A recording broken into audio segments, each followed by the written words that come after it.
Yeah, kebab, man, kebab. SLH and not scouts, which gives ACCM opportunities, and he's got 5 more scouts now. If he can clear this before Castle H, so over the next 2 minutes, this game is still winnable for ACCM. I don't know about that, T90. It's 1,000 more res collected from Hera at 37. I'm not watching this garbage, man.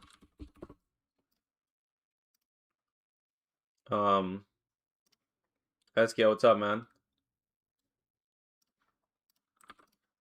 What's up?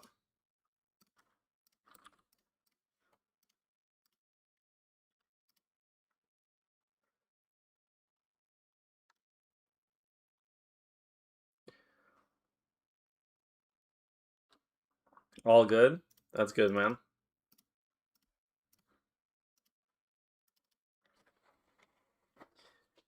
That's good. I'm happy for you.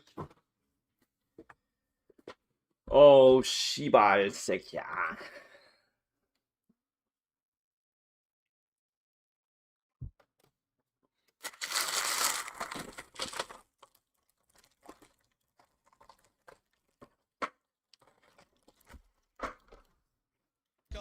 Champion.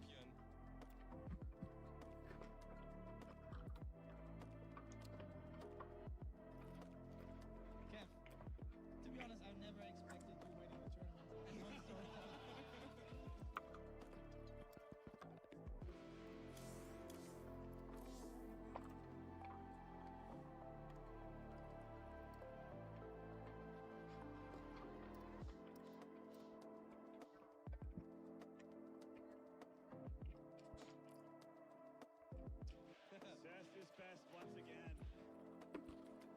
Yeah, it's crazy that you comment on other people's appearance when you literally look like a fat fucking blob.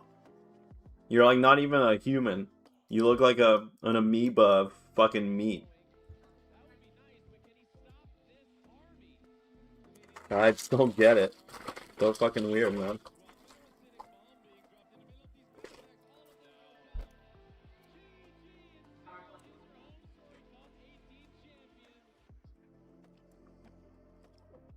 I mean, no offense.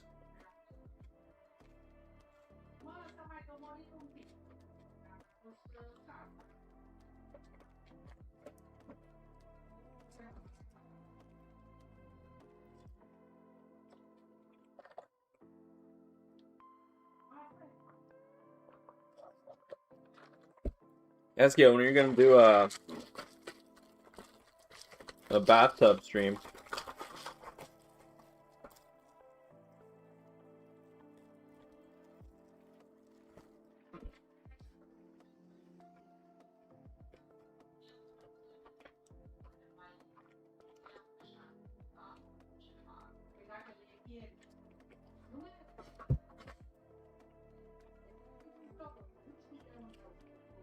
Maybe that's how you'll attract the woman.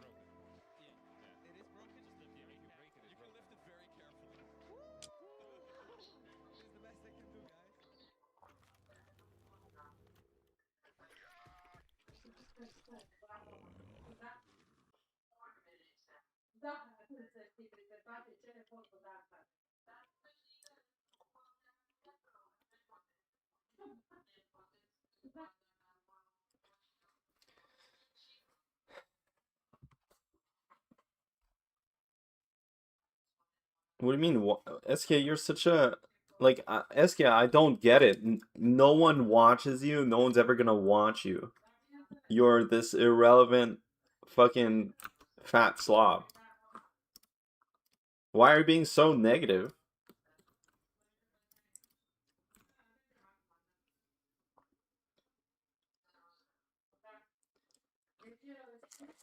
I just want to know.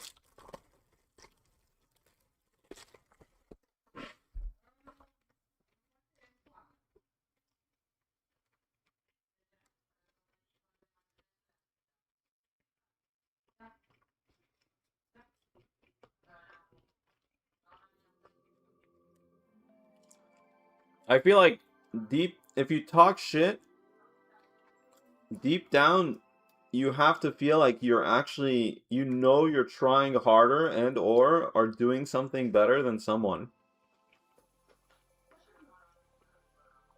That's like a prerequisite, man.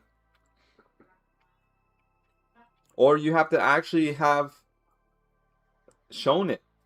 But what do you have, Eskia? You're just a fucking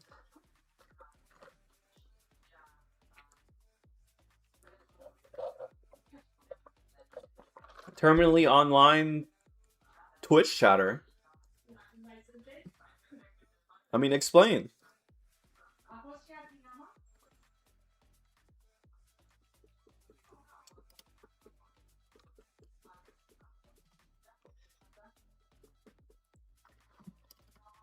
Okay, go here instead.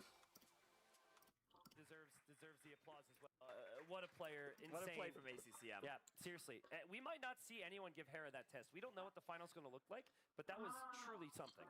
You know, Leary will be well rested. I mean, maybe he's just excited watching that set and didn't rest, but he is going to be ready for Hera. Yeah. I gotta say that where the series turned around, the moment that's going to be in ACCM's nightmares tonight is the previous game. Where we get to the game 7 and it's like, okay, Who plays a best of 7, like a best of 7 AoE? like it's incredible. To go in, Bro, this series was literally 3 hours long.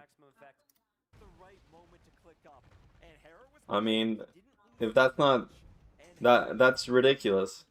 That's ridiculous. Won't be able to reinforce his ships, and ACCM can pick off all of the docks. Hera's gonna be like, what? How have I not killed these yet? But it's So ridiculous. just consistency over a freaking 4-hour slog. I don't get it, Eski. I thought you would like I thought you would.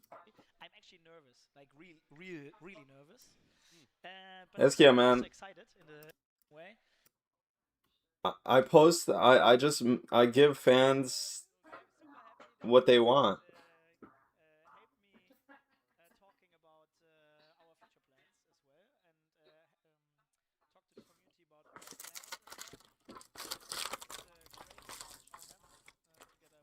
talk to the community about our plans. SK, you have SC2 in your name. How come you're not at this event right now? It's right next door. There's a bunch of leeches in the back and everywhere.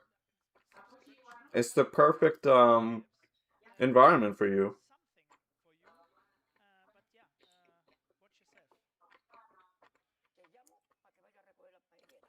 SK, you could be on the couch there.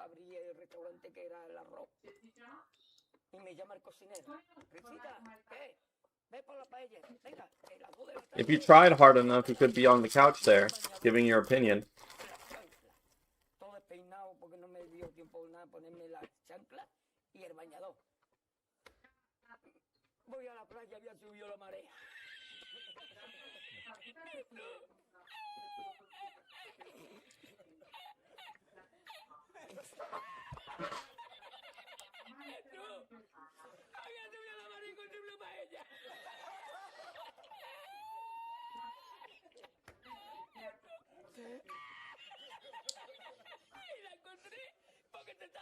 Estaba la paellera agarrada, metida entre las piedras de chipiona del faro.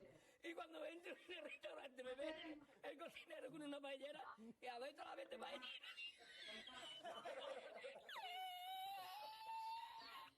¡Asómate! ¡Asómate! ¡Mira dónde llega el agua! ¡Llega el agua hasta el restaurante! ¡Había subido la marea!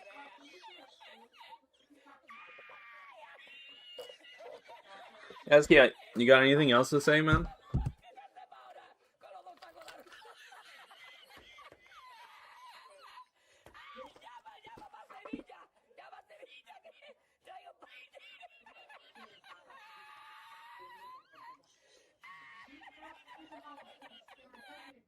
Yes, guys, we're actually going to a ski hall in Germany. We're here in Neuss. It's actually not that far away from Krefeld, and we actually booked it 4 days straight. Well, I mean, there was a high expectation. It was really hard to actually think of something that can even What am I fucking watching? match with the tropical island, Kev.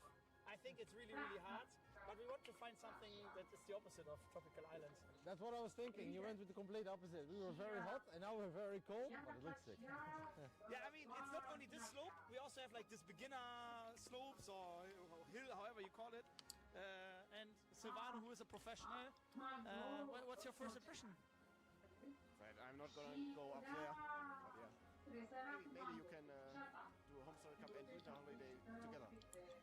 Absolutely. I mean, we have tons of areas. We want to show you these areas as well. We have a huge party area for ice. We also have it's your first time, right? In a ski hall. Shame the mic. Yeah, it's my first time here. What do you think? Well, I'm pretty overwhelmed. I think you definitely cooked. What am I watching, man?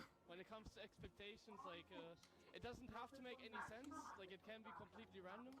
That's what the Homestar Cup anniversary is all about. And I think this one is.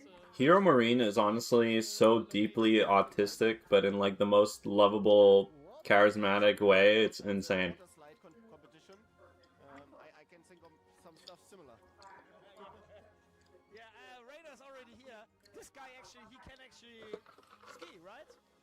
So what's your first impression? I mean, I can't walk to you. I will fall down. So it's about you. Here we go.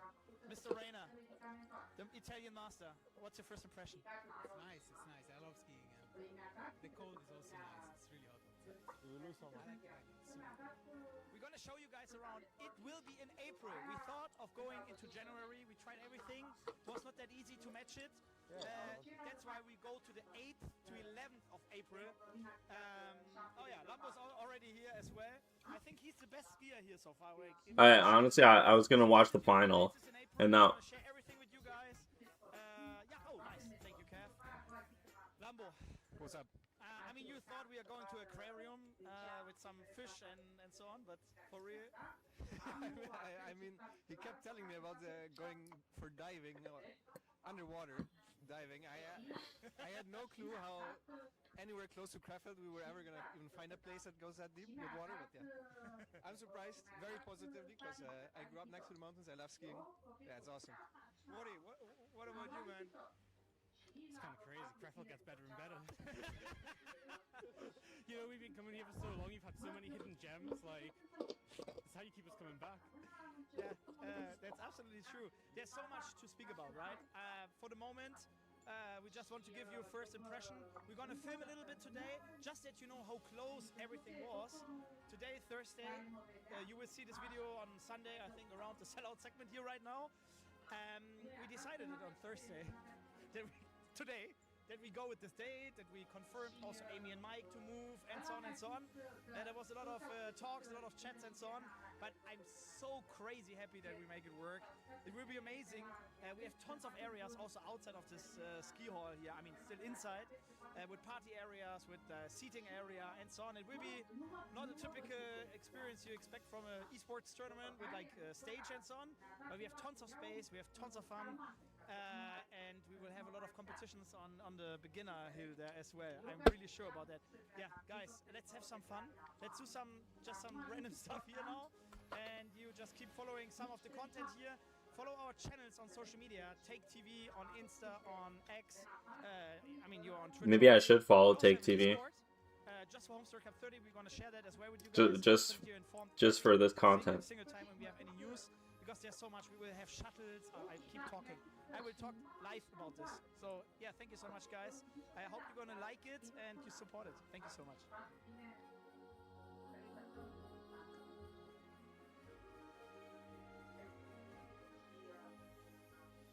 So. A lot of fun. I told you how many different people are coming.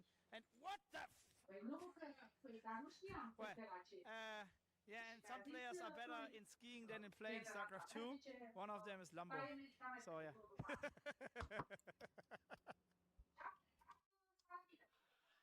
I didn't know that this video is actually coming up.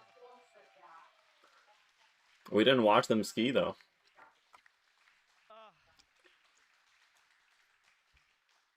Well, guys. It looks so sick, honestly. It looks really fun. Yeah, it looks fun. Yeah. It's pretty great, guys. I'm a little disappointed I wasn't there. I thought we were just gonna go stand outside and like see it and be like, cool idea, Dennis. We go inside, we're getting skis. Okay, guys. How can I start? So yeah, we are actually going to the snow world. It's a ski hall. And you actually want to run a StarCraft tournament there. Yes. So, 32 players. It's 4 days straight StarCraft 2 content. We most likely will fly in every player a day early to do more content. So the players that play Friday, they probably come Wednesday. The players that play Thursday might already come Tuesday. I guess most of them at least. We want to make it an amazing event. We want to have a lot of side content, a lot of, just fun moments, great memories, and so on and so on. What we couldn't show actually is the areas where we have seating better, because it was just the slopes, right? But there's a lot of space, like there's a hotel with a, I don't know, I wouldn't call it Congress, but like this is where they do big meetings with like 500 people there, 200 there, and so on. And we use all of the areas. There's like this après-ski areas where they do parties. There's a lot of seating as well. We will have a German stream with a nice area. We'll have a French stream with a nice area. We will have an English stream with a nice area. And even though it looks kind of big, it's really close connected. Like you need to walk 2 minutes to go from the left, let's say the French stream, to the English stream. Okay. It's really close by everything, like really, really close, because I feel like to have a nice experience for everyone, it needs to be like stick to each other, right? There's so much to tell, to be honest. It's probably, no, it's not probably, it's the biggest risk we ever took, I think, as a company, because the venue is kind of expensive, as you can probably imagine. We have been extremely lucky with Tropical Island back in the days. We got the best deal in our life. For this one, I hope we got a good deal. I can't actually say because we were trying to deal with them as like we did like 5 months actually to make it work, and that's why we moved to April, because January was more expensive. We tried to find a good date, but yeah, we go to a ski hall.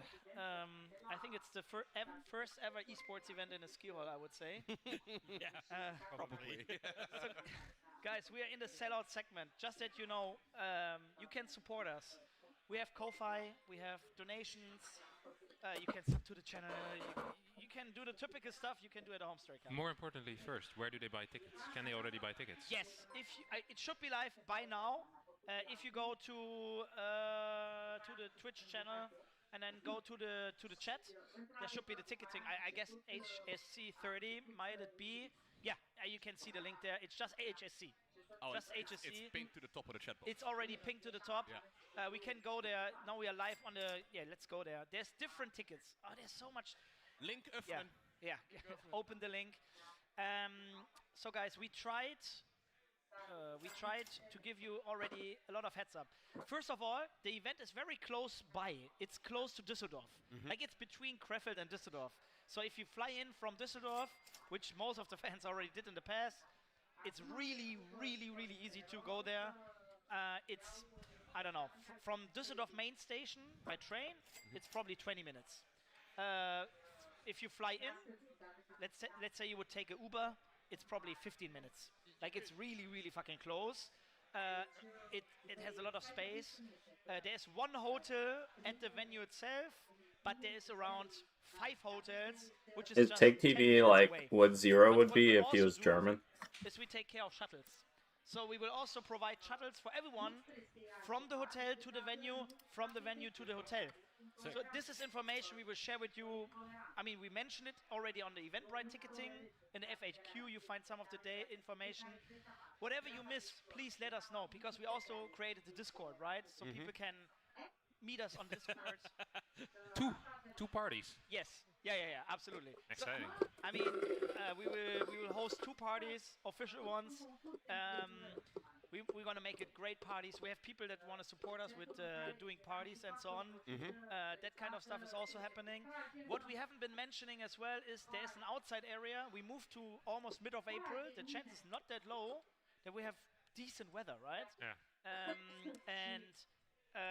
I would like to show you. We actually have a presentation. It sounds crazier than it is. Let me. Wait. Where is it? Top middle, huh? Here we go. Let me show you this, because it just shows some pictures and so on. Space one.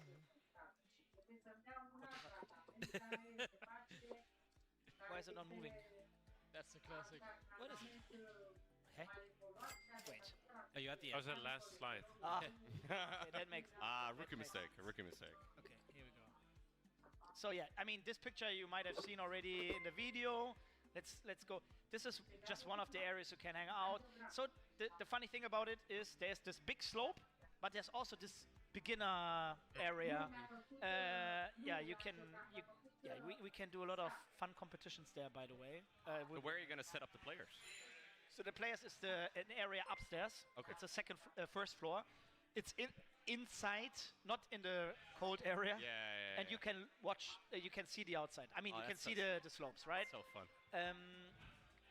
Yeah, there's different areas with a lot of windows and so on and so on. And this is part of the outside area. Outside, they have tons of games like climbing area. They have mini golf. They have even for kids. They have a whole area, like a huge area just for kids. So you can bring your kids. What about 28-year-old pro gamers? Yeah, this is the same area. This is, I think, this is the party area. Let me see. Yeah, you can actually buy stuff, but you can also rent everything, right? If you want to ski, we have to do some fun stuff. Like, let's say 200 nerds go on the slopes, and we ski. I mean, so who's gonna break their leg first?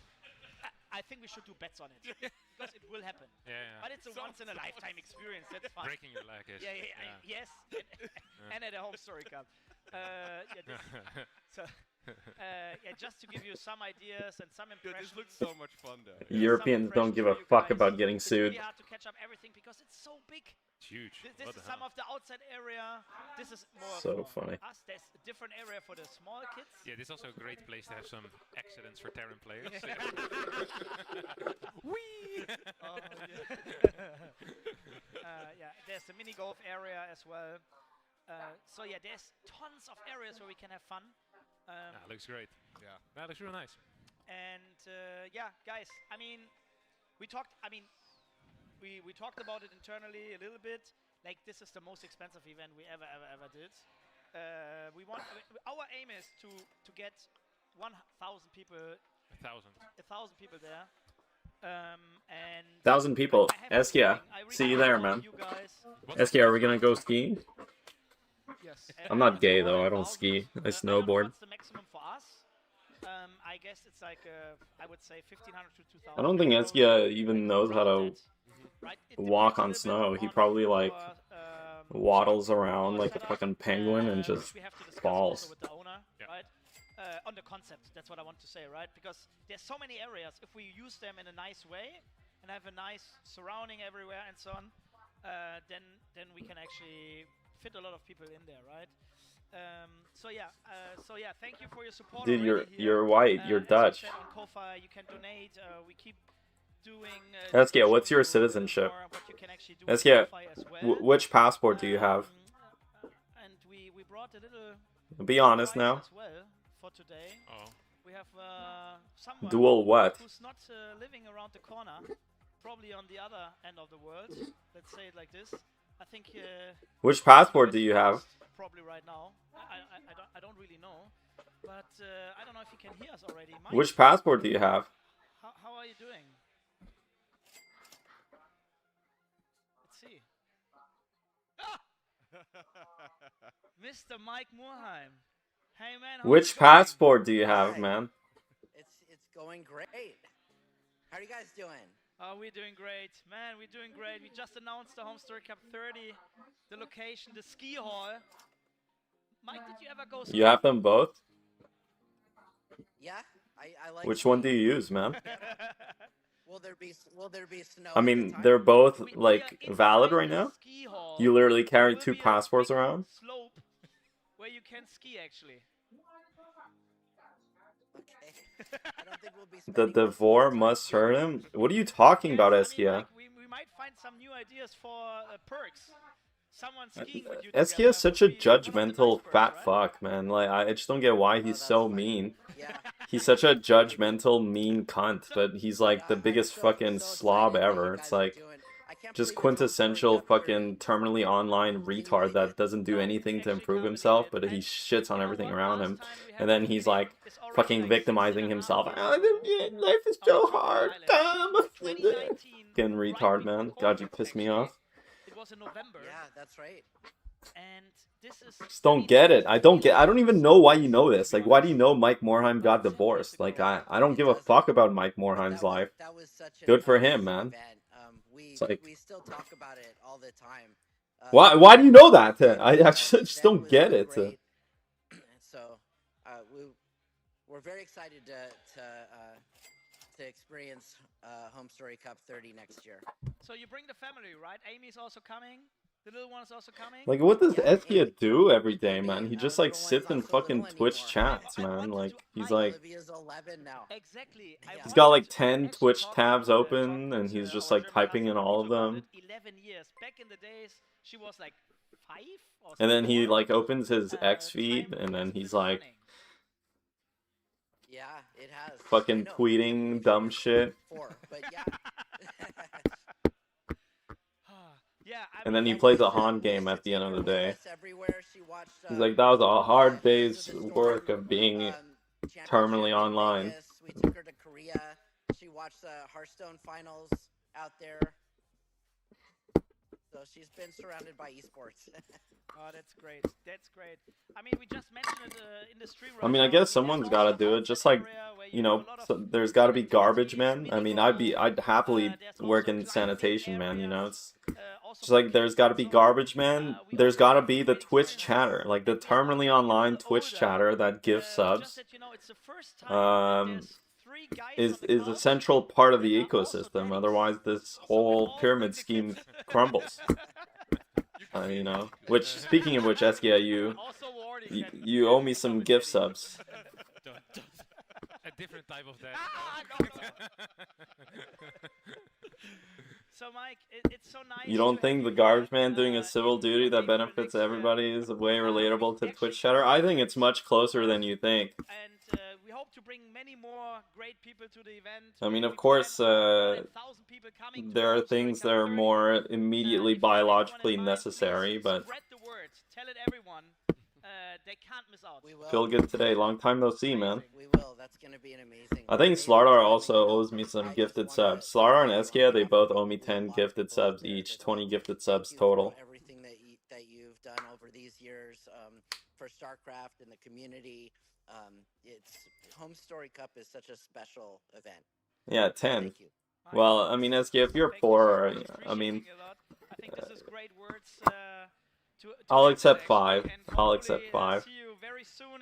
I mean, look at Tender. He's got 50 gifted subs right now, man. Like, where are you guys? I just don't get it.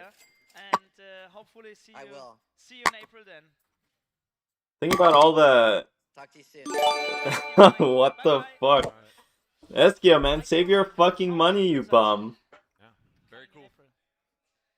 Can't wait for it to Alright, Eskia, I take back everything, every mean thing I said about you. You should make fun of all these people, man. Fucking grifting ass Home Story Cup idiots. What are they thinking? Fucking conning people out of their money so they can go to a ski resort? Holy shit.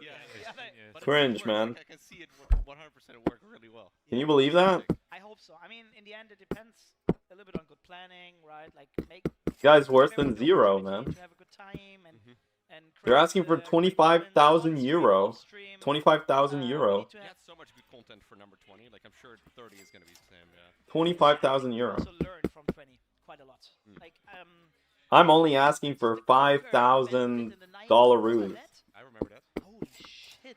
Like, we had 14 hours of StarCraft content, and we said we gotta stream the poker event afterwards. Okay, Slardar now owes me 15 gifted subs. He has to make up for Eskia's -5. Gabe, I will never forget about it. I will never, like, there was I'm one just... time, there was I've got a mental note. Roddy was there, I was there, who else was Hype there? train Apollo, incoming, bro. Mr. Hype Bird, train. Apollo was there. We already have a hype train? We're having the best time of our life. Sitting there What? playing some Oh, the glasses. live on stream. Level 2 hype Live train. on stream. And this There's always a hype train going on. became absolutely Slardar owes 15 gifted subs, so I mean, without glasses. I don't know. I feel like you gotta, you know, Couldn't see anything. right now is as good a time as any to just get out of your hole, slightly dig yourself out. I have no clue where my glasses is. You gotta, no, dude, you owe me 15 gifted subs. You can pay 5 gifted subs off right now. the perfect time. Everyone felt like, should we help this guy? But everyone I mean, was think so about just the amount of babysitting I do for you guys on Discord. Like, what would your families be? You know, how? Well, I mean, I don't want to assume, but imagine whoever else is dealing with you, including yourself. Like, if no one else is dealing with you on a regular basis and you're just there alone with yourself, I mean, I feel bad for yourself. So at least I take some of that pressure off, you know. No, I live closer to that area. I'm pretty much a Twitch social worker. They should have like online social workers now, to be honest. I'll be a different man at the Homestar Cup. Like skiing in general is blast. Yeah, I mean, you saw me skiing. It was really bad. But you can practice. Yeah, you got good fast. I guess Honestly, was gonna play StarCraft 2, and then I really just I want to watch the finals of this, and I didn't realize that it's gonna be an hour of shilling, which is fine.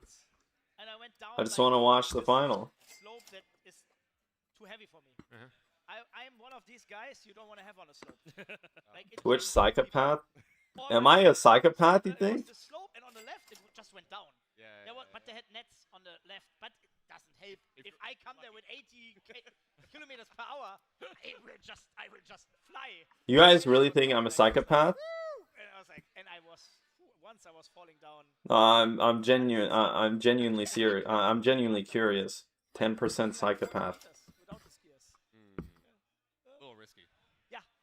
Very risky. But I'm getting older now. Women don't exist in the West, man. I don't think you guys understand. They're like Guys, I heard there was an $800 donation. 800. Sorry, guys, anywhere you go, it's a sausage fest. So like, I wouldn't be judgmental of this. You could go anywhere. It's a sausage fest. I mean, let's be honest. This will be by far the most expensive event we ever did. Maybe just a sociopath. There, please. I mean, make the darts. You guys actually think I'm like a psychopath / sociopath? Already block your holidays. Is that really the impression I give? This is our That's donation crazy. page. Everyone who is donating is on this page. But I feel like more than 3,000 Wow. euros. I don't know. Have you guys ever seen? Have you guys ever watched anyone else streaming? Do they even know their chatters' names? So the tickets are for sale right now. Like I've heard so many times of people saying. It's just it's a genuine question. You know, like, does anyone even read their chat like directly? Perfect opportunity to go and like. This is an event. Yeah, this is the event you'll talk about forever. Yeah. Absolutely. So many people that are sad they missed on Home Story Cup. What do you mean? How do I even remember you feel good today, dude? Are you fucking serious? Is that a joke? You remember when you went 12 Nexus and died to a bus, and then you were like, fucking, you can't play a macro game? Yeah, we laugh, but it's not funny. we actually take a really high risk, to be honest. We discussed it like several months in the company, if you should take it or not. The stream is pretty tame compared to what's happening in other corners of Twitch. I don't really understand, like... No, I don't get it. I don't get it. To the event. I don't... How can you even say tame? Tame means that it's even some percentage or some... It's some degree of unhinged. But of psychopath... We're talking about levels of psychopathy here. Like psychopathy / sociopathy. Now, I might treat Eskia like an asshole, but... You know, he kind of deserves it, to be honest. I mean, someone's got to be the adult in the room. But besides that, I don't see how... I don't see where my psychopathic behavior is. When Elijah's here, it's psychopathic. At times a bit aggressive. Okay. Eskia, thanks for the 5 gifted, man. At least we know that Slardar is the biggest fucking bitch on planet Earth. And this part of Germany is good as well. Like near Dusseldorf, you're well connected. You can go wherever the hell you want. You can fly in to Düsseldorf. You can even fly into Amsterdam. Even to Frankfurt is not that far away. Well, if you're like international, right? You can. Yeah, you come from America for your first Europe trip with the family. This is great. Go to Amsterdam, visit the Netherlands, skip Belgium. Absolutely. Germany, France, and you get like the... Alleged Slardar in you? I feel like Slardar is slowly coming out of the VIP trench, to be honest. I've been considering it. I think he might be a bit out of it. I think it might just be Eskia and Alej. I think Eskia is like no contest #1 though. It's like I fail to think of someone who's more retarded that watches my stream. Like just top tier, like you're an absolute god. I think so as well. So if you want, we can talk a little bit about the ticketing, right?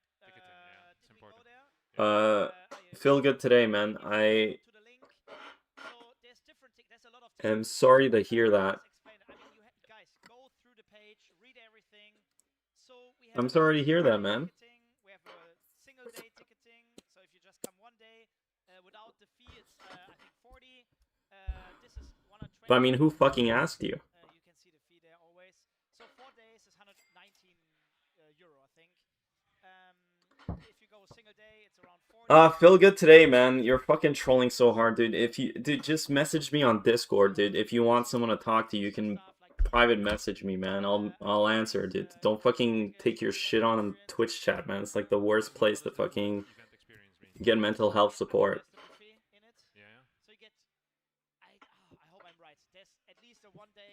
The fuck, man?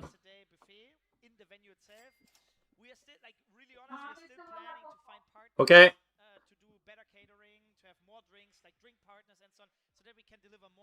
Well, feel good today, man. I do wish that you...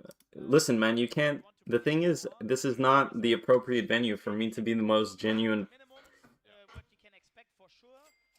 I can be. It's just...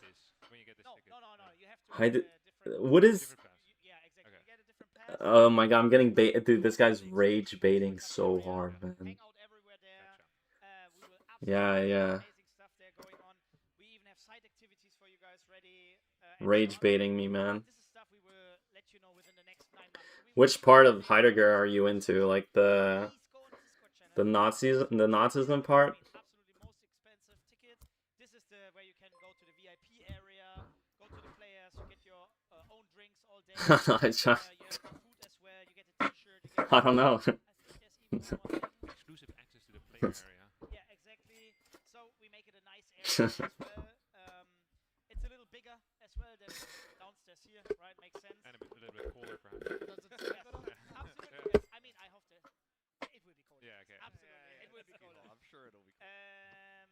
Full service. What the hell? There's this ticket. I think it is only twice or so. They have like a huge cabin. I think, of course, Heidegger's critique of technology is very interesting. I think the problem with Western philosophy is that it really encountered a crisis when it ruptured, when the Western zeitgeist essentially ruptured itself from spiritual thought and spirituality in general. Something that didn't really happen, I think, in the Eastern traditions. And you can sit there and like go down the rabbit hole of a lot of these Western thinkers, but I think for the most part, they're just searching for some kind of spiritual grounding that they don't have because they live like, because, you know, because the Renaissance essentially secularized thought in the last 70 years. I don't... For the Polish, for the French, for the Germans, and so on, for US, for everyone who is like feeling... Nietzsche was based, actually. So people can actually organize themselves there, right? Like, let's go together by car, or let's fly together. Because especially if you buy your yourself would maybe kind of scary, right? To like go to I mean, minus his insane like his insane his insane fucking or anti-Semitic and racist fucking rants, bro. I mean, not that I want to, you know, apply those categories like retroactively like that because it's pretty disingenuous, but it is kind of wild to read that. I mean, you kind of get his point, but it's also kind of troll as fuck. Let's take the Discord, meet people. Second of all, by nickname, so many people know each other, right? Yeah, nickname. You know what we do? Very simple. We do stickers. Stickers for Well, the world does suck. It sucks. Feel good today. The world does suck. It's terrible. It's in a miserable place. I think people don't know how to relate to each other anymore. I think we all live in a performance bubble, and especially because society and commercial society rewards people who engage in performance. So case in point, for example, if you want to be a content creator, let's say whatever, content creation itself is fucking dumb, but you have to sit there and essentially contribute to the endless garbage of like YouTube just to produce views, and you're not really thinking about necessarily like it's just a bunch of noise. I think it's a bunch of noise, and that's what's rewarded. That's what the system rewards, because I think people just I watched, how am I trying to explain this? I watched this video the other day about Pacific Rim, and then I realized it was Benicio del Toro who directed that. And I think I had kind of a moment where, you know, it was basically glazing Pacific Rim and how fucking amazing it was as a movie, and how Del Toro essentially had a very specific vision that he wanted, like a very specific experience and vision that he wanted to share. And so the cinematography was very thought over, you know, like how you know, how the kaijus and the mechs barely fit into the screen, like how everything was very slow to display weight and impact, and how they literally fucking like they built like hydraulic sets to have the actors in them, and all of that together kind of, you know, following the vision of this guy who wanted to do, like, who genuinely was following, I think, something internal. And then you kind of compare that to the sequel, the second Pacific Rim, which was nothing to do with the original creators, right? It was a complete commercialization of that, and was a complete dogshit fucking movie in comparison. And it kind of goes to show, I think one of the problems we're living in is that people try to, there's no longer a creative force within people themselves. Like, people aren't, they're not encouraged to be themselves, and they're not encouraged to impose themselves onto the world. They're encouraged to fit within the mold of the world and just kind of carry forward like what is already established. So, and you see this in many things, like even in like StarCraft meta, you know, like pros who don't want, you know, players that don't want to explore the game, rather they just want to emulate something that's already successful. And people, this idea of like perpetually kind of emulating what is already established, thus stagnating any kind of creativity, but also stagnating any kind of freedom, because suddenly you cannot move outside of that. And so, in my opinion, but you still have, I think, pockets of people that are willing to like affirm themselves and be themselves, but it's so sporadically everywhere. And so I think we all kind of predominantly engage in these like very like meaning, like kind of vacuous, like performative systems and performative ways of thinking, where people are afraid of just kind of saying something different than what is established. And because of that, we constantly compromise on our feelings and constantly compromise on our emotions and on our experiences just to kind of fit within other people, or, you know. And I think AI and stuff like that, a lot of the technology and stuff, is just like a kind of a exaggeration of this. It's like what this kind of thing at large scale, you know. And so I think I don't even, whatever, you guys aren't even listening, fuck you. Surreal stuff. Nah, this looks fantastic, obviously. Should we do some readouts of the names? Dude, people have been pounding money onto us. Most people are fragmented personalities. I think people are just afraid of being themselves, to be honest, I think. And I think we don't engage with each other in good faith. Like, we don't engage genuinely with each other, and we don't engage...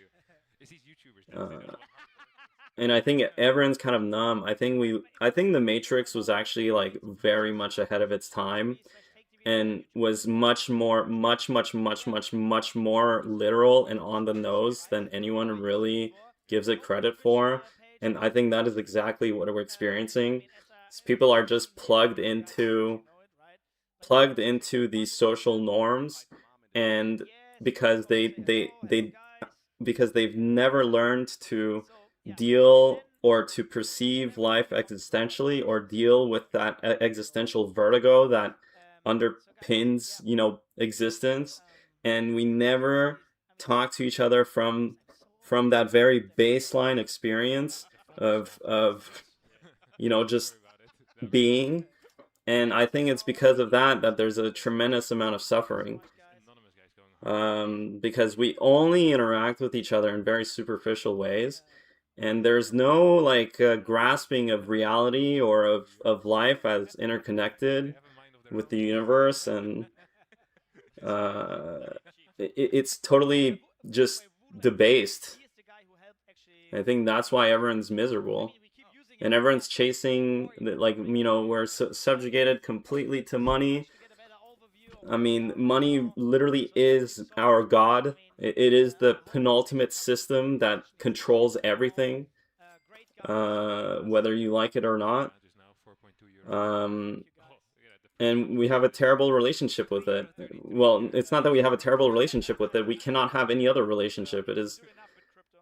So everyone must at some point acquiesce to the structural force of money, which often means that they compromise on themselves. And people, you know, no matter how much you care about other people, the bottom line is, if you don't have fucking money, you will always compromise on your relationships with others as well. And so, because our whole society is not based on, it's like fragmented and atomized. It's not based on, like, actual community or based on, like, love for one another. It's literally just based off, like, these structural forces. It's fucking garbage ass, motherfucking dog shit ass, motherfucking shit. No, that's not the point, Feel Good Today. That's not the point. That is 8.4 euros already from my lips. To be fair, That's not the point. I think bottom right, like that bar is probably the most up to date. Yeah, the vaccine did wipe out something from my brain. Yeah, so absolutely, this one is the updated one. Guys, I mean, as I said, like, every donation has so much. I knew Feel Good. Feel Good Today was just rage baiting, man. He was just rage baiting. I knew it. Dude, I always feel so dumb getting baited by this. Like, imagine I'm like impromptu prompted to share some of my inner thoughts, to lay bare my core workings, just to realize it's going in through one ear out the other. I love it. I knew I should have never have gone. Dude, I should never get rid of this ironic layer. It's pointless. It's pointless. Maybe, you know, I've been thinking, whatever. No, no, I feel good today. You're actually, you know, I hope things look good. I hope, you know, even though you unilaterally come into this public space and make it like you dump your emotional trauma onto it, and essentially hold it hostage because I can't wave you away for fear of being a fucking asshole, and I can't genuinely respond to you because it's not a personal fucking medium that we're engaging in. So you're taking the whole space hostage to yourself, and being a fucking asshole about it. But I still tolerate it because I'm a loving father. I can't stand people sometimes, man. What is fucking wrong? Yo, Father SC, what's up, man? And yet, can you believe that these people have the guile to say I'm psychopathic? You know, I'm the psychopath, I'm the sociopath. I am the one who cannot possibly fathom the experience of the other human.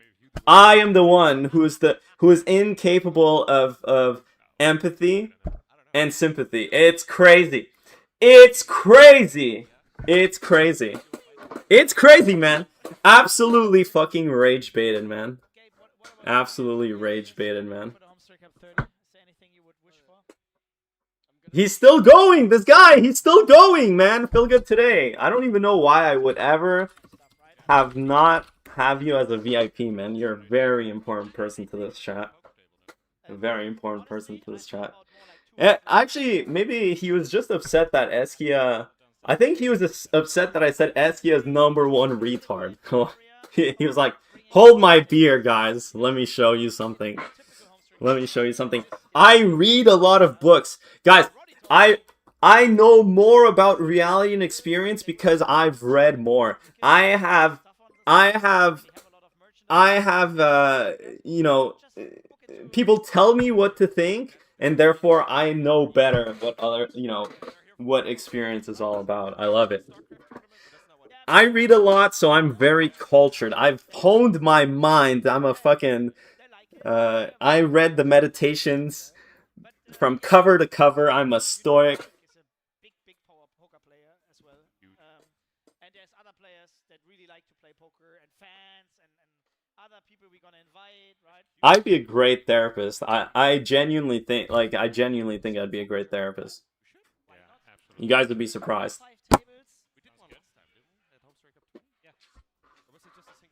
But I'm just kidding because I'm sociopathic and psychopathic. I can't relate to people. Sorry, no. I definitely can't relate to people. That's why I pretty much recognize every single name in my Twitch chat. Yeah, I definitely can't. I can't relate to people, man. I don't.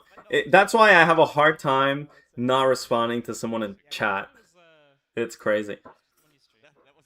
Every time I ignore... By the way, I just hope you guys know, every time I ignore some message... I mean, there are some times where I just don't see a message. It's very possible. But every time I ignore a message, it is willfully ignored. It is a deliberate... It takes RAM. You guys might think that actually ignoring frees up RAM in someone's mind. Not in mine. Not in mine. Not in mine. I can't tell if Godsu is actually pissed at... I can't tell if Godsu's actually raged out or not. I think he's annoyed with me. So fucking... Godsu, man. I thought you've been around for a while. This is me, dude. Fred, are you gonna let this slide? That's great. Where did Fred go? Did Fred actually get eaten? That's a good question. No, Fred's gonna one-up this, clearly. Oh my god, dude, they're still not playing. He should still be there somewhere. No, he's gone. You're either on top or you're not there. Whoa, Godsu, relax, man. It's okay if you don't... Where's this animosity coming from, man? Whoa! He is actually here. Is he? Yeah, he is here. What did it say? Stabs Fufu with Yeah. €1,000. 1,000? Yeah. 1,000. Jesus. guys from Switzerland. That means I have a lot of retards in chat, but retards are. But this is life. I mean, everyone, you know. Whenever he's here, he's always donating, coming to me. He's like, man, I want to. I mean, you're one of them. I'm one of them. We're all a bit retarded here. Switzerland, man, it's built different. It's different, yeah, man, it's different. Yeah. Honestly, it's different. One hell of a country. Oh, there's levels to it. Okay. Wow. Steps. Yeah, there he is. I think Gatsu got really pissed off by that one vaccine comment. SC as well. Oh, Look at that. there's Fred. Fred is back. Oh, yeah. And Fred is back now. Fred's back. Maybe he was hiding behind Yeah, we Hoop's can. mic. Yeah. We can also read a little bit in the This is chat. crazy. I mean, what is the people doing? 1K for Swiss people is nothing. I mean, for us it's a lot, to be honest. Fred is back. Yeah, he is back. Guys, thank you so much for watching. I mean, we have a great final after the sellout segment, right? Yeah, yeah. Dude, how long is the sellout segment? Is he gonna get? Are the finals held hostage until this is complete? Like filled to 25,000? Best of 5 into best of 3, no? No, it's best of 7. Oh, okay. I mean, just today. Probably. What is Phil Good Today talking about, man? Phil Good Today is like, In the venue. Yes. Yes, of course. he's one of these guys who like, Make that clear. Kids are allowed, right? I don't know how to explain. I don't know how to explain it. And you know what the sick thing is, actually? People are going to be like, oh no, I'm going to be the... Yeah, he's been begging for like an hour now, which is fine. I'm still begging Slardar for some gifted subs. Yeah, well, maybe. Loco. My wife was actually talking about it. Like, she would love for. What happens if I run out of VIPs to like give out? Like barely at that point, right? Wait, 3 months? 5 today. 5-3. 3, you were free. You're 9. 9. They're going to be playing We're together. gonna bring them all together. This, But what if they can ski? Like, what if your son can ski better than you? no chance. I know. No, I'm You'd Terran. be surprised. Like, I've been on winter sports a few times, and there's like kids like this big that are. Why are we talking about psychosis when we were talking about psychopathy? Those aren't the two. Those aren't It's all about technique. the same thing. He's gonna own you in that regard. Already. Oh, but it's so nice. Like the little hill where you can go down with the Slay. sleigh. Yeah. You can go down. I with mean- kids. I did that with my little one. She's already 4. With her, we did it She'd when be she was crazy good at skiing, 2. sure. Huh? She's gonna be crazy good at skiing. At this time, yes. Yeah. Your kids will look at it. I think you guys just missed a big one. We missed a big one. I'm so sorry. There's another big one. The VIPs might be capped. Zoga. I'm so No, Slardar, can you just never type that? 137. crazy, guys. Thank you so much. I think next time we need a 32-inch TV on the for the laptop. Yeah, just put it right over here. I don't know. It changed within the last 15 years quite a lot. My eyes, yeah. Soger. That's crazy. But I don't need glasses. Yeah, me neither. No. That's for old. But yeah, but for kids, I think it's great. Feel Good Today is. I think he thinks he's cracked some deeper layer of reality because he's read a lot of books. 3 months. And by read, I mean in quotation On marks. Discord, we can easily have a channel. And he's trying to share with everyone else his experiences. Oh my god. Yeah. I mean, Moms you of StarCraft. guys, you know Artie Man, right? The guy who's, do you know him? Yes, we know him. He's a lot of in the German street. He drove you a bit mad? Are you a bit like Nietzsche now? Usually he comes by with his Son. son. He already. You're like Schopenhauer and Nietzsche? 9, 10. So there's kids in every range, like Yeah, from yeah. babies. There's no meaning to any of it. I think there's Because there isn't. you might That's why remember thinking is us pointless, back man. in the days, in the very old times when You I was cannot, it is in fact bad for your mental health. to our old location to bring an onion You need to embody life more. that I had to eat. In the middle We're of not the night, made it to was sit like around and 10 p.m. I can't construct meaning endlessly. His dad, I don't know. He was my age, probably like 40 or But so. you keep talking, you keep trying to share books. So I don't think you've learned the lesson yet. 20 years, 15 years later, I was renting an apartment, and there was a guy with a girl. They were I mean, I like, remember I was at this talking to me, blah, blah, blah, this blah, blah. talk in my philosophy department, Do you remember me? and this professor was sharing I'm the onion guy. there's this specialist on Chuang Tzu being like, What, 20, 25? you know, Yeah. And it was basically Chinese like philosopher, this. ancient Chinese He was in the philosopher. city in Krefeld, and he was grown up. He actually came I back think area coming when I was after like, Confucius I kinda That's expected- crazy. and before Lao Tzu or something. I forget. There was already kids And the whole point, I've said this on stream before, but the whole point Chuangzi was making is that essentially he was making fun of all the institutionalization of thought. So, you know, because like Chinese philosophy was like they essentially scholarized like the Tao, you know, like the predominant philosophy. And they had like scholars and like big books and whatever, and he was making fun of all of that. And all of his fables were talking about how you can share knowledge, but you know, it's the primary way of knowing things is by embodying them. And the whole point is that, you know, life is about embodying, it's about moving, it's about being, it's about existing, it's about internalizing skills, not abstracting them, and not living in the abstraction of those skills. And ironically, they are trying to epistemologize. It's not even a word, but to, you know, render an epistemic, like to create an epistemic system for like this thing that is profoundly anti-epistemic. So they're like trying to make it academic, you know, like they were trying to make like, oh, there's this epistemology of embodiment, which makes no sense. It's like antithetical to itself, because the whole point that he was saying is that sitting around fucking talking about shit doesn't mean shit. You have to do the stuff.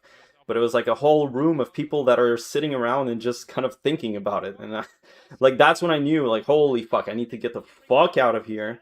I need to get the fuck out of here.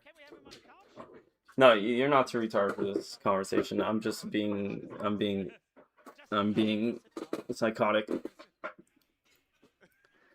No, it's not easier. It's because you've created your own, you've habituated yourself to overthink things. Like, you just sit there and think things when you could just not.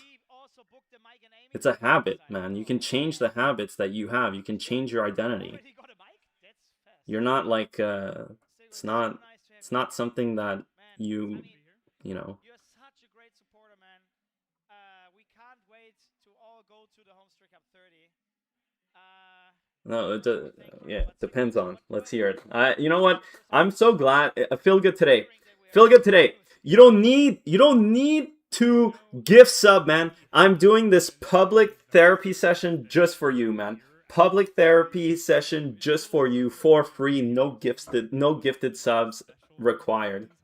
No gifted subs required. No donos required.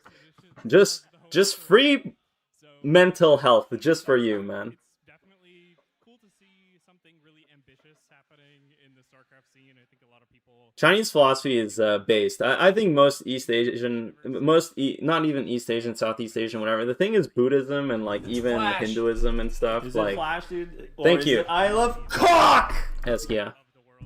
I think they were they're basically just more, they're just philosophical systems, you know, and they were operating at a very base level of experience, you know, trying to make sense of existence, of, you know, of experience, you know, in the human way, right? And they weren't necessarily religious systems in that sense. They were literally philosophical systems. But the West had this like big psychotic, you know, in the psychosis sense, break with the Abrahamic traditions, I think, with Abrahamic religions, which had nothing to do really with, you know, philosophical systems, and had everything to do with essentially like power structures, you know, societal power structures.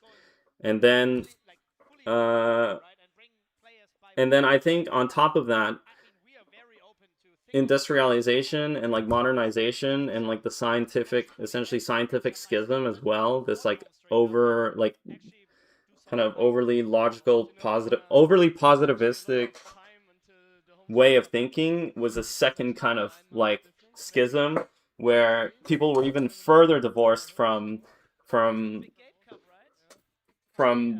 being human, essentially. I think that's why the West is super cooked, man. We're like giga fried. And so when you tell me something, like when Phil get today, when you're like, oh, but Heidegger wrote this and this guy wrote that, it's like, yes, but the thing is, like, even all these great thinkers are operating from within, like, the schism, like from within a broken view already. Because I have to say one thing. When we talk about support, when we talk about community, Did I literally study philosophy? I can't tell if Phil Good today is actually rage baiting or no. I just don't get it. and I think it's built different.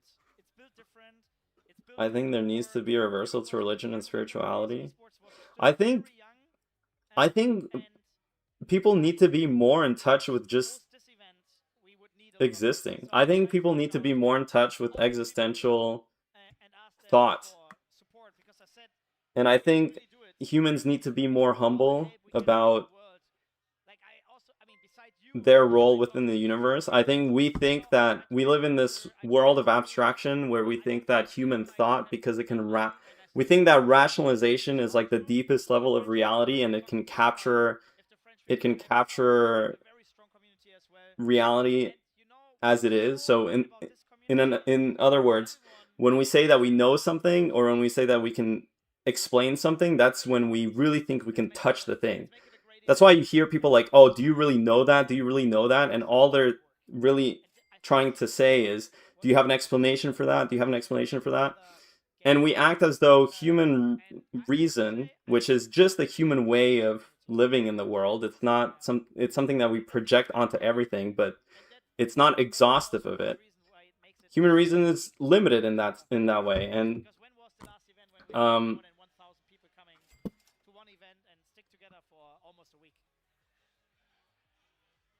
I knew I was getting baited. I can't remember. I mean, it's quite some time ago. Maybe some of the Chinese events. I don't know how long they last. They got a lot of people as well. Fucking ADHD brain, man. Yeah, I was. They just did an event like a week and a half ago. Yeah. It was huge again. Yeah. Lots of people there. Yeah. That's a great idea. There's a lot of Chinese fans. I mean, They're actually kind of like. I think for me, one of the, like, I think we create, there's a couple, I don't know how I would TLDR getting in touch with the way that I feel about life to, like, share to you guys. But I think one of the major components is, I think, the present moment is all that there is. Like, whatever objective structure of reality is, it's the present moment, and it's the one that we experience. And it's only ever the present that exists. There's no such thing as like past, future, or present. It's the present being projected into the future or into the past. And this moment, just being is the ultimate structure, but we already have access to it. And we have access to it in a very human way. But the human way of existing is not the only way that there is. Like, the universe has infinite modes of existence. There's plants, there's animals, there's planets, there's ecosystems, there's even galaxies. Like, galaxies have structures, like all of these different ways of being kind of existing all at the same time, all infinitely part of the same thing. You understand? And I think humans have, the way that we exist in the world is we make sense of it rationally. And what making sense of it rationally is making stories. Whether those stories are scientific explanations or narratives, or even like, how did I get here? Well, I came from upstairs and whatever. And these are all just like fragmented and very, very selectively woven things. And so for any point in time, you can make an infinite amount of stories. You can create an infinite amount of stories that explain how you got to this point in time right now. But somehow we constantly argue with one another as though there's one objective, exhaustive explanation of what is happening right now, and that exhaustive state is accessible to us if we reason properly enough. And somehow this reasoning is of an ultimate layer that even the natural world doesn't touch. That's why we think you know, we live and we think that animals are dumber than us, or like there's no intelligence in the world, even though like fucking galaxies are literally fucking structured and have their own internal principles of motion independent of us. So, but we like to think that everything is fucking dumb and like like humans are God's gift to fucking the universe, and so And also these people in the Discord, if you want to volunteer, etc. shoot them a message, and they will say, I mean, what's better, listening to this? Is it better to listen to some fucking psychotic rants or to this sellout portion? I mean, I have not a bad feeling at all. I'm really honest. I'm really. Am I a panpsychist? Dude, stop using your fucking retarded, like... dude, I don't want your dumb concepts projected onto my thought. I'm not adhering to any of these systems, man. You'll find that the things I'm describing are pretty much central to almost all what we would often call spiritual systems of thought, but also just many of the non-Western philosophical systems. And no, like you could read even someone like Spinoza. Spinoza was pretty goated, because I feel like Spinoza came out of fucking nowhere and he essentially dropped the bomb on like Western metaphysics, and he's basically been ignored in the canon. Like no one really talks about his contributions. Not that, yeah, anyway, but he was based. He was a based ass motherfucker. Yeah, he was left on red, for real.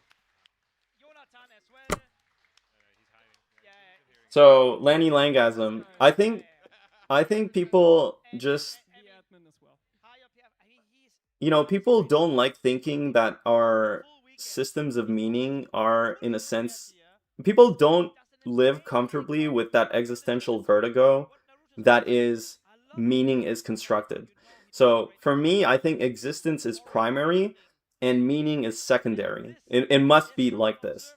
We first exist and then we create meaning on that existence.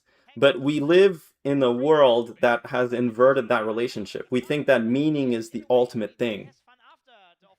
And because of that, I genuinely think, because of that, we're constantly competing, like our narrative constructions are constantly competing with one another for supremacy, rather than kind of accepting, and this extends to stuff like morality and ethics, because ethics and morality are also a construct that is not final, but we often treat it as final. And because of that, I think I think that's the root of, in a sense, why we judge one another so harshly and why we can't relate to one another, because there's no affirmation, there's no radical affirmation between people, I think. There's no like radical affirmation of things just being and people being who they are, and just there's always some narrative construction, like this person is good, this person is bad, this state is good, this state is bad, this state is this state is that, rather than just kind of apprehending it.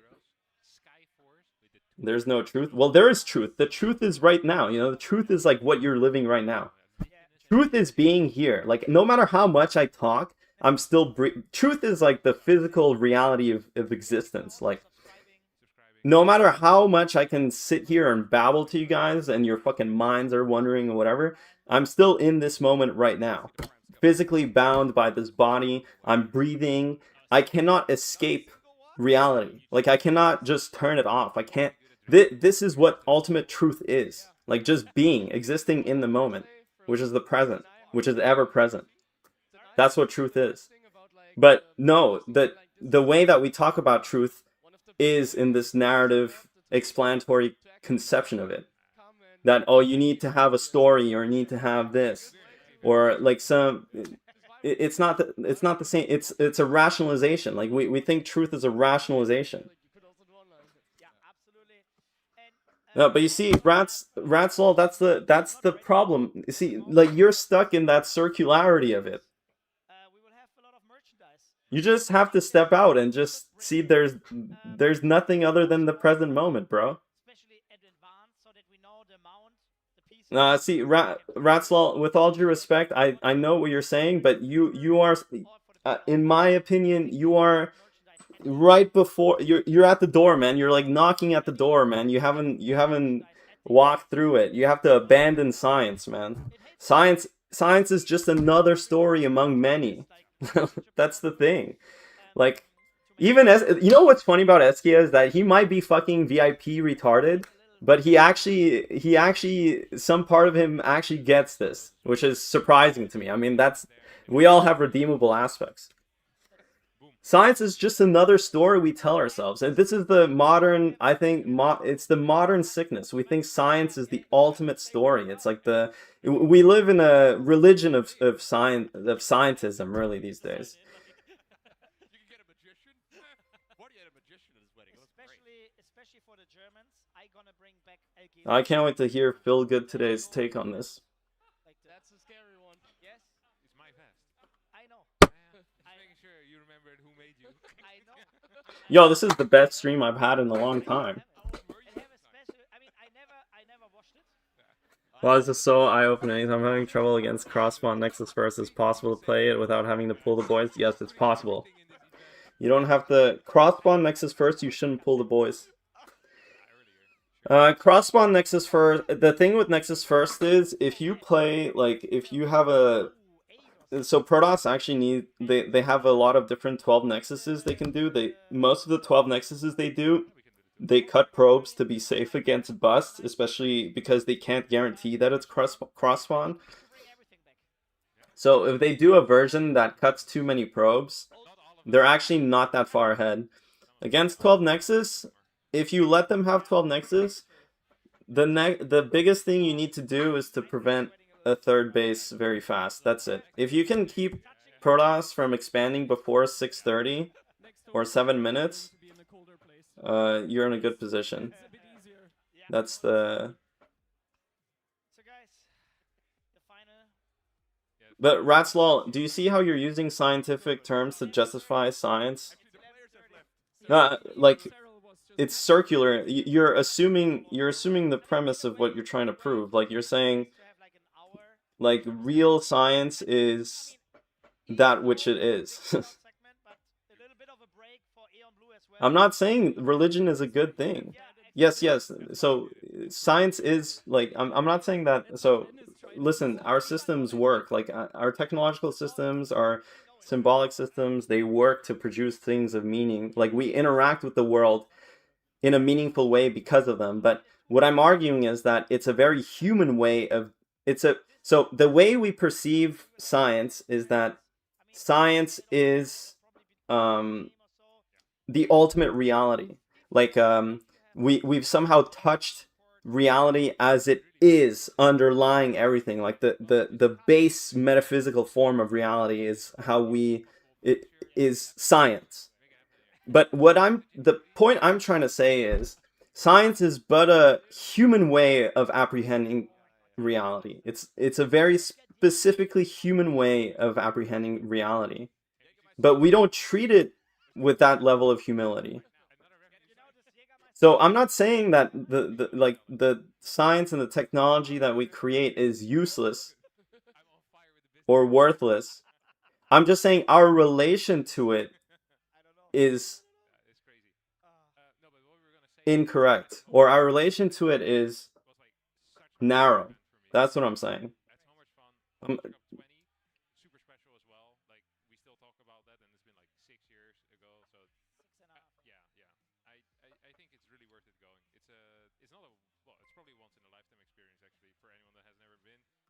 I don't know what Phil Good today. I actually think Phil Good today, he's got to be a bit off.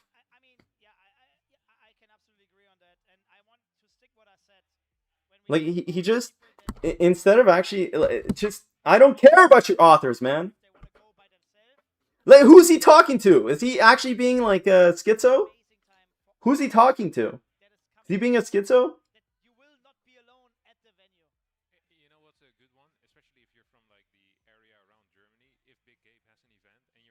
Dingus Tickler, what's up, man?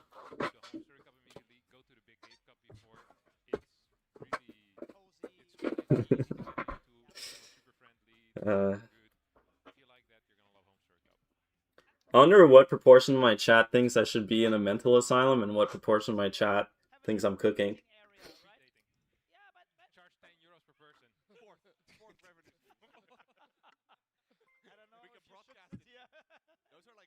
I watched The Matrix too many times.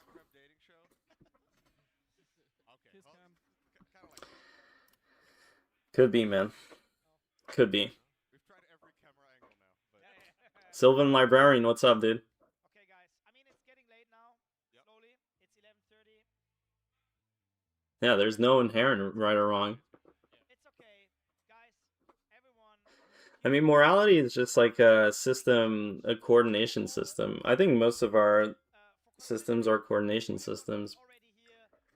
Morality is kind of like the you know how we look at like ant colonies and bee colonies and we think like how are they so cohesive? Like how can these present hive mind qualities or like cohesive like qualities? And I think, you know, humans are very much also colony creatures, especially modern humans. And I think like our systems, our moral systems, our whatever systems, structural systems as well, economic systems, whatever, they're all kind of instantiations of this kind of hive mind binding that binds us. But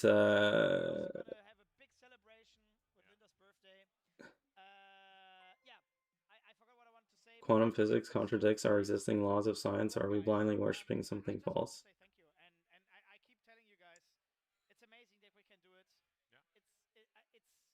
I just like science is not. I think science is just the thing is, see, these conversations are all kind of embedded in that, in the problematic assumption that there is such a thing as true, like truth and falsity. I just don't think there is such a thing. Like we're already embedded in truth. Science is just something that's useful. As long, insofar as science is useful, insofar as it can predict, you know, it can be used to predict stuff, insofar as it can be used to create stuff, then that is its value. But we try to, on top of that, make metaphysical stories about it.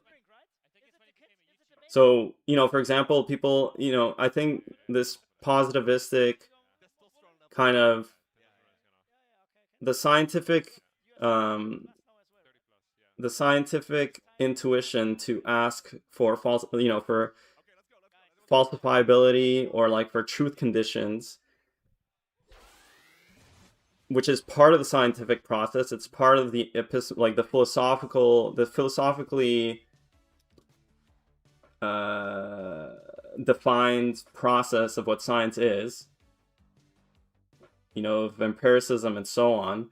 But we take it as not just this instrumental functional thing, but we project it as like a metaphysical reality, like a metaphysical, like truth conditions are part of the metaphysical, like the metaphysics of the world, that there's truth and falsity, but there's no such thing, man. Like I don't know. What is worship about science that you don't get? Yeah, I wonder, are most of you, I mean, I'm sure some of you guys have me muted and that's fine, but is anyone who's listening actually with like on the same wavelength as Rat's Law? Like, I'm not making sense.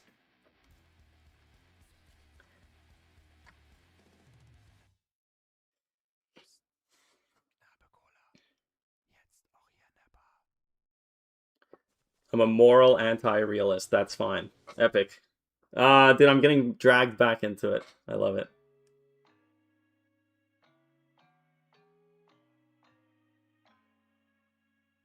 You thought most people thought science can't give answers about reality.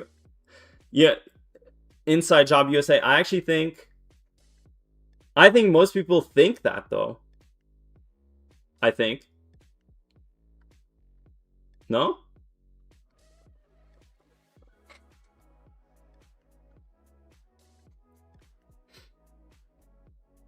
Oh my god, we're finally getting into the final.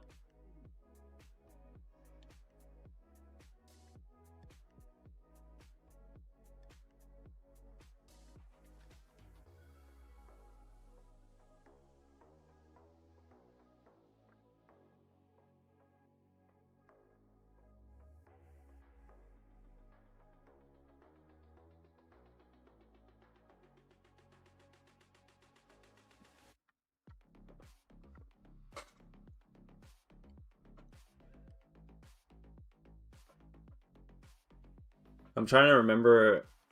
Oh, it was Phil Good today who did a drive-by, and he was like talking about Heidegger and then about how his mental health is off, and then he left. And that's why we're in this rabbit hole. And now we're talking about truth.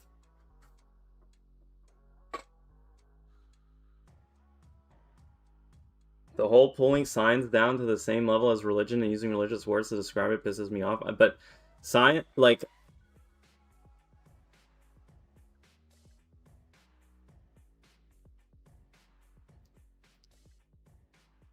I don't think that's the point I'm trying to make.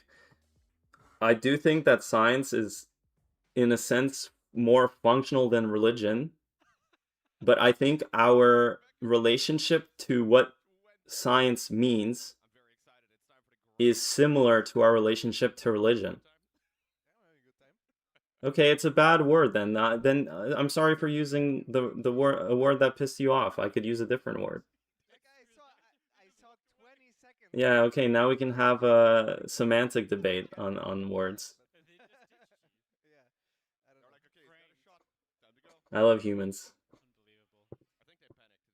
I like how we always that's why public conversations are difficult, because everyone's and it's fine. Like everyone, I think some of these discussions need to be a bit more fine-tuned. There's no D. Yeah, but Ratslaw, I'm not being I'm not being literal in the sense of what I mean by worship is a blind following of something. But okay, it's semantically not accurate. Like it's not worship in the sense of worshiping a deity. But I do think that, for example, your personal reaction to science being questioned in this way and kind of brought down to the level of religion, your reaction of it being so negative is kind of a similar reaction I think religious people have when you critique their systems of thought. I just personally think these are all systems of thought that organize our experience of reality, but none of them are necessarily, like, they're all constructed. They're all stories we tell about shit. Well, I am critiquing scientific positivism, but I think I'm critiquing more the general way people think about stuff.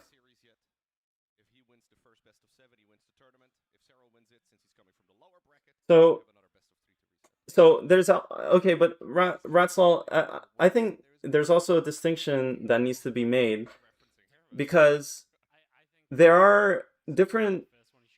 So when you say that the speed of this car is 50 kilometers an hour, that being true, that kind of truth statement is different from saying Eskia is a piece of shit, and that is true. And so there are descriptive statements, and then there's, okay, dude, that's it. I got debated. We have the reigning champion. We have Team Liquid's Clem.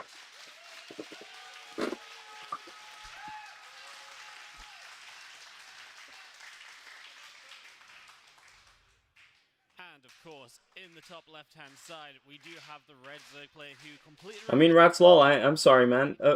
You're free to think I'm, you're free to. I've pissed off my trust me, I've pissed off philosophy profs who think they dislike my way of doing philosophy, and I'm all over the place with my terminology and stuff and my use of words, and that's fine. I don't give a fuck. I'm just trying to share how I think. I'm not trying to impose it onto anyone. If you feel like you see something of value in it, then good. If you feel like you don't see anything of value in it, then also good. That's it.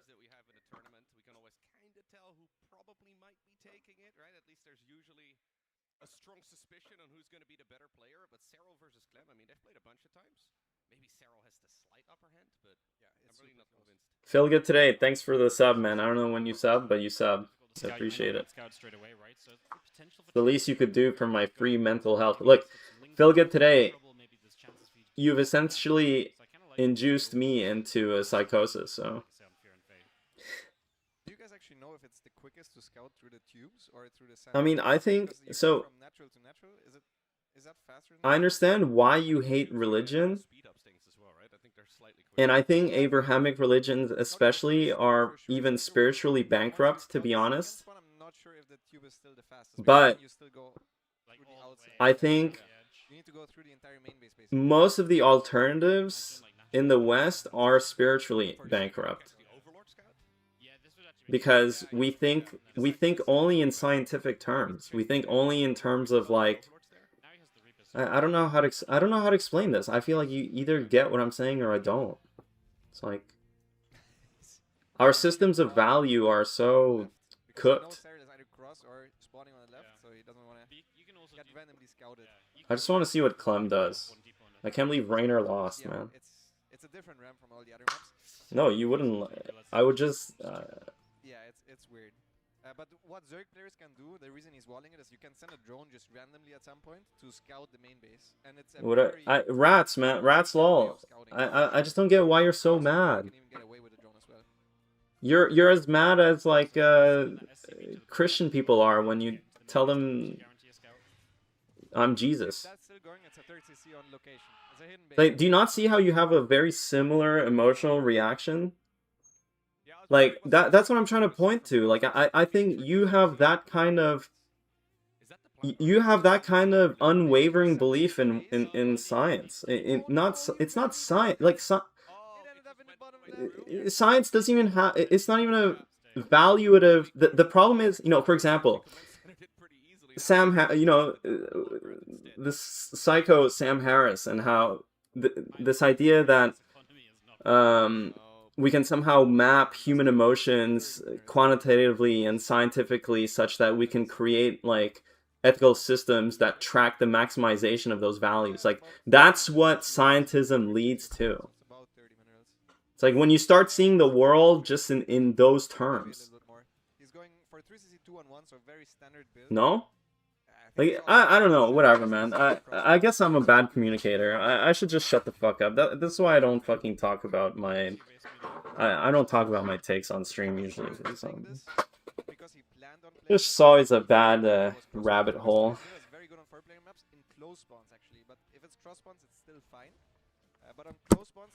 Which player is winning right now? No one. They're just doing their opening build wars. Clem's been doing only Banshee openings against Rainer, and then now he's doing just triple CC. 4 out of 5 games against Rainer. Interesting to see him now immediately going into the everything. Yeah, Charlie. That's kind of what I'm getting at, but I think it's just not figured out yet. The exact. I just hope some of the people that are lurking are kind of on the same wavelength, you know.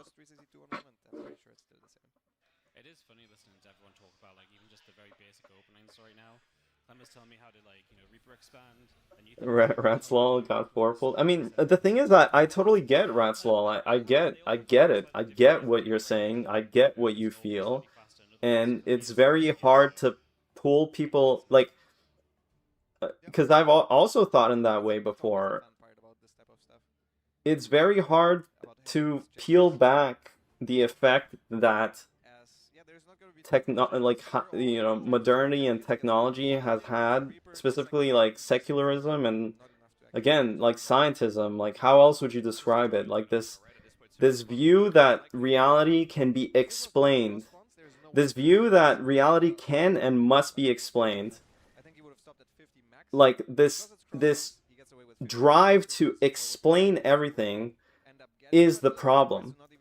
And I'm trying to make the point that all explanations are storytelling mechanisms and they're infinite in kind. Like, you can make up any story you want about the moment in time you are living in. And there will always be competing stories.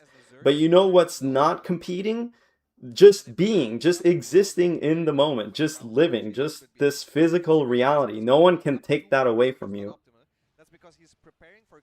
But we don't affirm, like, we don't acknowledge that. We just talk in stories. We talk in fucking, like, religion bad, science good, my way of thinking good, your way of thinking bad. That's the problem, man. We make qualitative judgments of people in society, like, this guy makes, this guy makes money, this guy doesn't make money, this guy contributes to society, this guy doesn't contribute to society. It's the same shit, man. It's the same shit. And in our attempt to explain stuff, we don't just accept things for what they are. We don't respect things. And I think this is even more apparent in our relationship with nature, you know? We just think nature and animals and, like, everything is beneath us, you know? That's why we're okay with fucking shitting on the planet. That's why we're okay with factory farming. That's why we're okay with ecological devastation. We just think the world is dumb and we are the only rational creatures. But I bet you guys a spider would think we're pretty fucking stupid for not being able to spin a web. You know, a spider would look at us and be like, wow, that guy can't even make a basic octagonal shape with his ass. I mean, but, you know, and then you might think, what's the point you're making there, Jip? Is that we do that to everything around us. We evaluate everything around us with respect to human traits, you know? That's the point I'm trying to make. And I think, like, the way we describe science and the way we describe, like, the way we describe the world, which is a very scientific way of describing the world, is like, what's it called? It's, very neatly camouflaged. It's very neatly camouflaged. It presents as objective, as transcendentally objective, when it's not. It's just a projection of the human mode of being, you know, the human way of existing. It's like if going vegan, no, I fucking I eat meat, bro. It's very good actually for two-base muta in particular. Yeah, in particular, it's very good for two-base muta. Because of the spawn locations, like bottom left to bottom right. Because it's close by air, yes, but also because it's a very. I mean, I think you know, I'm just getting baited, man, and I'm loving the bait. Tank pushes. Oh, big mistake there from the drone micro. Holy moly! As spawning in the bottom right. Game number. I hate myself, man. Can't believe Clem got blasted that game.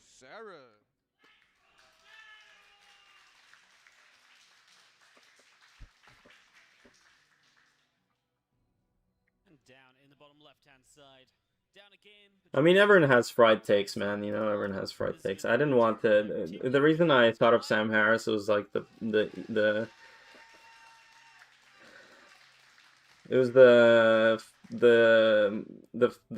fastest thing that came to my mind was this fucking moral landscape shit. This is very uncommon. The only way this works is if it's a close by air map where you can always expand away. I'm sure. Which is the case here, and it's just generally a larger map, so this is why it's good for two-base muta. Other than that, the map is not that great for Zerg, but securing safe 4 bases with two-base muta is very difficult usually, so yeah, there's also a healing shrine here, which is... This map is so primed because you can heal stuff on it. Imagine that. Would make mutas even better. Yeah. I actually saw, by the way, a Viking try to lift up inside the circle, it just bugs out. It bugs out, like, what you have to, like, push out? Dude, this is why I only, you know, that's why when you turn on the stream, you should just play video games. That's what I like about games, you know, is You see, this is what I'm saying. Like, I think we can, the way we conceptualize of the world and the way we make sense of the world to ourselves is untouchable. And our collective existence is trying to create shared ways of thinking. And that's why sometimes there's tension that comes in like communication, especially this kind of medium where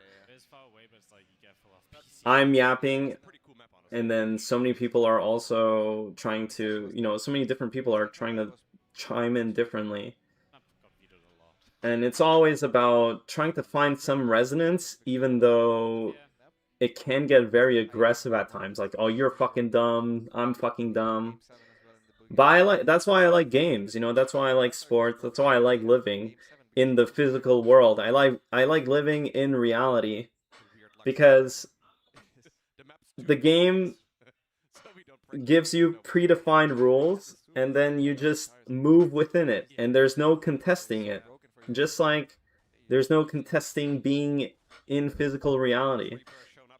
And that's why I think rationalization and talking and language can be so fucking pointless.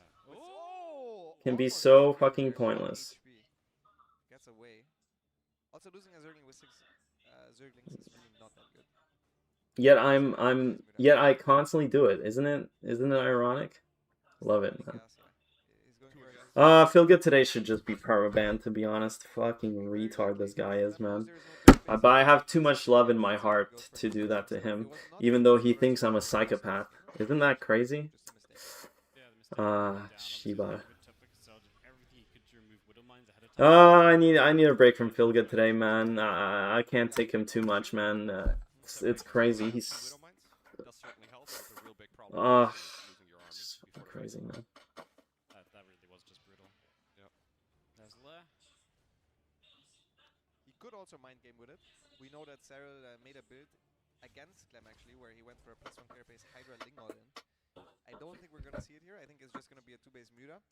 And the way you orchestrate a series like this is usually you go for Lingbane Muta all in, and then the other guy is afraid of moving out. And now the next game you play once again 2-base Muta, but then you play way more greedy. It's interesting because Clem's now playing like the standard build, this 2-1-1 style. He's not gonna move out again because he's afraid that Sarah is just amassing units once more. This also gives you the mental edge. That was the He's actually been using different builds. Yeah, it was on Tourmaline, exactly. Yeah. Get some YouTube clicks with that? Yeah, that was a funky game. I was trying to make sense of it, but it's just a fool on my Yes, but the thing is, Ratslol, is that we extend that logic to like moral reasoning as well. And measurable things are inherently meaningless. They're of no value. There's no valuation in stating objective facts. They're descriptive statements. They're not.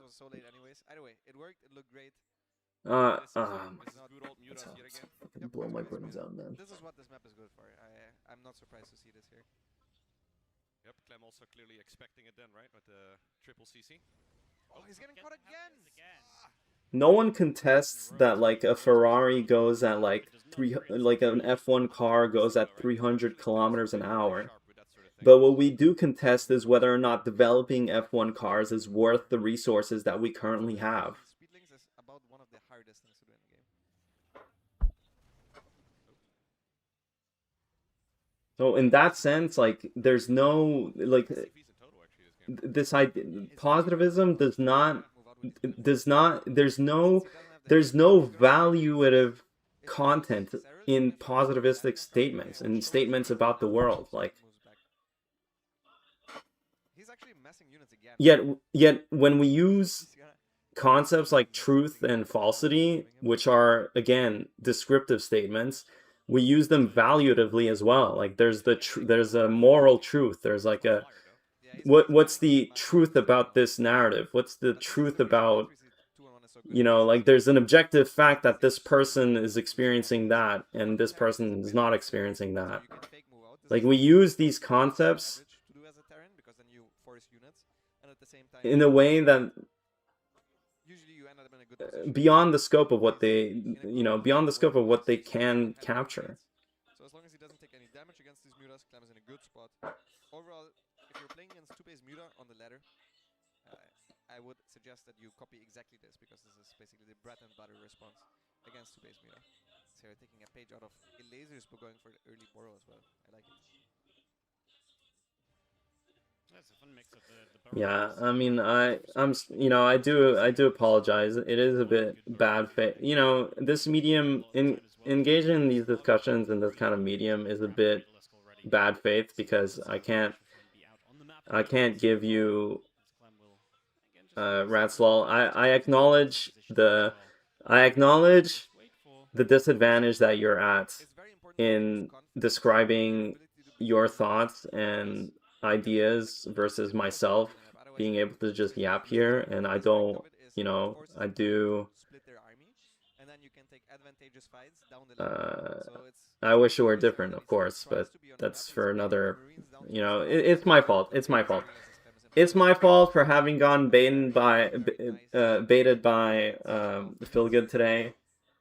The quintessential retard of Gypsy 93 chat. He has taken the king's crown away from Eskia. Just a prime. No, I would never. No, but you see, there's no such thing as some. Well, I mean, I mean, I kind of just. I was gonna say there's no such thing as someone being retarded, and then you're right. I did just ban Feel Good today. I just couldn't. It's not that he's retarded. I just can't. I can't bear his presence currently. I can't bear his presence. That's why. I can't bear his presence. I'm sorry, Feel Good today. You know, at the end of the day, this is the Gypsy 93 chat. I'm very privileged inside my own home. Also, you don't kill anything. Yeah. So I'm not exactly No, Ratslall, I know where you're arguing from. I know where you're arguing from. Well, no, sorry. I don't want to say that I know exactly where you're arguing from. I know what you're saying, and I think I know. I understand the points that you're making, and I'm doing a very, very bad job in expressing my perception of things in a way that you can relate to it. And also, it is one way because you're typing and I'm just yapping. So I hope you don't take it. I don't think you're an idiot. I don't think anyone in chat is an idiot except for Feel Good today and Eskia. If anything, I think I'm an idiot. And that's all right. Right now, Clem's army is looking really good, especially once 2-2 is done. I just or engage before the 2-2 is done. He's just shipping it. I have a very cooked, you know, I have a very cooked way of seeing the world. I'm very perfectly happy with it. And sometimes I try to share it, and that's it. That's all it comes down to.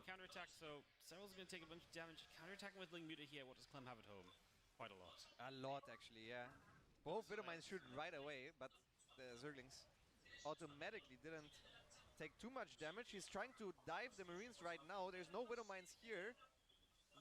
An extra Widowmine tries to borrow, tries to target the Mutas. I'm surprised he's getting +1 vehicle weapons. All of his reinforcements, which means Clem is forced back all the way. So the counterattack was the perfect choice here from Cyril, just leaving a couple of Cyril's blasting Clem. All the Ling Muta, and because of it, Clem is, yeah, he's struggling to defend this right now. Only 2 SCVs killed though. So that metaphor.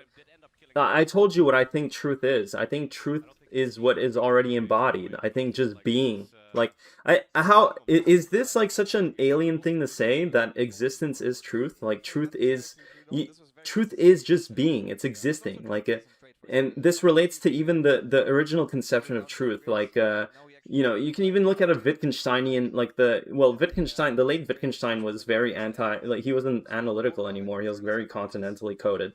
But even the analytically, like, linguistic, psychotic motherfucker Wittgenstein, the earlier Wittgenstein, would say truth is a state of the world. It's a state of the world, you know, it's a state of affairs in the world. And so, yes, I do think there's a truth. There's truth. Truth is just being, it's existing, right? Like, it's this physical fucking reality, you know, I'm slamming my fucking chair, like, I'm breathing, like, this is truth. but that's all there. It already is. But I think that we exist in it, but we also construct like our mind by necessity of being human, and I'm sure maybe some way of being animal, some way whatever. We also construct some mental models of reality. For example, this idea of this idea of time, of past, present, and future, of events happening. The past doesn't exist. The only thing that exists is now. It is the current present time that is the only thing that ever exists, ever present. But we can still construct these elaborate stories or explanations or retroactively fit stuff onto our experience that I think we often yet we use the terminology of truth and falsity to these things where it clearly does not apply because they are not states of affairs anymore. This is what I'm trying to diagnose. Like, this is what I'm trying to say. Like,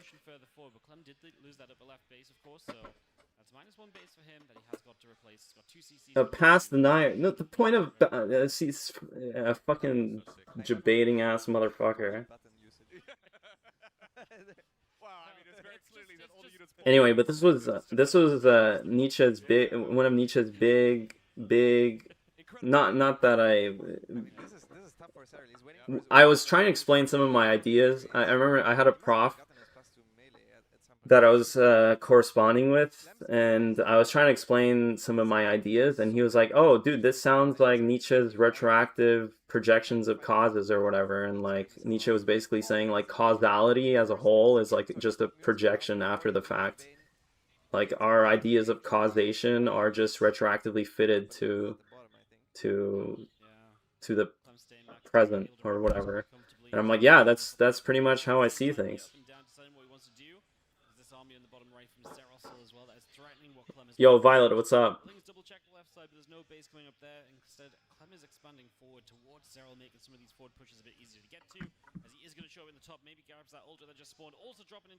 Yes, but okay, see, now you guys are debating me because you guys are saying, like, see, this is where I think also some of the science breaks down, because you could say, like, according to our scientific principles, you could say in theory, if we were to teleport and then look back at the Earth with a telescope, this is what we would see. But it doesn't make sense because that would never happen. We could never ever do that. So like our model does not fit that.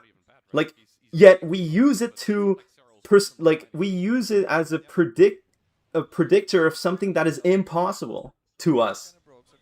And if you don't see that that is a problem with some of the scientific models that we have, then I don't know what to say. Like, I remember I had a friend of mine who was saying like, oh, but you know, if we built like a pool on the moon, we could like float on it, we could walk on water. And I'm like, yeah, because that's what we're doing every day, right? We're building pools on moons and walking on the water. It's like, fun fact, like objective reality, isn't reality cool? But we're making these conjectures about things that we will never experience, as though as though we can. We know it to be true.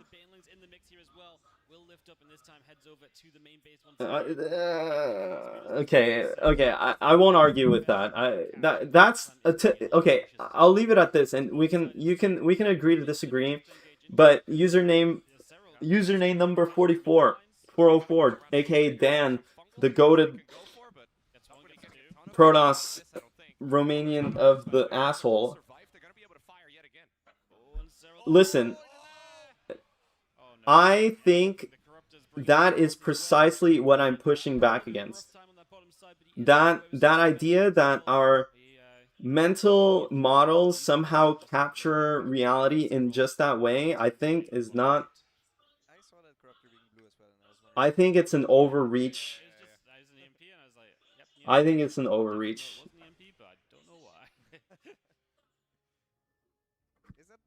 initial bases, the orbital, or is it an extra orbital?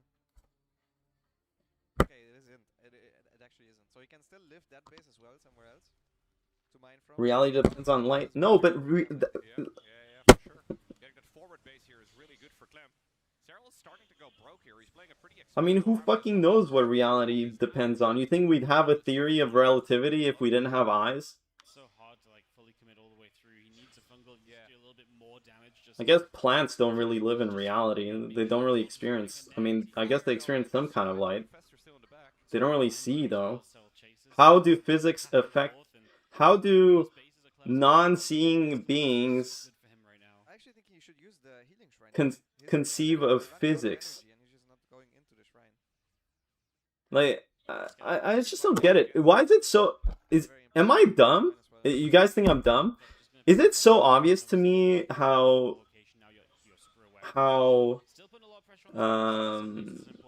biased our scientific models are to just our biology alone? Like no one thinks there's some kind of like bias to that, or no? I'm just curious, man. Like I just, am I the only one who's retarded?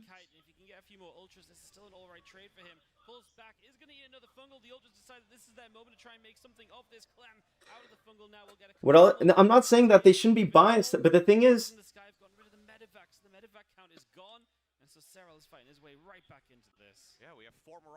why not then limit, when we talk about reality, why not limit it to a human conception of reality, or how humans experience reality, not reality transcendental as such?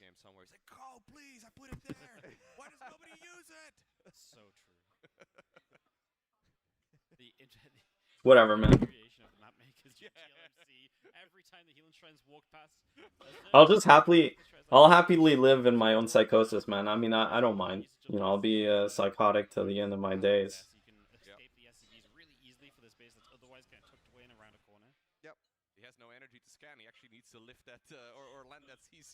Truth describes the reality of a thing. Dude, I actually love this, man. I'm not gonna lie, I fucking love this. I love you guys, Rojo, but I love you. I love doing philosophy, man. I love philosophy. I love hearing what people think. I genuinely do. And there's most of the things that I read, I could, like, my brain literally thinks of 50 things I could reply to that.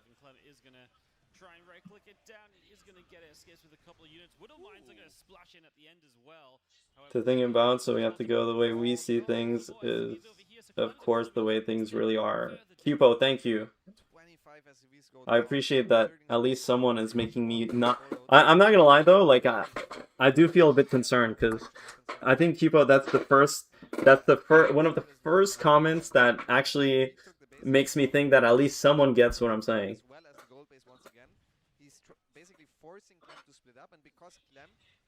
Is by nature of transcendental, but we can only apprehend the stars in a particular way, like in a human way. Like, you think of fucking you think what's an animal that uses stars for orientation? You think they look through the fucking telescope? You think what are, like, you think like a plant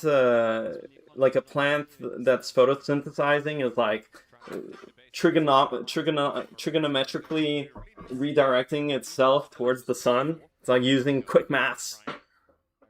I gotta plot my fucking angles. Because, I mean, math is the ultimate reality, you know? I mean, if you really think about it. So all the things that don't have access to math, they're not really real. Or they're not really... How do those things live anyway if they don't know what science is? How do things work if they don't know how science is? If science is ultimate reality, but most things in the world don't have access to science, how are they existing? It's so weird, isn't it? It's so weird. Incredible. Button's like the best. That button's actually crazy good though. I know. The low-key most imbalanced. I mean, how's this not making more... I hope this is starting to unlock some fucking It's so I don't know. It's just so obvious to me. Like what I'm trying. It's so obvious, but I might just be psychotic. You know, I might be unhinged. I might have done too many shrooms in my life, even though I've done zero amount of shrooms. Yeah, I'm like I'm on like some real high, some me high. Philosophies help with StarCraft. Well, funnily enough, I think I'm quite good at communicating RTS concepts too. Coincidentally. That was a really bad trade though for Sarah. Sarah really needs to watch out. Now he's down 40 army supply. This base is going to be almost impossible to hold because you're going to be forced to engage. They do some rough calculation. I don't think so. I don't think they do rough calculation. They just do the thing. Like when you're when you're riding a bike, do you think you're fucking like your brain is calculating the angular velocity of your fucking wheel?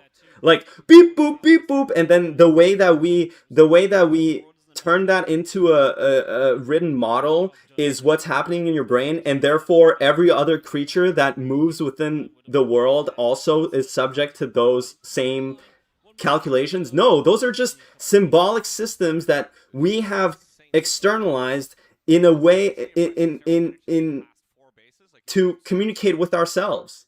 But we project those symbolic systems as though they're transcendental of reality as a whole. Like, dude, I actually, the more I talk about, the more I, at least all this prompting is making me so much more sure of what I'm saying. Like every single time I'm starting to realize, like, wow, people are deep in their fucking psychosis, man. It's hard to bring you out, dude. That conditioning is so fucking deep, man. It's as deep as StarCraft 2 people are fucking, they're coked out of their mind about StarCraft 2 and they need balance patches every fucking month because the game is in an imbalanced state. It's the same level. It's the same level of conditioning with respect to science and a material view of reality. Like, it's crazy, man. It's crazy.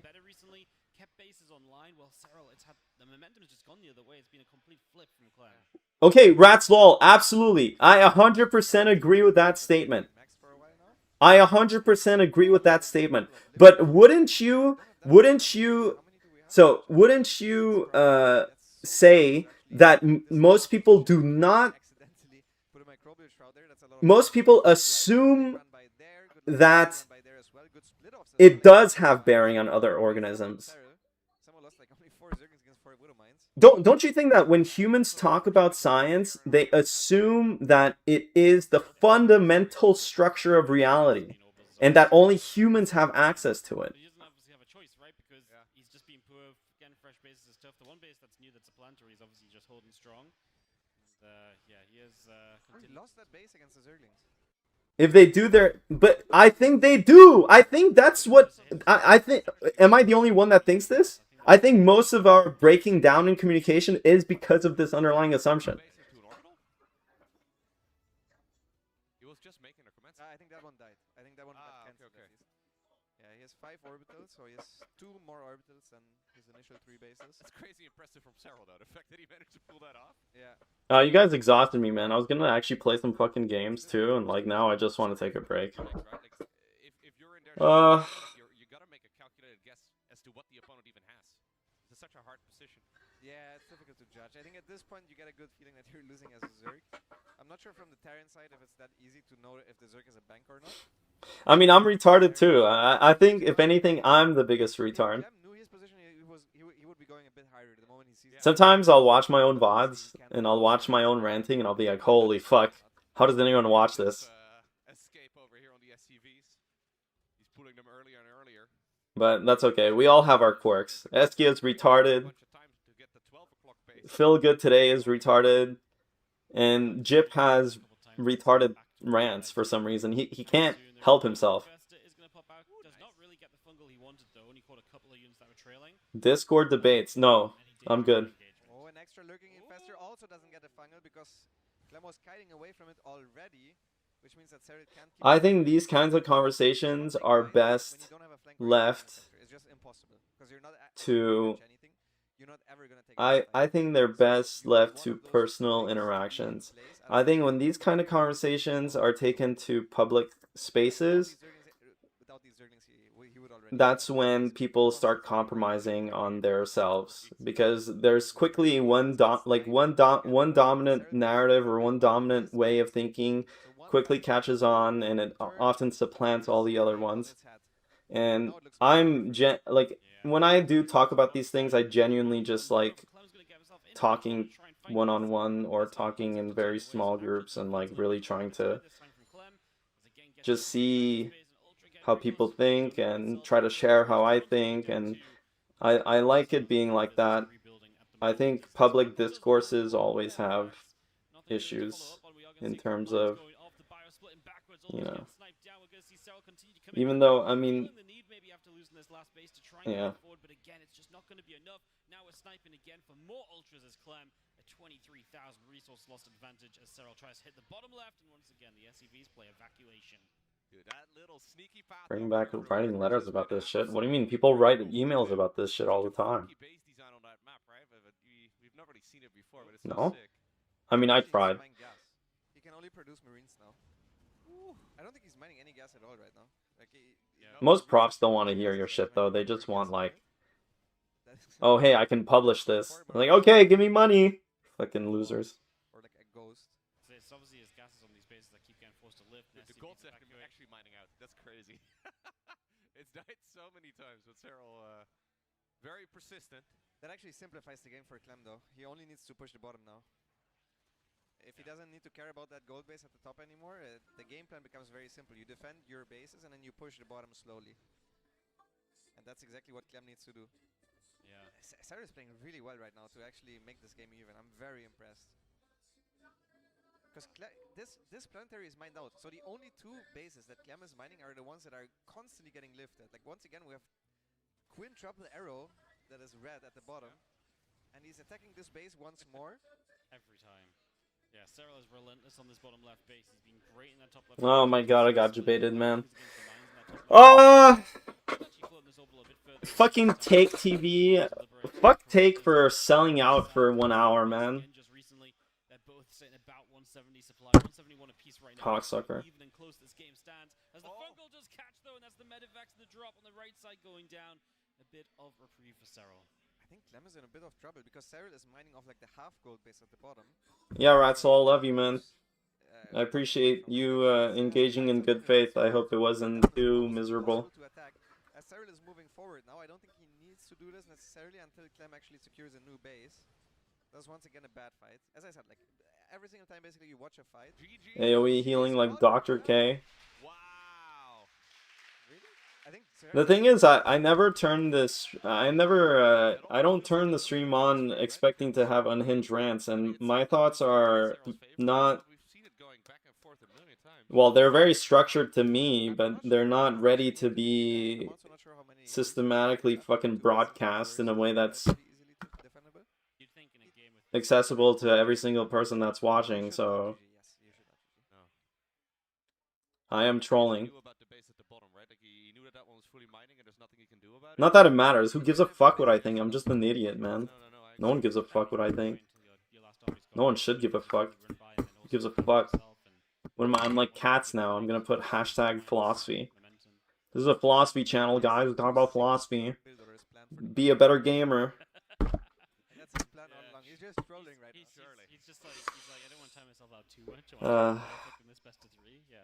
Dude, that's such a shame though, because that was one of the very best games of ZVT I've ever seen. That was that game was insane. Yeah. For it to end when both players are even supply at like 150. Yeah, it was an anticlimactic. Yeah, very. Why is Eskia not commentating with me? Juanito! Yeah, I don't know what to say. Like, I wish I could go back into the replay to actually see how, like, I would say it. Juanito, can you explain? Did you watch all of Clem's games today? That much in his favor. Yeah. Because Clem's top left side base was completely fresh. So if he starts camping, yeah, Cyril has to. I don't know. I was watching him play against Raynor, and he was doing Cloak Banshee opening every game, and it seemed really bad. But he won that series, and now he's doing like the standard opening, and he's losing. Does that make sense? Yeah, you could always, I think, always as Clem, you can camp towards the top left side of the of the map, and then play there in the end. And I think much easier position to defend for sure. All right. Either way, that's going to take us to the third game. I know. It is a best of 7 finals. In the upper left I'm surprised he even went to this tournament. He's probably out getting sloshed now. He's trying to get someone to go to the club with him. In the bottom right, we're going to have ourselves the red Zerg player from Basilisk with a 2-0 lead. It is Cyril. Oh, thank God, man. Dude, it's all... I can't believe Phil Good today came in here and he's like telling me how he's like, oh, I hate life, Heidegger technology, and I took the bait, man. I took the fucking bait, man. Yeah. Fucking Germans, man, they all love Nazis. Like Heidegger. I mean, no offense. But isn't it strange? I don't know. Which had very different ways of being played eventually. So, game 3 now, back to pool first. Any thoughts on this, Lambo? I wonder if pool first is actually better for two-base build because you can completely skip the Zerglings. But I also saw Eliezer struggle a bit with skipping Zerglings entirely against the first Reaper because the Queen can't be at the natural and in the main base at the same time, obviously. So you might have to overset. Yeah, I did say that. You're right. Yeah, I'm not sure yet. I did say that. Numbers to know if pool first might be better. I said that every time. I was like, Artosis would have won last game. Yeah, you're right. Proxy Reaper easier, Proxy Barracks. Oh, Juan, what do you think? I was gonna message you, but I've seen Clem do... I mean, I've seen also Maru do some racks only opening. I mean, no Hellion. But Maru, I think he gets very quick double eBay, and then Clem did this 3 racks build. But the point is, if you skip Hellion to just make a lot of Marines, what's bad about that? Is it just bad? Do both stop? Like, what's the point even making Hellions? Random all-ins, is it? Like, which all-ins are the worst? Like, random Roach all-ins? Or, like, can Mass Marine hold Mass Ling? Or is it just Ravager, Ling, or Ling Bane? Okay. In the last patch, Eliezer always went 15 hatch. And those ones you hold because you can pivot your factory to make Siege Tank or Cyclone or something like that? Because then you can't do anything, you're not denying a third base. Okay, no. Or... Good spore cancel there. Okay. That's the downside of Okay. He did make the 2 Zerglings though. He forgot his Overlord, so he needs to double Extractor Trick. This is really bad. Just curious, man. But if you know they're playing standard, you could technically skip Hellion. That's what you're saying. Wondering when is it worth it to make the Extractor Trick when I'm supply. But basically, if the Overlord is only just started, Yeah, okay. in the first 6 seconds of the Overlord, if you then Extractor Trick out the drones, there's still it's better than if you would have waited until the Overlord is done. Also, if you're Larva blocked, it's better to Extractor Trick out the drones. But yeah, couple mistakes. Okay. He loses 1 drone. He needs to Extractor Trick out a couple extra ones. This is uncomfortable. That's what I'm talking about. Against Clem is not that easy. And he even made the 2 Zerglings as well. I was talking about 0 Zerglings.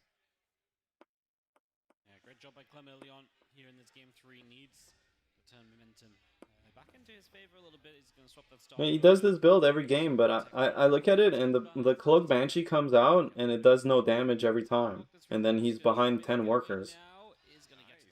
And I just think, is that really good? Yeah, rather than triple TC from what we've been seeing so far in the series. That's what I'm thinking. A lot of aggressive potential early, although it's been a lot of Hellion Banshee mostly. So he just wins because his mid game is better? A little risky maybe against Roaches, but... You can also play Hellbat builds, right? And from 2 base. Yeah. Or BC. Actually, just you can do whatever you want from 2 base. Okay. But Clem is not... So you like the... Oh, the other... I guess one last question. I was watching... Because I watch Ryung a lot, actually. And he likes doing 3 racks instead of 2 racks port. Do you think it's similar, or is the 2 racks port better? So that's quite nice. Stops at I know Maru likes doing the 2 racks port. He has a couple of different variations. I think there's one TVZ, yeah, TVZ. for 1 Banshee, but he did go for the... You know, like, Ryung will get 3 racks total before his star port. But the standard build is like 2 racks, you know, like 1 reactor. Yeah, he does one, like he gets obviously tech lab racks, but then 2 reactors. His first 2 reactors are for 2 racks instead of racks port. Does that make sense how I'm describing it? So it's normal factory. It's very old build. Yeah, no Banshee, no Banshee, no, just. Obviously, with the second Banshee arriving, there's more opportunity typically to start getting a couple of extra workers here and there. Clem gonna find the edges of that spore crawler range. So you think Banshee is Banshee standard then, just to not die to all ins? You should, like, all builds should have Banshee. But cloak is when you delay 3rd CC, and no cloak is standard 3rd CC. Is it? Oh, that one is not good though. Oh no, Clem not paying attention, losing the Banshee at the same time though the Hellions are going in and this 3 CC cloak? fight the Hellions. Trying to buy time for the Queens, Clem a bit in No, but I mean, so what Clem is doing this game, but just the 3rd CC is slower, no? Because you need the second gas, or you always need the second gas. I mean, dude, whatever. I can just watch VODs. I don't want to troll you, but have so much value just by existing. Okay. But you said this build that Clem is doing is poop. So is there a better version of this? Or is this standard? The one thing it doesn't slow down is the actual push afterwards. Now you don't have early combat shields, so you're gonna have a stim timing without combat shields, but you can hit pretty hard tank timings, and you can still have. This 2 base version, what does it do different? You just get faster cloak or what? They're strong at the start, but they're also strong like in the immediate follow-up. But the extra barracks afterwards, as well as the E-base, are way later. Okay. He even is going for an armory, so that next punch, it really needs to deal damage. He has very, very late upgrades. There is a hidden upgrades, which is very uncommon in this matchup right now. Yeah, this is what I was asking. So usually your 3rd command center should be before your starport, no? Armory, of course, for Hellbets here. Okay. Then okay. Okay. Then I get it. Okay, I'll try that. Actually, I haven't done a single Banshee opening yet. I've only been doing the 630 medevac opening. On the 3rd base, and Clem, he was the one that needed damage, is the one taking damage. Yeah. Is that not good? The 630 medevac opening or whatever, the 2 racks medevac. Against the first Reaper, but everything after that's been great for Cyril. Hive coming right now together with an Infestor.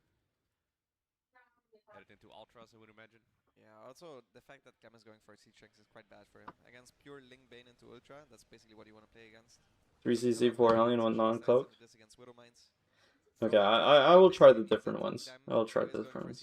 If he ever wants to go for a push, he's just gonna get swarmed. But I also saw Ryung doing, yeah, he was doing just 3 racks medevac opening. So I was trying that too. I thought it was weird to delay your medevacs, but having more Marines maybe is okay. I don't know. Not bad. Eskia, shut your whore mouth, bitch. Yeah, like usually a game like this is supposed to be even supply. It's supposed to be slightly ahead in upgrades for Terran, and Terran is supposed to have a 4 CC that is about to finish now, which all of this is... I was playing some ZVT. I think Zerg's pretty easy, no? All you do is fucking defend until you have ultras, then you F2 around the map. Is that fair? That means the Banings are gonna one-shot after his stim. They should take out F2, man. F2 is such a cancer hotkey, really. Why the fuck is it in the game? Waiting for a moment or two. He does have a fungal available on that Infestor. He could find it right now. He didn't go for it. The Infestor was auto-attacking. Should have walked. Terran's unplayable without it. An opportunity for sure is actually going to take a little bit of a Doesn't Zerg just F2 everywhere anyway? I mean, every race is unplayable without it, obviously, dude. I mean, if someone has F2 and the other person doesn't. But he does lose the Marines at the front as well as all of the siege tanks, and there goes the supply of Clem being down 30 supply against the Hive Tech Zerg. His fourth base. You can hotkey exit Zerg. Oh, yeah, okay. And it's gonna be 2-2 Zerg against 1-1 Terran for a long time. Those upgrades are going to be brutal to fight back through from Clem's point of view. Dude, I knew Special was brain rotted too. SC2 brain rot. He's like those Age of Empires players who are like, oh, we can't play without the score. We've been playing with the score this whole time. I can't tell what the game state is like without the score. I need the score, man. Impossible. Obviously, really stabilize his own economy up at 80 drones already, and an older cabin on the way as well. Just to put Nerf for Terran. I know what you're saying. I get what you're saying. I'm just saying it's a trap. I'm not saying it's, dude. I'm not trying to affect the balance of the game. I'm just saying it's a fucking dogshit hockey. I mean, you gotta admit that. It's cancer, man. Fuck that hockey. Marines going to get into that corner. Other Marines coming through. Widowmine unburrows because it was just going to hit the Overlord. That Widowmine shot is decent on the front. A couple of good Widowmine shots as the Banes try and reach those Marines, and Cyril is going to push Clem back off of Creep. Yeah, it's really difficult right now to deal with retargets because yeah, the mine shoots, it's almost impossible to react. I see what you're saying. So whenever it's a retarget, it's a good retarget, it's basically a huge hit every single time. Well, they don't need F2 at all, but I mean, Zerg, dude, retarded Zerg, dude, Zerg players definitely abuse, dude, I mean, everyone uses F2 though, you got, yeah, at the end of the day, everyone uses F2. But I see your point. I see your point that in theory the other races are better off without it. I get it, but I just think F2 is, but it's troll as fuck. Yeah, something like that. Especially when it's like you gotta see which circle it is. Yeah, I think it's like realistically it's a bit more. Okay. Yeah. It's not like you're like it's gonna switch to something in particular. It's like when it does, you do it. It's like it could be any Zergling in range. Yeah, it's actually insane. I'm going for a double Liberator harass here. The Spur Caller is reborrowing. You should get both of those queens, I think. Oh, these upgrades for Terran are really bad. One and gets to unsiege the Liberators. A lot of Widow Mines here. None of them are sieged, or a couple of them are sieged. He cancels that base. It's a rich gas. To be honest, I mean, I think Clem is good, obviously, but I don't see why do people. Timing window for Cyril where he's gonna be 3-3 against 2, but right now would be a good time for Clem to trade. How many? I just don't see what he's doing that's so hard for other people to do. Also, no. I mean, I know he's good. I'm just saying, like. Why does everyone complain that Terran is underpowered except for I bet Juan plays this well. No? I feel like there's no foreign Terrans in this game either. You're not fast enough? So his army is getting better and better. Ultra Corruptor against Pure Bio is very Oh man, don't say shit like that. And I'm not even sure if Clem has a good Coast Academy yet. Does he? I don't think so. No, so yeah, I think Sarah's army is just gonna continue to improve, whereas Clem is. I mean, Messi's 39 and he's winning a World Cup, so. Do you really have a fucking excuse? Because he needs to actually kite back these ultras. If he starts fighting close to his planetary or close to his own bases, he's gonna. Is that why Clem doesn't play? Clem still loses TVT because it requires a brain. Shouldn't the rest of the game be like that too, or? A couple ultras coming up, +1 flyer attack upgrade building as well at the moment from Cyril. Can maybe get the final at the bottom. At the same time, at the top, Clem is still kiting back. Does get the final and gets all of the units. This is where Cyril has 3-3. I kind of wish that he was a bit more aggressive at this point. Yeah. Maybe with counterattacks towards the bottom left, or towards the left-hand side, where he can try to clear the planetary. Whenever it's fights like these off creep, they tend to be good for Terran because you just kite. Yeah, I think this game's a bit too fast. It's kind of dumb how like a lot of things can happen in 0.1 second. Try and run forward here again. We do have some Fungals available, locking a couple units down. The Bane's trying to find their way forward. Overseer's ate a couple of the mine shots. Was it enough? Cyril did force Clem back. Another run by going to hit what is an orbital on this top side base, so SCV is immediately in trouble. Clem trying to press forward, but the Zoltar's right up close and personal. Now going to eat the Widow Mines, though. They're going to go low. The Queens do not get enough transfusions off. And this is actually going to be a tough moment for Cyril, who needs a couple more things to show up right now. Here are the Lings to try and save the day. Yeah, the old main base of Clem, by the way, is the one that we just saw mining again over on the right side. Clem is by no means rich here. Still no Ghost Academy for him either. Well, Zerg also just doesn't take it. Why don't you just play the race that doesn't take mechanics, aka Zerg? I mean, what do you really have to do? You just spread creep and inject, and then hold down Z and A move. For most of the game, gets a decent fungal once again. Good Ling run by. Doesn't have anything against the Liberator. Huge fungal. These Corruptors want to take advantage of this as well, try and chase forward, but they're going to eat a Widowmine once again. What's on the Overseer at least. Just wants to try and knock some of these Medivacs down, knock some of this heal. But I think it's only TVZ that's really like that, no? I feel like every other matchup is pretty slow in comparison. I think this is the only matchup that's a bit kind of psychotic. And I mean, if you play Protoss, I'm pretty sure you don't need mechanics. Isn't it?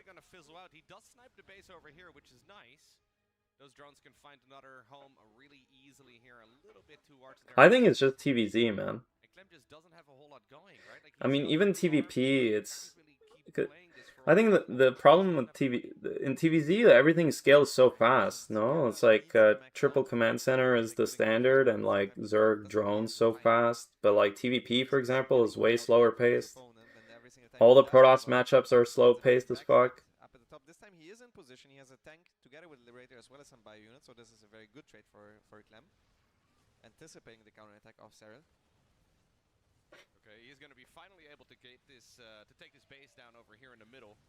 Cyril immediately retakes it though. Yeah, 87 workers versus 56. Yeah, Clem needs more economy and more tech. Attack left, attack right. Needs to be aggressive. I think I like how you the great Artosis. The great RTS thinker Artosis. Well, yeah, because you can't just set up and then be defended. You know, the game's not positional, right? Like, it's not like you have units in position here and you have a defensive setup. Supplies almost evening out. Cyrus still has a little bit of a bank. At the same time, he's defending the Ling run by towards the top as well. So simply good army movement, I guess, is the answer to the question of what to do at this point. He's once again in position. SC2 is fun. You guys are crazy, man. SC2 is fun. He has 21 Marauders against 8 Ultras. There's only 2 Infestors. I just want to see what Clem does. I also want to see what Cyril does. Cyril's blasted. I really think I really still think Zerg's very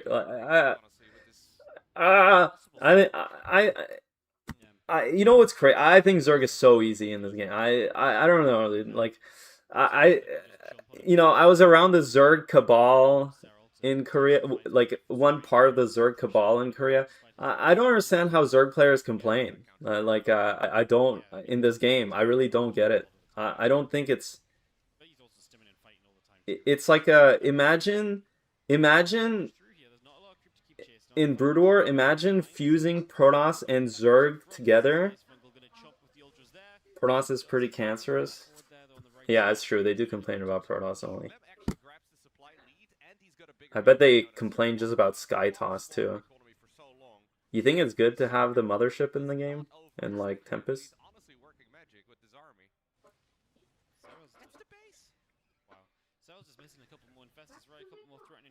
Here and there could be absolutely game-changing at this point. Cyril has been across the map. We saw a few SCVs of Clem go down, but his current standing army supply is 30 above that of Cyril's. But super low. The Lings are going to threaten the run by onto this army, and the Corruptors obviously stop the lift-up, so that means that Clem has to fight with low HP units, and Cyril's Lings alone are starting to get the job done. That's a lot of Marauders going down.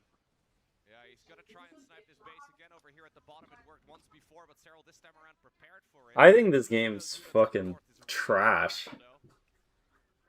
Cyril is running out of minerals. Like, if Clem didn't lose that army at the top, I was... dude, I can't believe I spent the first 2 hours yapping. Now I'm fucking exhausted. I need to go make some food. That Widowmine connection also isn't very good. He keeps trying to trade. Most Corruptors are towards the bottom, which means the top army is always... I'm embarrassed by myself, man. unburrows the mines, but loses most of them in the process. I'm not sure if that one was worth it either. Zero committing off creep though feels really risky. He has no minerals available to him, but he must know that the opponent is nearly broke as well. Zergling run by yet again, going after what little mining Clem does have. Careful that one Widow Mine when they fire so quickly. But Cyril does get out of reach. Yep, he gets away up over there again, just denying this mining, trying to keep Clem low on money as well. Cyril is mining a lot more than Clem in this very instant, and a big part of it is that exactly. What's really funny about Clem is he's so emotional. He's such an emotional player. Cyril going to be feeling a bit more comfortable, and Clem being broke, going to struggle to fully get maxed out himself. He will see that base. He's going to leave one more order to it, and then he's going to try and run for this. He's such an angry gamer. Kind of reminds me of myself. Important to hit as well. Cyril still being forced to defend on two different fronts and kind of figuring out what to be. What to leave in which position at each point in time. Good attack towards the bottom left. There's only a couple of ultras, no infestors, but he loses all of the full medevacs, which means all of the bio towards the top side is cleared up. And Cyril is trying to just buy time for this hatchery with the ultras that he has. The hatchery does go down. A couple of extra ultras are also getting focus fire down. This is a good trade for Clem, but he lost so much supply towards the top side. This is still not a planetary. He loses all of the medevacs, all of the bio, and he loses his last real mining base. When is Chud gonna play? A worthwhile trade. I'll be right back. I'll have an answer for you in a second. That is 3 in a row right here for Cyril. But these games, I mean, the score kind of looks one-sided, but these games certainly have not been one-sided at all. Crazy series. What did it say? It's the corporate tries to find the difference between these two pictures. Oh, it's Dennis in the ski suit and Mario. The mustache is perfect. I was legit worried when I was there for their own safety, to be honest, watching them. Yeah. Because they didn't give us gloves. Gonna break something. They didn't give us gloves, and if you just start falling, and the other guy also drives over the hands, I was like, I'm not sure, but they did all right. You seemed very comfortable. Yeah, I'm comfortable on skis. Yeah. I was brave. I just went straight on the chairlift. I got to the top. I was like, actually, I've done this in a while. You were very happy to be on the chairlift, though. That was the little seat dragging me up. Yeah, right? you were like, yeah. They said do something cool, and everyone else got on and was like, nodded at the cameras. I was like, well, you were the only shot that was actually edited in. No, we were dancing and stuff. Yeah, maybe the second time around, but the first time when they told us to do it was everyone was more concerned trying to actually grab a hold and get on. Oh, I was only there once. I wasn't there the first time. Did anybody fall out of the chairlift? No. I don't know. Very common. Wasn't there. Yeah, but it's not that wasn't the normal chairlift. That was the one with the plates. The one where you yeah. Well, that one you can fall out of. Yeah, I know you can. The first thing I did, I was just like, I'm gonna like Lambo and Reno went to the chairlift, the big one. I was like, yeah, I'll go with them. I got to the top. I was like, it's kind of big actually. Yeah. I heard your confidence fading on the way up. I got down. It was okay. All right, back to this grand final. It's game number 4. Cell with a 3-0 lead. He's coming from the lower bracket, so do not forget he does need to win this, and then the reset match. In the top left-hand side from Basilisk, the Red Zerg, it is Cyril.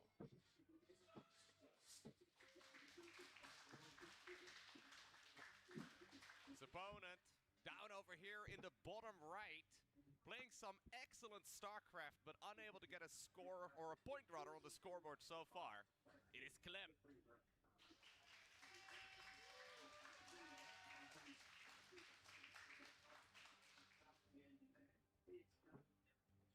Now, if I'm Clem at this point, I'm focusing on the best of 3. Yeah. Like, I won't lie. I'm thinking about strategies on the best of 3. Usually, I would say this is not that bad even for him, but Clem's slouching and he's starting to show emotion. And Clem does this a lot.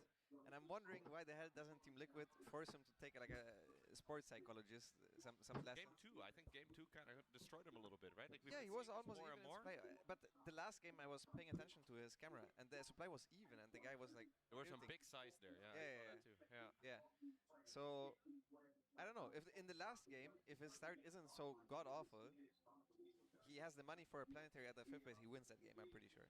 Like straight up. Just if he has money for one extra CC, he wins that. He has been like progressively more frustrated in online cups too. Like it's been very noticeable. Oh, maybe the AC is not working.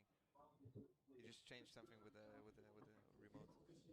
Yeah, I mean, Clem's always been a very momentum-based player, right? So Super early SCV, by the way, on the low ground. We're finally getting it to build something now, but he's waiting for 400 minerals. He's a bit of a tilter. Yeah. definitely a tilter. Yeah, but it wasn't always like that, though. Clem was always like this. Yeah. He was very. He's always been a very emotional player. Yeah, but I've never really seen him tilt this much. I feel like it's been more lately, but maybe I'm mistaken. I think also you tilt more once you start becoming like super good, because then you think you're supposed to win everything. Yeah. So like when you're a bit worse, it's easier to not tilt. We notice him more as well, right? As well, so. Roddy had a very fun moment, by the way. The first time we went up the chairlift, there was a guy in front of us filming, and then the moment we exit the chairlift, he almost falls, and it looks terrible. And he was tilted for the rest of the day because he was afraid that the cameraman actually caught it. He was like, man, I do so well the entire time, but that one time, I really hope. Oh my god, dude, I'm so fucking tired, man. The game trying to move is just absolutely golden. What was I gonna say? I was gonna say some more shit, but like I can't anymore, man. A bunch of other pro gamers, and on the way to the skiing vacation, Elaser never skied before in his life, and I do some freestyle skiing, and I told him, okay, I want to learn how to do a 360 properly, and then Miko comes to me and he tells me, I'm so fried. I can do a back. Oh my god. I will be able to do I'm so fried. All right. Okay, I'm like, okay, yeah. If you do a normal jump, you're kind of tilted backwards. Yeah, of course. And then he wears the skis for the first time. He doesn't move, and he loses all confidence instantly. Instantly. He only tried for one day, and then he gave up. Really? I would imagine Miko's pretty good at it. Like, he does a bunch of sports. No, he gave up. Well, he tried for one day. The second day, we went to, like, there's a upper ski bar where you need to go down the hill for it. We spent the, after lunch, half a day to just get to the bar. It was raining. Like he's still doing this build, man. And it took us a half a day to get there. It was a good time, though. Like, it was a good time. No doubt. Wow, Rojo, but I don't think that's crazy because I actually 100% agree with that. The home story cup, who knows? It's a good place to learn, I think. It's gonna be fun. Roach opener this time around by Cyril, by the way. Mixing it up a little bit. Very popular last batch. We haven't really seen AI really is just like cultural automation. I mean, it's kind of like if you could talk to an interactive Reddit, that's pretty much what AI is. Like your own personal interactive Reddit. Which can be useful, you know, but that's really bad. There's 6 workers for 2 Hellions. I mean, a bit more sophisticated, let's say. Exactly what's up. And I think Clem is not going to try to suicide the rest of the Hellions as well the moment the Banshee goes in. If I was Clem right now, I would cloak the Banshee. I just hope Clem gets 4-0 tier, so I can... that is in the wall, and then YOLO the Hellions there. I can't tell if Tender... Shit. I forgot Tender's in here, man. No. He can't... Yeah, he's not doing it. There's only 2 roaches. Kind of a sick plan, actually. We haven't really seen that too much, but it's nice. Yeah, it's only if the guy skips Zergling speed, which we haven't seen so far. He actually tried to do it. He tried to kill the drone. And then he's trying to YOLO there. He is trying it. When's Tender gonna play SE2? Sarah's in position now. Yeah, if he would have cloaked outside of the creep down, would have been very hard. Yeah, Tender is like a... Well... Definitely more difficult to react in time. Tender's a big engineer. Engineering bays and barracks on the way. Banshee just gonna hit a couple of the drones. You already got your GM screenshot? So we're gonna open with that carapace upgrade. Weak, man. Where's the 6K screenshot? Fell on the way through to his stim pack. Few Marines. Some peaceful for a moment or two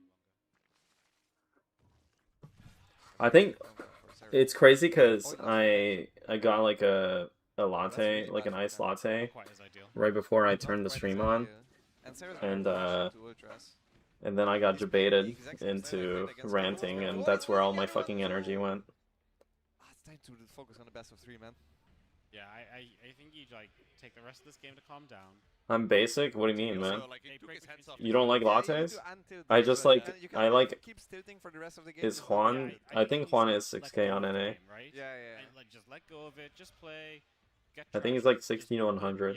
Take it as like the time. And then, like you say, reset, take some minutes before the best of 3, and then just...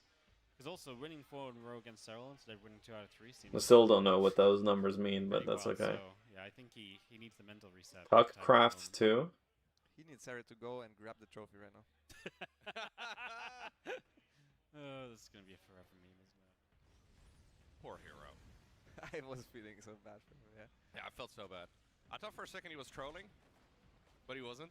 No, the moment he went to handshake. Yeah, I remember when people were complaining about the MLG like extended series. Isn't it weird that now it kind of makes sense?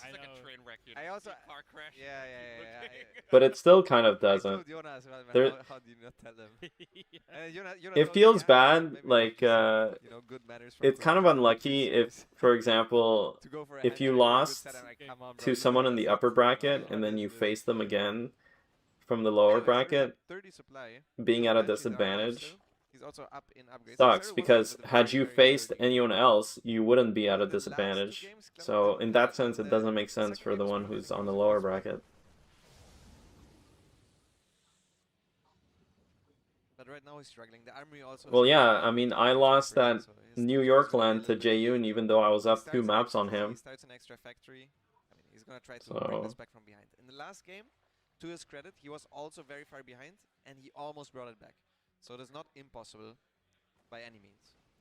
But I think this is... Yeah, but doesn't it suck for the one who's coming from loser bracket? Because if they play someone else, they don't have that disadvantage. Do you know what I mean? This is already bad, right? The medevac is so far away, you lose a bunch of Marines before they can lift up. Even the button can't save you from that one. So in that, from that format, from the, with respect to the format, it doesn't make sense. It's just with respect to like the personal map score. Just go with the wardy strat. Like, go with the just calm down. The wardy strat?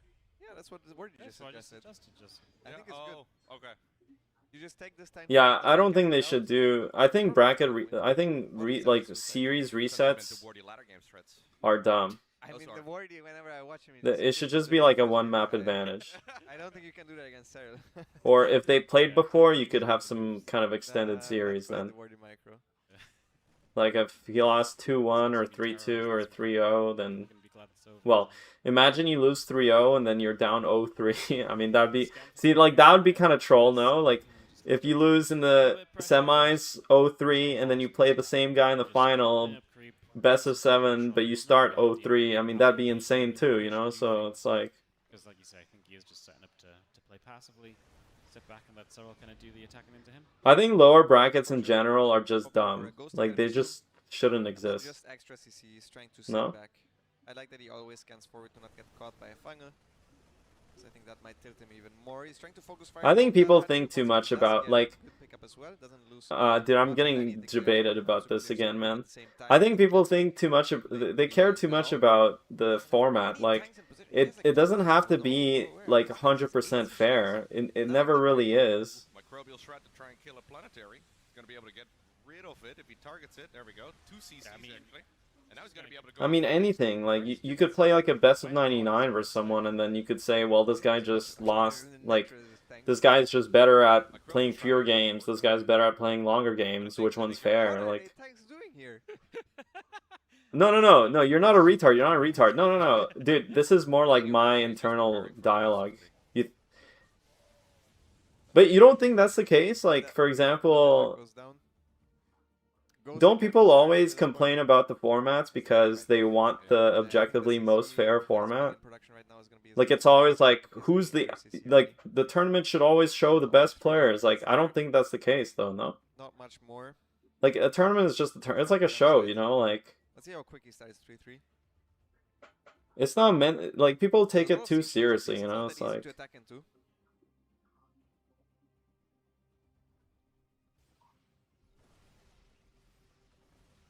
Damn, I really do, I yap too much, man. Time to set up into all the things he wants and figure out how exactly he wants to approach it. I'm just throwing the extra command centers down, still dropping running by with a couple units here and there.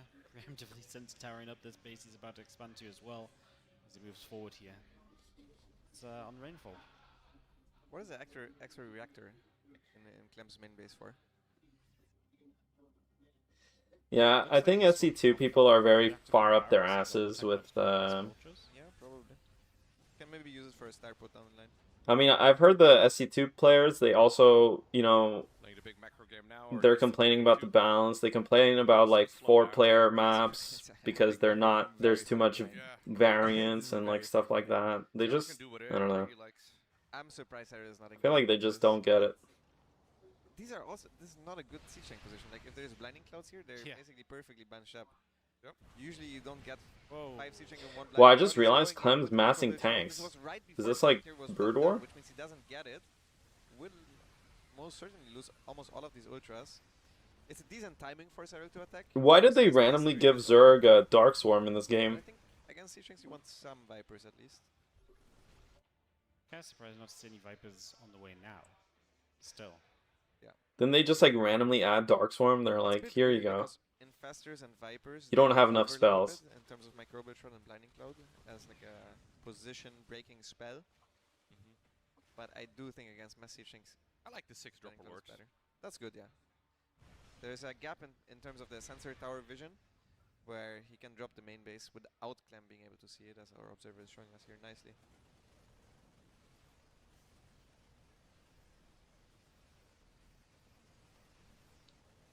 Well, update from production while we have some calm that apparently already half of the Ultra tickets for Home Story Cup 30 are sold. So if you guys want an Ultra ticket, do not wait about. I saw the location. I think it's gonna be worth it. It is absolutely gonna be worth it. Like, Oh my god, guys, make sure you get your tickets. I think I should book my ticket right now. Fans about going to a Home Story Cup. This is the one. This is why I'm not. I wouldn't wait for 40. I would go. I would go to this one. Someone who missed 20, do not miss 30. Yeah, yeah. Upgrade complete. Gonna be so much fun. You have a lot of time to schedule, right? Like nobody's got plans yet for next year April. I don't believe it. Okay, maybe one guy is getting married or something, but still. That's having to rearrange your wedding. Yeah, that's just unlucky. But you have 9 months, so you probably can still cancel. Pretty easy as well. You just suggest the wife, probably gets done instantly. Go Ultras right now. Running on in. Microbial Shroud 2. Yep, I'm just gonna jump on down. He needs to get the planetary. Obviously, one of the main goals here is to keep resetting that economy of Clem while having the big eco advantage yourself. So look at the resources lost. It's actually in favor for Zerg. Yeah, Cyril always plays like this. Crazy. When he's ahead, he doesn't just go and hammer down the win. He tries to play it properly. Yep. Yeah, the 8 worker start is, I must say, it's as close to objective as possible. It's as close to transcendentally better. It's an objective fact of the universe, man, that 8 worker start is definitely better than 12. I think you gotta be fucking brain damaged to think 12 worker start is better. I also genuinely think it's way better to have 4-player and 3-player maps than it is to have only 2-player maps, but whatever. Maybe that's because I am used to Brood War, and anything that makes the game feel closer to Brood War seems better, but... Zerg's lagging. That doesn't sound right. Moment to reset. While we drop. I think... Dude, why would you ask me questions, man? I feel like anyone in their right mind would avoid asking me any kind of question at this point. I'll fucking give you a... What happened to Godsuit? That guy was like...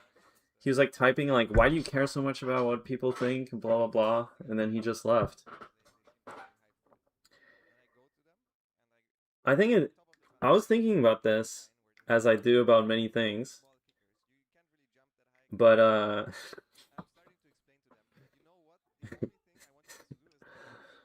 like, the Brood War pathing is really dog shit, but the Warcraft 3 pathing is kind of equally dog shit, but people don't mind it. And Warcraft 3 definitely has way bigger hitboxes. But yeah, I mean, I think RTSs should, like, I honestly think Warcraft 3 is like kind of the gold standard, to be honest. But if they just made that if they made Warcraft 3 hitboxes for StarCraft 2, like it wouldn't work, right? Because the game at this point has like years and years and years of balancing and development around the current pathing. And people are, people don't, and understandably so. I think when you look at Zero Space, yeah, but I think it still has the problem. Do you see how, like in Warcraft 3, the units are a bit derpy? I think that's the perfect, like they don't hold formation perfectly. I think that's the perfect level. And no one really complains about pathing in Warcraft 3, which is kind of weird, because the pathing is kind of horrible.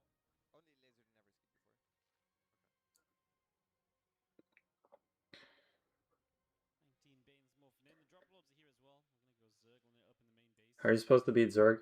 It's actually kind of, it's hard for Zerg to attack in this matchup.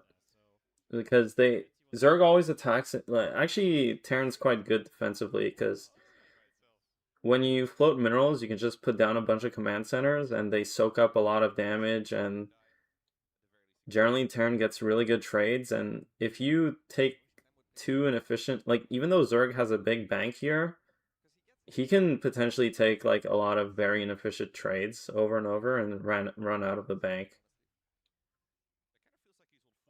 So that's kind of what we're looking at. See how he attacks here? All of his units are just attacking that planetary. And that's like 0 supply. Look at how many units he lost before trading anything. And like, okay, he killed a couple command centers, but look, he's still mining from there. So that was like a really good trade for Terran.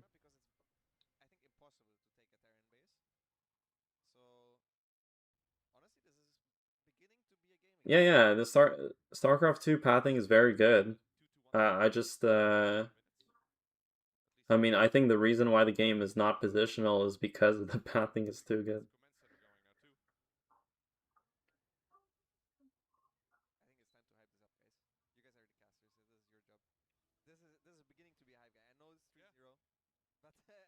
But I mean, the game, I think if you like, I think the game is good for what it is. It's like, for example, if you look at Age of Empires 2, right? I think the score in Age of Empires 2 is like one of the dumbest systems in any game ever. Like, why are you getting free information like that? It just doesn't make sense to me. It doesn't make sense to anyone, I think. But if you've played Age of Empires 2 your whole life, it makes the most sense. And they can't play without it. And if they were to design their own game, they would add a score. And so it's just like, you see how these things can influence, for example, I might have Brood War tanks that, I like 8 worker start and like 4 player maps because it makes the game feel more like Brood War. And like, I might be better at that. But that's just because it's more like Brood War. But it's not like, yeah, I think the score stuff is really dumb, but at the same time, I get why they would. I think they had a tournament without the score. Like, I remember Hera was, like, Grubby and Hera were talking about it or something, and then Hera was like, no, you need the score. It's, like, really bad without it. And it's like, of course he would have that take because he's played the game with score like, he's learned the game with score the whole time. Like, it's inherently part of the game, of his own concept of the game, So I think that's why, like, having players balance stuff and design stuff is really quite poor, because especially pros, because pros are essentially trained to play the game, right? They're like trained guinea pigs, like trained monkeys. And then you're asking them to recreate, they're basically recreating what they've learned. So it's not a creative process, you see. That's why game designers need to just, like, real great game designers they just do whatever the fuck they want. It's a creative fucking process. You just slam in something or you don't. But at the same time, it's like, if a game is what it is, like, for example, you wouldn't start patching soccer until it became like basketball. You know, like it doesn't make sense. You know, at the same time, once you have a game, it should probably kind of stay that game. You know, like you don't need to make it a different game over time. You know, it's like so that's why I think all of these discussions are a bit again circular and. What do you mean? Of course I'm real. Dude, do I not have the most real takes? I don't get it.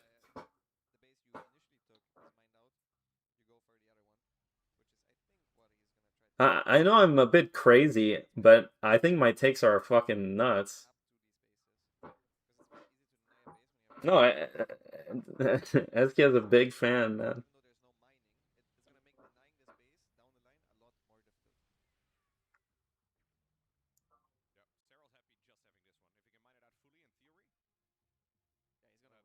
Well, no, but I think the thing is like now at SC2, the people that play SC2 expect a certain version of the game. Like that's why they play the game. So would it be a bit unfair? Let's say they brought me into, you know, let's say hypothetically, I get to design the next patch, and I make it more like Brood War. So I'm like, yeah, you guys should really go back to like 6 worker start, and like it should have multiple, like 3-4 player maps, and like let's do these other things. I think in a sense, like justifiably so, the people that play SC2 and are used to like 2-player map, 12 worker shit, like they'd be justified to like just be mad. Like they don't want to play Brood War, they want to play SC2. Just like I don't want some Age of Empires cuck to come in and be like, you should add a score to SC2 to Brood War. Like I can't tell what's going on without a score. Like maybe inside their own internal fucking head, like their own inside their minds, that probably makes sense, but not to me. That's not the game I want to play. But you see how we're like just constantly projecting our experiences outward. I think that's why, honestly, even though I have a lot of like, even though I can nonstop yap and I have a lot of takes about all of these things, of course the point I always come to is who gives a fuck? I don't give a fuck. Just play the fucking game that's there. Like that's the only thing you can do, really. You can sit around and like run mental loops all you want, but it's so pointless. But yeah, debates are fucking dumb, man.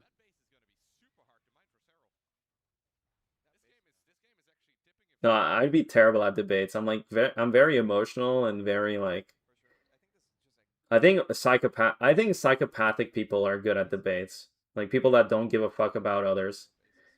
People that can like remove themselves from any discussion. I'm like the complete opposite of that. Everything I say I always fully mean. And I always take people at face value. I think as soon as that's the thing. I think as soon as you don't mean your words, they're meaningless. Like words are meaningless only when you mean them. I've been thinking about this. I said this a couple days ago, and I think that's one of the ultimate things I would say. Even though it sounds tautological, but like it really is the case. Because I think people can say anything they want. Nowadays we have like GPTs that can generate any amount of text that can mean anything. You know, nowadays, like what is meaning? And the more I think about it, the more I think it's when you truly mean it, isn't it? When it truly is felt. And I'm ranting again.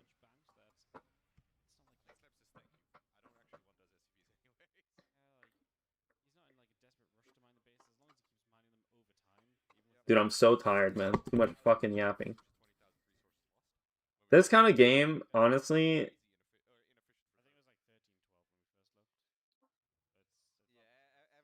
it's crazy. So you see how is Zerg supposed to win? But like, look at how's Terran supposed to win? But like, how is Zerg supposed to win, man? He just can't break the turtle.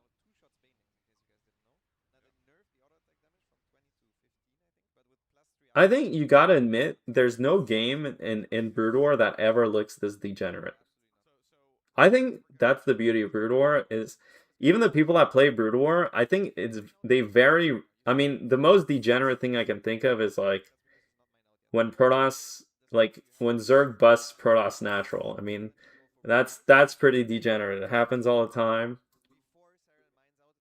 But you gotta admit, like most of the games in Brood War, they never feel that bad. This one just feels fucking dumb. No? It's probably really fun to play though. I'd like to play Terran in this situation.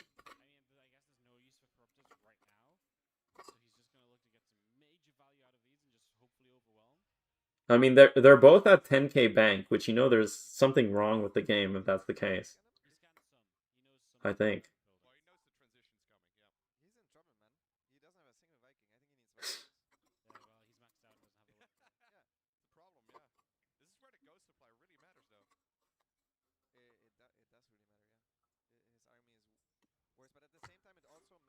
What I mean, all the bot commands were tender. I don't even know like half the things do. I don't know what monkey gay is supposed to be. It's probably some like erudite fucking meme.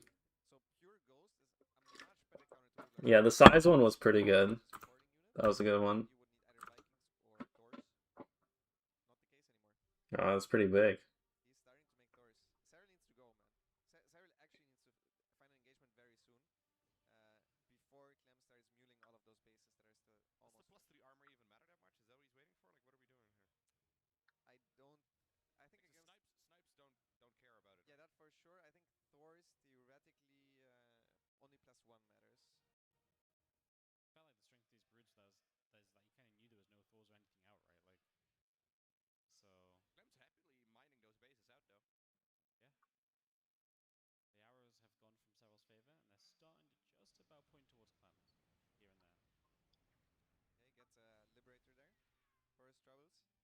Poking with the Broodlords, this is not enough Ghost. This is good for Sarah. He realizes there's not enough Ghost here and he just goes with the Broodlords alone. Those are enough to win the fight.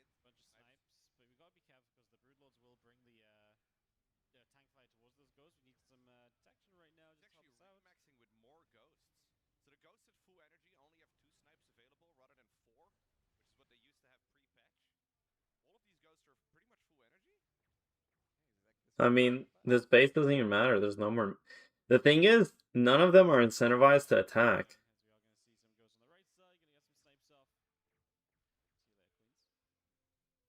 Could they just not attack? Could they just both sit there? Like, if I'm Clem, I'm down 0-3, I'm just never attacking. Isn't it? Why should he ever attack?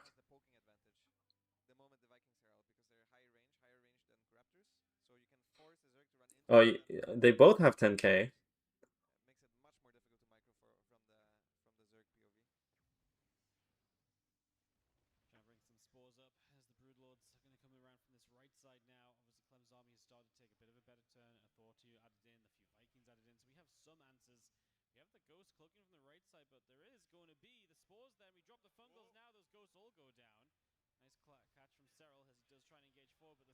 Look at all those snipes, man. Dude, ghosts are fucking cool, though, I gotta admit.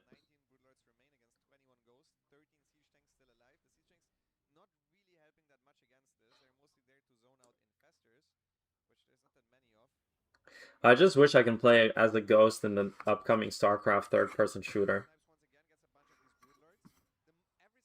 It's probably gonna be open world RPG. It's probably gonna be like, you can be a... Dude, why don't they just make natural selection? But with StarCraft. Oh, what if it's that? Did you guys ever play natural selection? And then you could have Protoss, you could be a Protoss, Zerg, Terran. You got a team of 6, 1 Zergling, 1 Zealot. Everyone's a Zealot or Zergling. I guess Protoss would be pretty overpowered. Maybe Protoss would need to have like fewer players.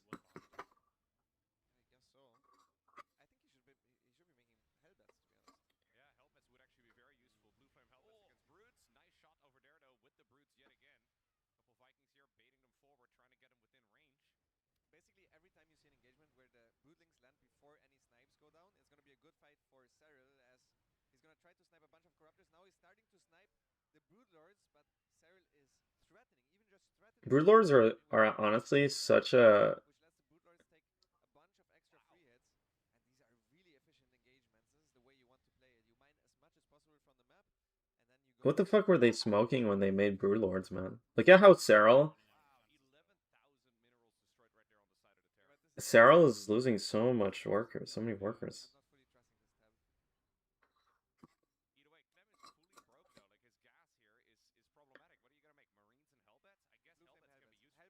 I think Cyril's dead. No? Oh wait, Clem has no gas. You guys can't see that. Clem has like very little gas.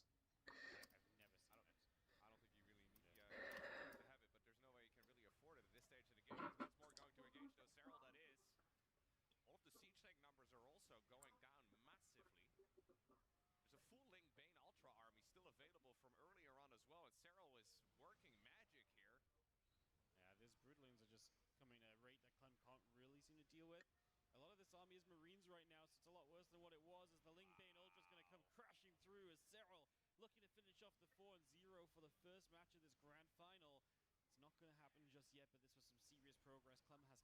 Clem has 10 SCVs remaining, and you cannot rely on mules to get the gas count going. Cyril trying to grab these gases as well. Any resource right now matters. He'd rather take. Oh, Clem actually has no gas, so. Oh, is Clem dead now?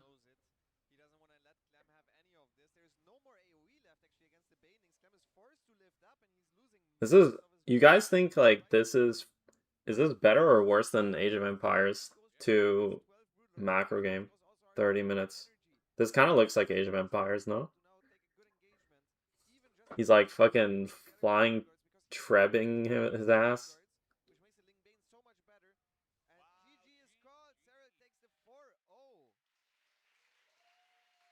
Oh, are they playing a... Oh, I was gonna say, are they playing a best of 9? Oh no, now they're playing a second set. That's so ridiculous.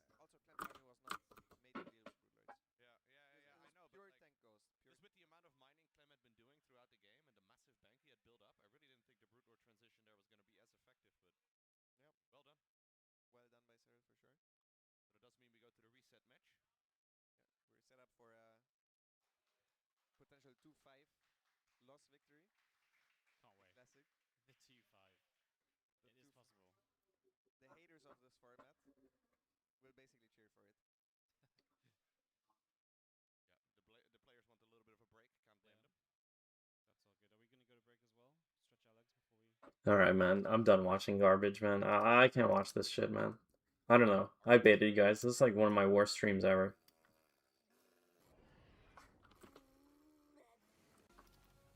I gotta eat food, actually. Like, I'm gonna eat it on stream while watching. Dude, they're bad, man. They're fucking bad.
Before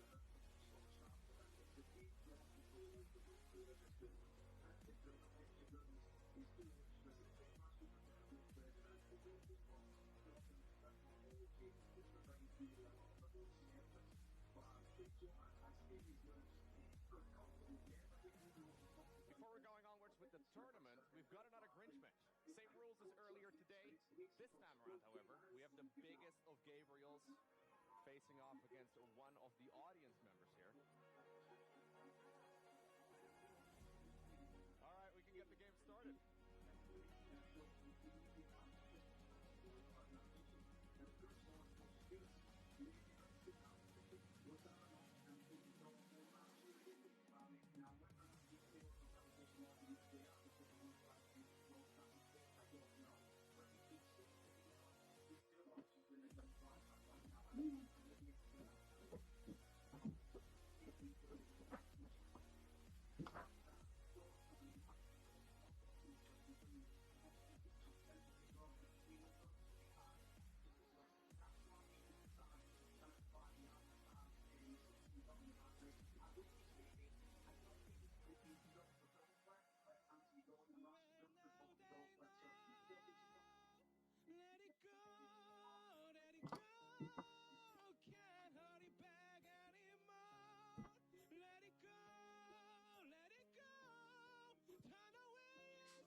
Leccare. No. Yo. I'm gonna eat. And, what was I gonna... You know what I was thinking? Maybe we can start a book club. The JIP 93 book club.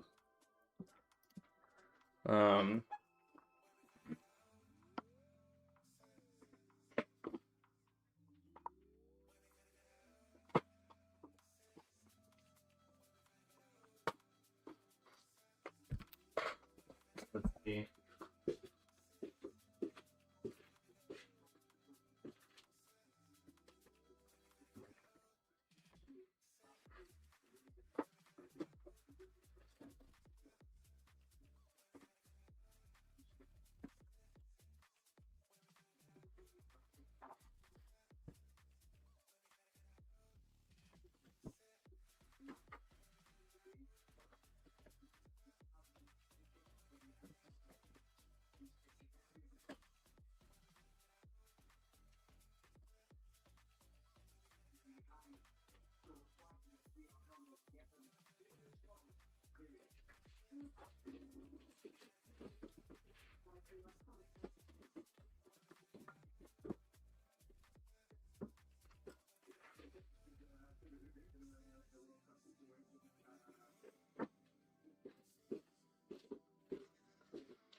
Spinoza's Ethics first read? No, that one's too hard. Actually, I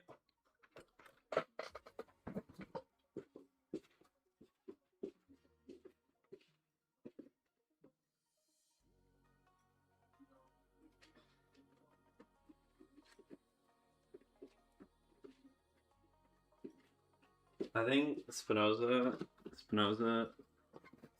Ethics, I think just the first 4 lines is enough. You don't really need to get more than that. Like, in case you guys thought I was illiterate, I have lots of books. Maybe you think I'm talking out of my ass, but does anyone have this one? Epistemology, an anthology, classic textbook garbage. I TA'd this a decent amount. Dog shit. Does anyone have the Cambridge edition of the works of Kant? Practical philosophy. Classic. Dog shit. You got the based guy. Another based guy, but now that I think of it, a bit retarded. Oh, this one was good. This one is good. A book I actually read. Scientific Representation. Van Frossen. This guy's actually like quoted these in most analytical circles, and his point is science doesn't say shit. Got a nice classic Chuang-Tzu. This one, oh, this one's good. This one's good right here. The real Wittgenstein. None of that Tractatus garbage, but philosophical investigations. Now, you might ask, Jib, did you read any of those? And my answer to you is no. They're performatively there. I don't have time to read that garbage. They're all fucking dead. Well, not all of them, but...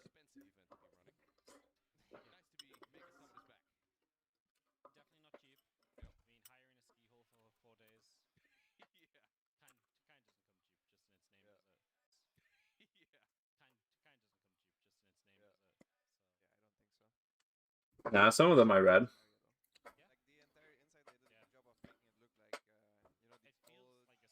I have a bunch.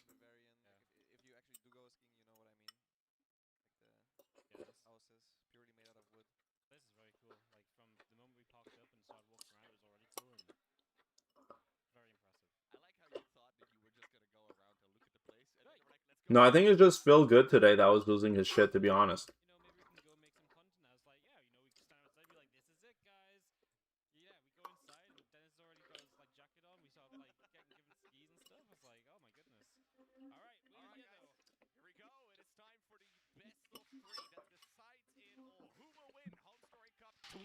Yeah, I read The Very Hungry Caterpillar when I was teaching in Japan. I read it to a bunch of 3-year-olds.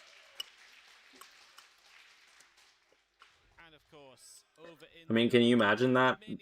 Jip in front of a bunch of kids with a lot of Japanese MILFs watching him.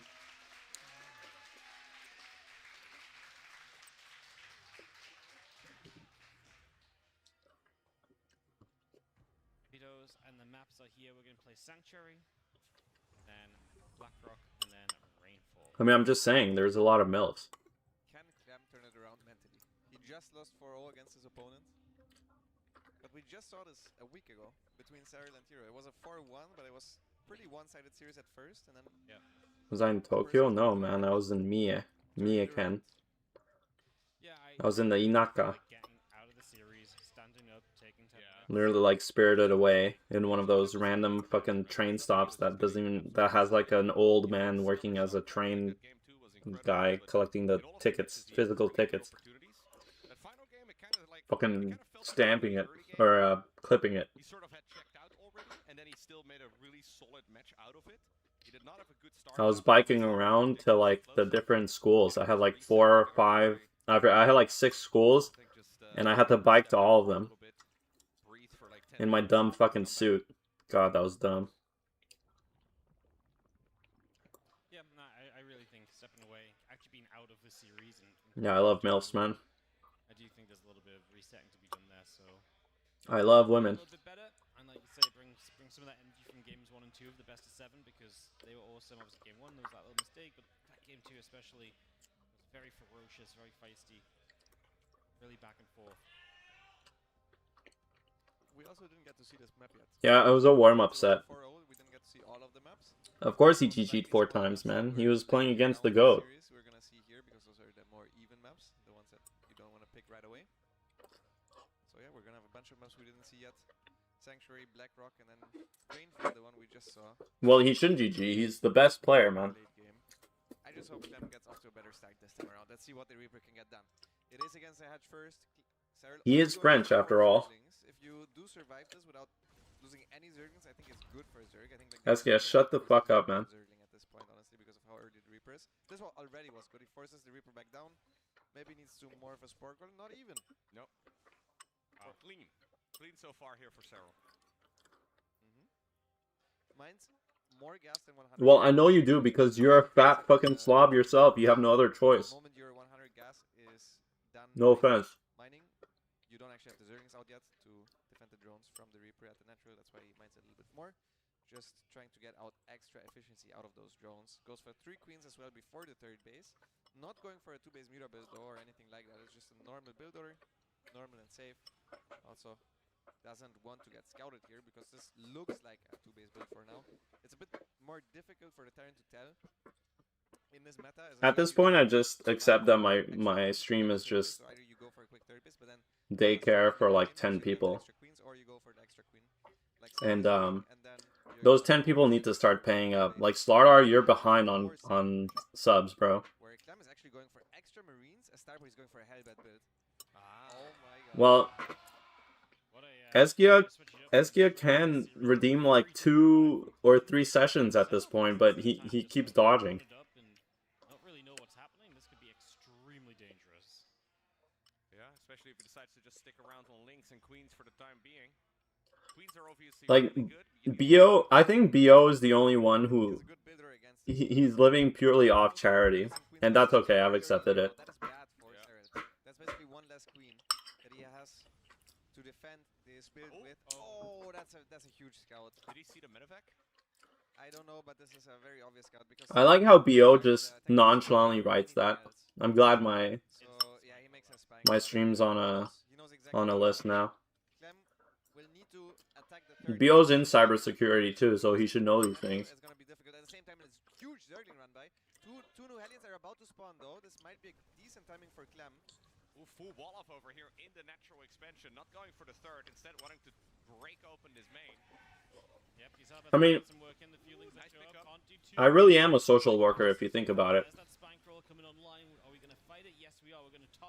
I feel like this 2 base Hellbat push is actually insane. In the corner, does need to transfuse and will survive a bit longer, but yeah, the SCVs across the map obviously in trouble.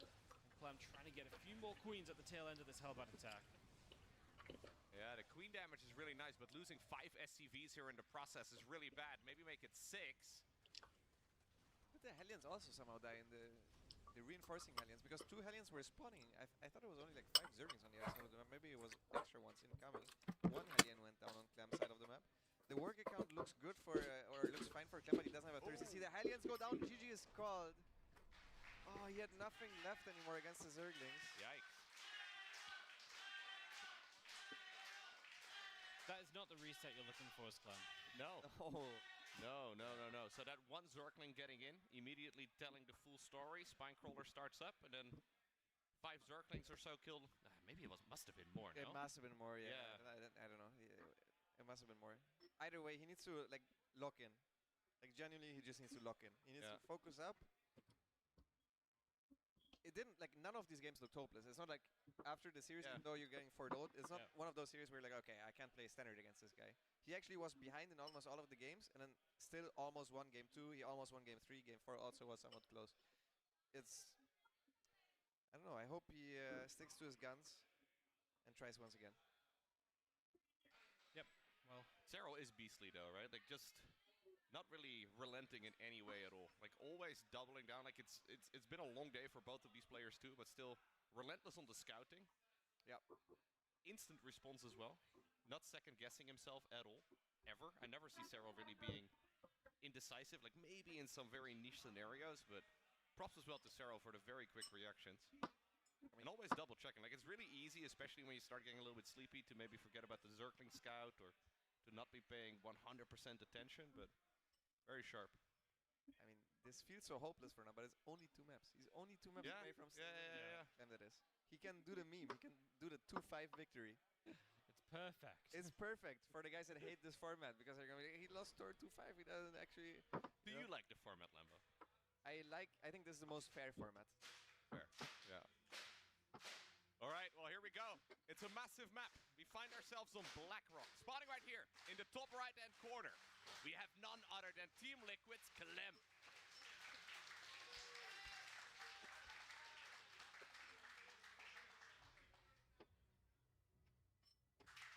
And of course, down in the bottom left-hand side from Basilisk, a map away from being your Home Story Cup champion, it is Cyril.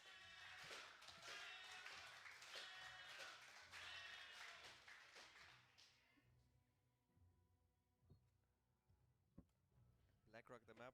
I personally don't like this one, because there's just so many side blockers. It's difficult to spread creep. Also, you can drop tanks on the high ground. Also, there are some references to Warcraft 3, which I never played, so... So the cool part's lost. The cool part's lost on you. You would probably like Warcraft 3. Wouldn't be surprised. It's possible. I'm not really much of an RTS gamer, to be honest. No?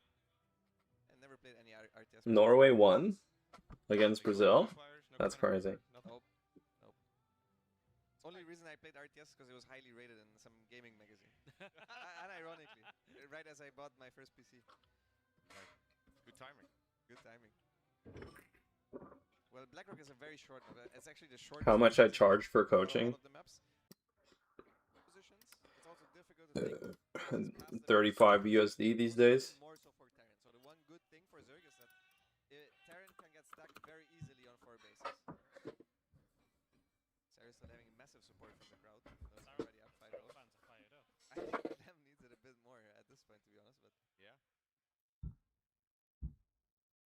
We've seen a lot of players struggle to get past. SK got free coaching, man. Tier 3? Well, I was telling people if they wanted to sub Tier 3 for coaching, they could. For 1 hour. But no one wanted to, so I don't know. it's not like Sarah really did anything, but Clem was just fine with Who cares, man? No one's... going for the Reaper, expand once more, not mixing it up at all. Does he go for a 2cc opening again? What do you guys think? Maybe, I think, I would like to see a 3cc 2-1-1, something like that again, instead of the 2cc, because Cyril has thwarted any attack that was thrown at him so far in the early game. Yeah. Yeah, the 3cc 2-on-1 games went well on the setup for him as well, right? Just outside of like, again, he walked down that ramp on game 1. So I like it. I think it puts you in a position where you can apply pressure, but you're not in that need to do damage. Which, if Serral's defending well, right, you don't really want to be in that position. And Serral hasn't really done any super early game aggression either, right? Like he's been very much so laid back, just trying to play his own macro game. He's gonna try to get a tumor. Gets a tumor. That's at least a victory here for Clem. Yeah, get a tumor. It might not seem like much, but that's exactly the type of stuff you need to get back into a series like that. He is going. So when Clem loses this, is everyone going to like be bitching on Reddit that the ZVT is imbalanced and they're going to be forcing Blizzard to patch again? That's really good. I think the other base is significantly worse to take. They'll be like, if this game doesn't get patched, it's unplayable, but they're still playing it. Good mic here from Clem. I don't know, he's going to force the Queen to now block the hatchery as well. The Queen's now where the drone wants to be. So it takes even longer to clear this pathway and to get this hatchery down. Oh, you can't? Like I'm watching you play, Wardy. Wardy Reaper. There goes the Wardy Reaper.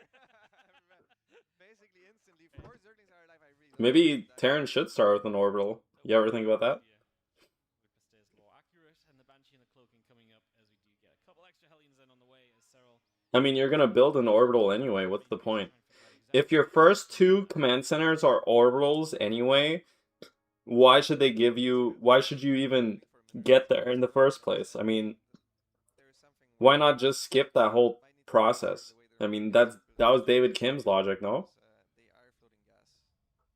And they can't afford constant helium production. You're going to do it every game. Either way, Clem trying to find openings is going to be very difficult against a setup from Serral. Serral, though, not the most economic opener. Like, you're going to see him being oversaturated at this point. He already has 40 workers, and he's still stuck on 2 bases. Does not see the 30cc, but he might know. I feel like if there's anything these games show is you can't go to command center. It's fucking dog shit, no? You're always behind like 10 workers.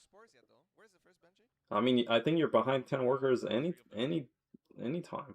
I guess right now it's not that bad. Should be in time. Close. I guess the spores are pretty much perfectly timed. Yeah, actually perfectly timed. Totally. Yep.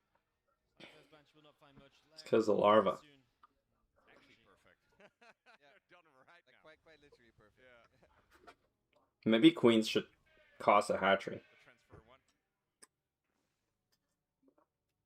Get across is looking for another drone. Shouldn't you be like limited to 1 queen per hatchery? That bench actually might If you think about it. If the overseer keeps chasing, these queens can Because like a queen has to be a queen of something. but this is not the type of damage that you want to see from a 2. So if you have 10 queens and 3 hatcheries, like 7 of those queens aren't queens of anything. Doesn't that make sense? I mean, the queens coming out of the hatchery, why would they birth like 10 different queens? He knows where the benches are as well. It's huge.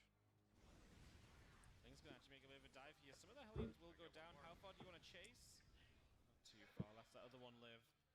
Want to get something out of it. It felt like in the end, as the Baneling Nest is going to be next here from Serral. I think it should. I really think queens should be limited to 1 per hatchery. They would probably have to rebalance the like one of the like the creep tumor costs or the inject costs, but why Juan, did you ever think about this? Why so Zerg the whole race as a concept, like the whole race is about producing from larva, right? Like everything comes from larva. But isn't it weird how queens come from not larva? It's like the only unit. Isn't that weird? That they can make both queen and larva at the same time? Did anyone ever think about that for like 16, like whatever, 20 years? 16 years? But Clem is quite good at keeping them alive, so as you can see here, even just those 2 banshees, they deflect. Wasn't it always a problem that the hatchery could also make a unit that was not related to the larva? Well, there's 2 banshees above. As long as he starts move commanding the SCVs away from the Zerglings, it's always a bad trade. This is a strong timing for Clem. He doesn't have combat shields yet, and Serral is ahead in upgrades, but in terms of army supply, Clem is actually up. Yeah. No centrifugal hooks done yet either. Serral doesn't. Okay, he has a few banelings here to the right. I mean, it's just a question. Yo, 650 special, what's up? Oh, Juan doesn't know about 650 special, man. He's the OG.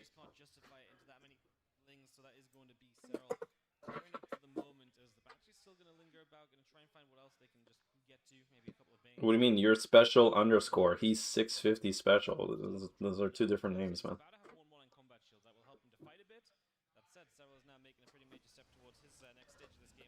Yeah, you also have like 50 different names, so I don't know what you're fucking smoking. Princess was probably the worst name out of all of them. I think Major was the best, actually. That was a good one. How the game states look almost every single game. Between those two, one of the Banshees goes down as well. Oh, he only just now starts the armory? Oh no, he forgot the armory. Oh, that's really bad. There's also a misclick mule. There's a misclick mule right next to the armory too. Falling apart a little bit. Falling apart.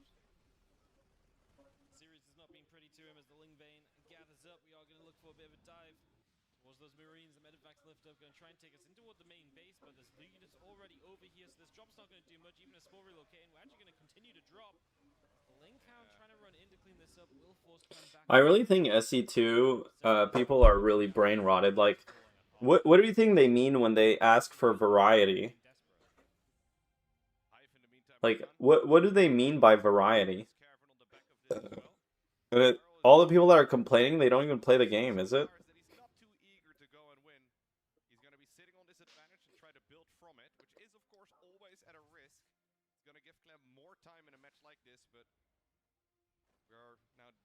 Situation where Zerk is very comfortably into their late game. Very good tech, very good upgrades.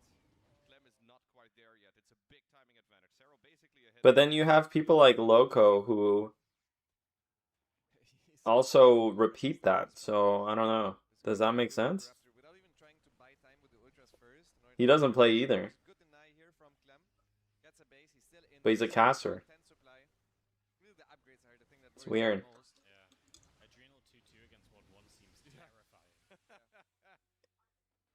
Yes, yeah, man. Yep, there it is. Burrow as well. May as well. Good pick up there. Dodging the final. Well, no one likes the game. No one likes the changes because. No, I'm not. No more rants, man. No more rants. I think after this game, I'm just gonna close it, man. It's obvious. Today, Clem's getting ass fucked. He's gonna lose 0-8, and he's gonna have a mental breakdown on stream. And that's okay. We've all been there. He did win. At the end of the day, this is for like $5,000 or whatever. He did win $400,000 over Cyril. So, can Clem really ever be mad anymore if we really think about it? When he almost won $500,000 over Cyril, that he's gonna lose a tournament for a couple $1,000. SC3's coming out on BlizzCon. Well, you know it is. I mean, there's no doubt. At least he's gonna finish 2-2 as the ultras pop with chitinous. I mean, yeah, it's a very mild kind of hurrah.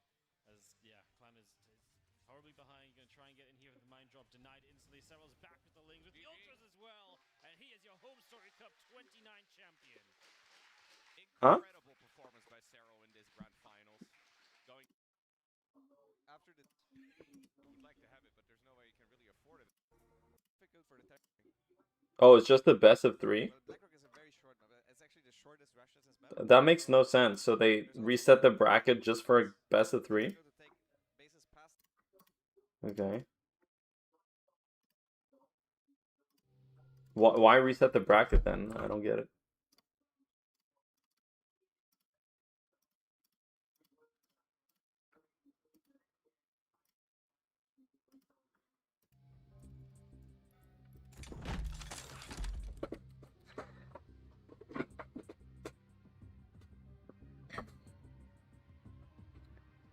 Yeah, especially you're the GOAT, man.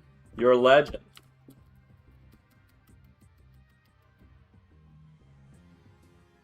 Alright, see ya, man.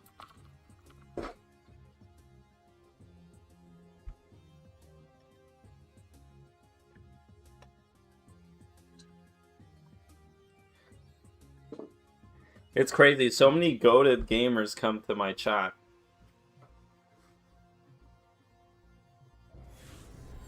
Special, Scarlet.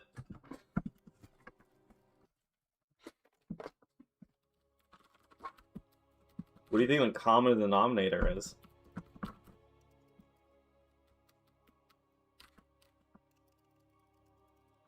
Artosis. Tasteless.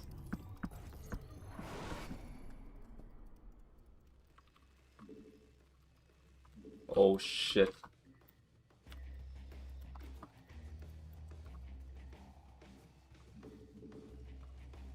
Slardar. Slardar. And then you have Slardar and Eskia and Alej. The perfect.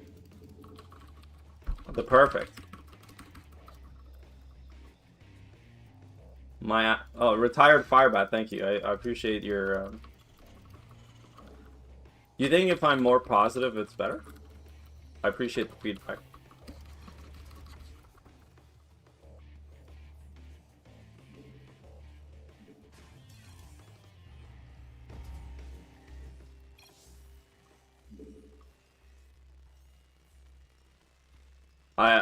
Dude, I've already expanded my glycogen. What's that thing? My glycogen stores. Or should I maybe fake it? You think the retired firebat was here for like the 3 hours of rants I had? Yo, thanks for the 300 bits, man. I'll try to fake more, man, just for you.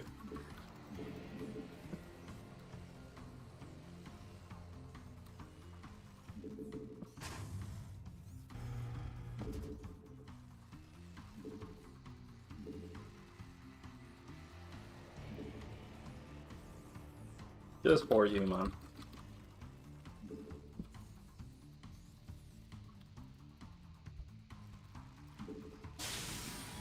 Oh my god, dude, I haven't played in a minute, actually. And I've been playing Zerg.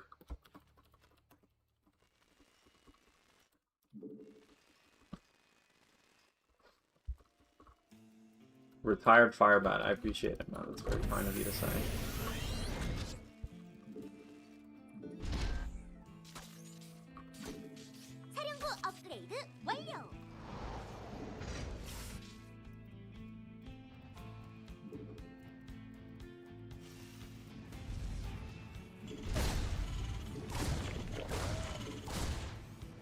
Hey.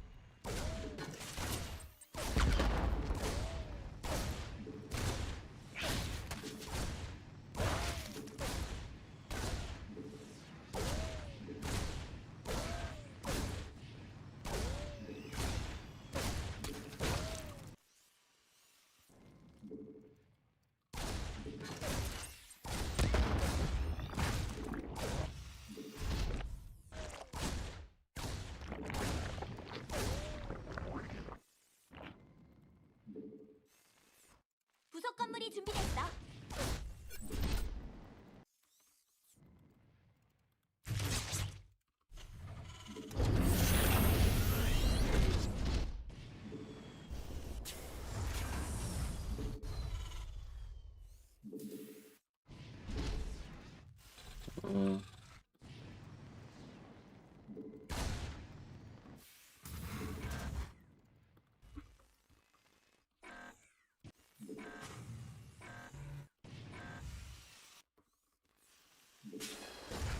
부속 건물이 완성됐어. 오래도 걸렸네.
정도는 다 썼어. 후반을 준비해야겠는데. 구석 건물 완성.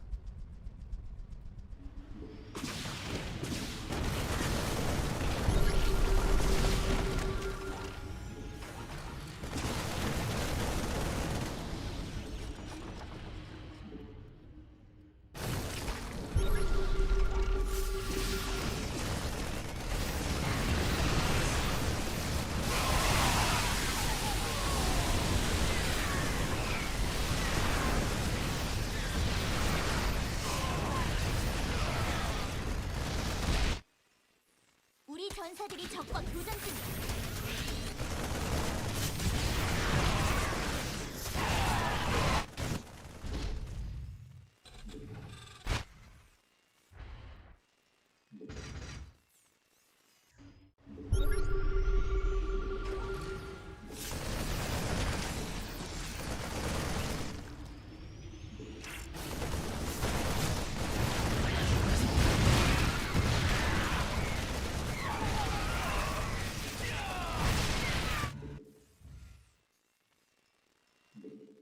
연구 완료.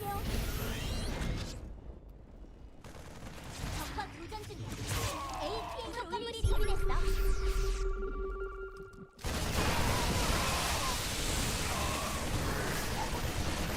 저 강물 지대는 모두 채취했어. 확장 기지는 있지?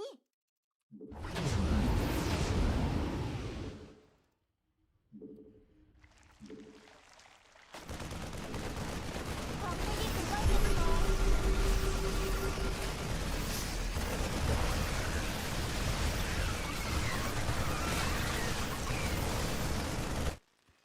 우리 병력이 공격을 받고 있어. 어머니 장군.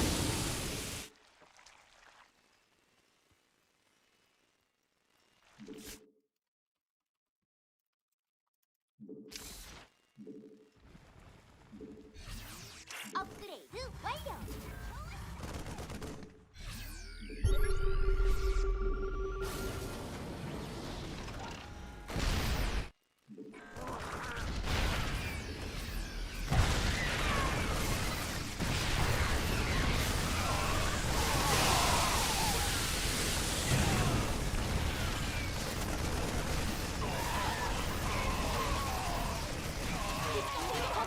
는 모두 채취했어.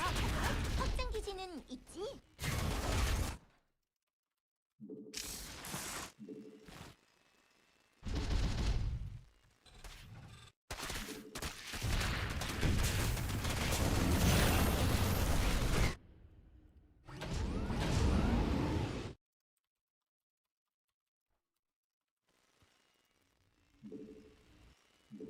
부속 건물이 준비됐어.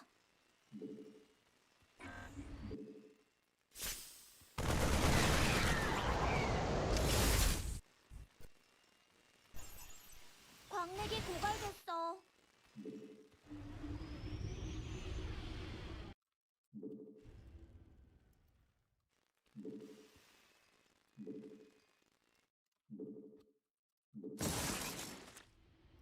적과 교전 중이야. APM을 올릴 시간이야.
생산이 말랐어.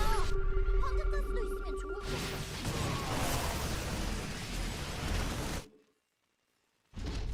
우리 전사들이 적과 교전 중이야.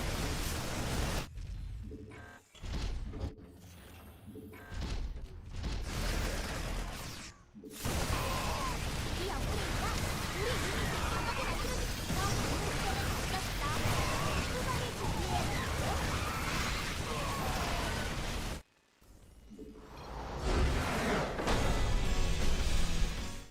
Oh my god, dude, I played way too much off race. I can't press these buttons anymore.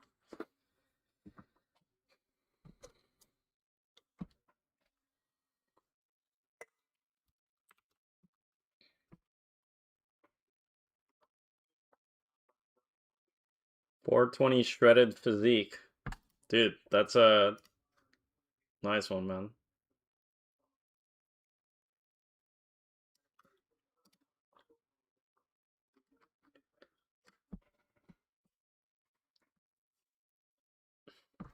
Yeah, man, you're tiring, dude.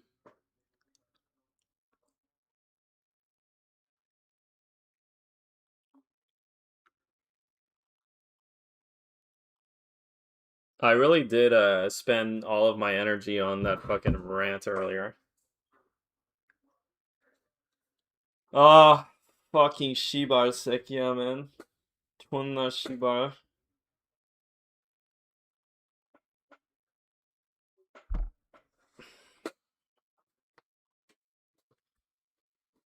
Lara didn't even give sub after that, man. It's so cringe.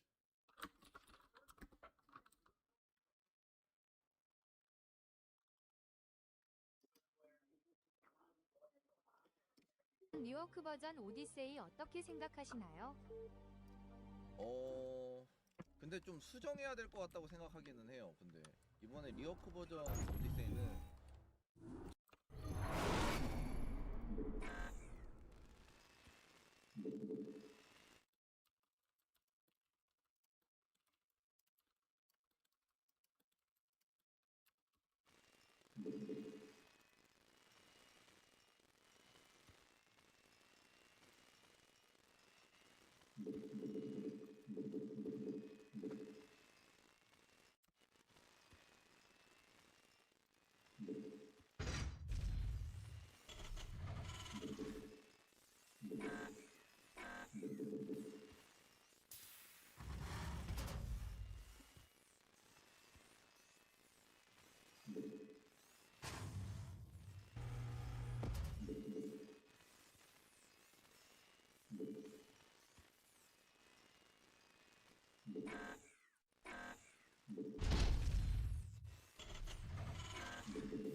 I don't know if I'm a fan of Banshees.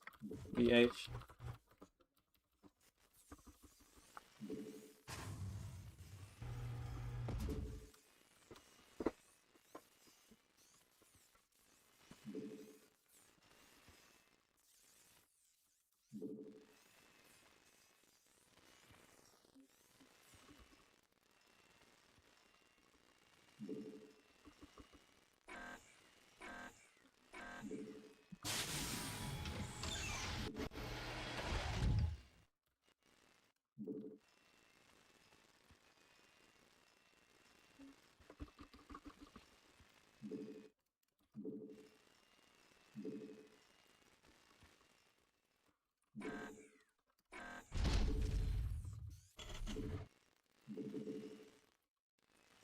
사령부 업그레이드 완료.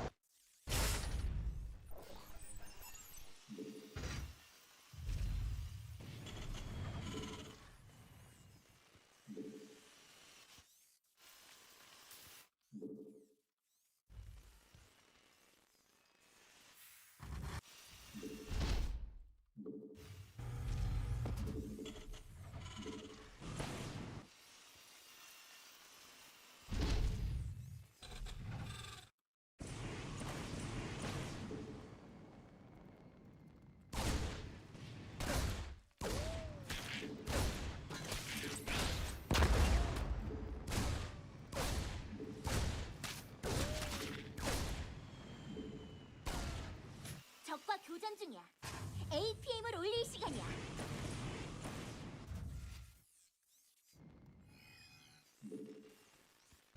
우리 병력이 공격받고 있어. Oh my god! What the fuck? 부속 건물이 완성됐어. 오래 걸렸네.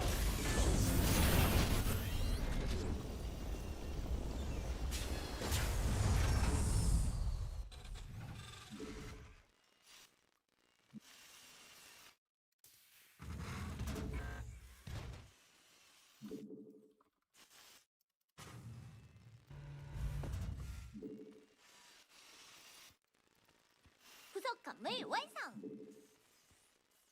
사령부 업그레이드 완료.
사령부 업그레이드 완료.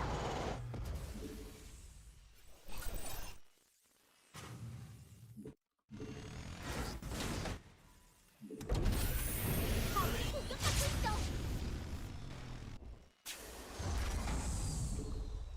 부속 건물이 완성됐어.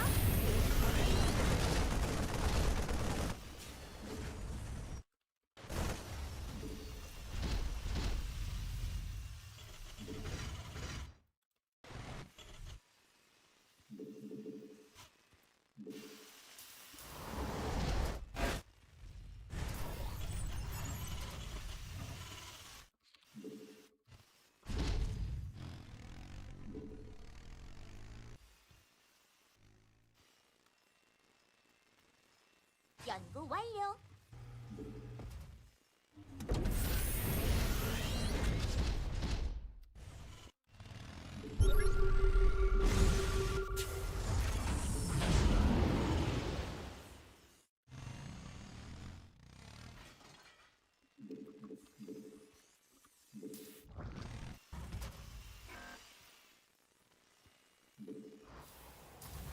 부속 건물이 준비됐어.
완성! 업그레이드 끝!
올릴 시간이야. 우리 병력이 공격받고 있어. I'm pretty sure my Zerg could beat my Terran like pretty easily to be honest.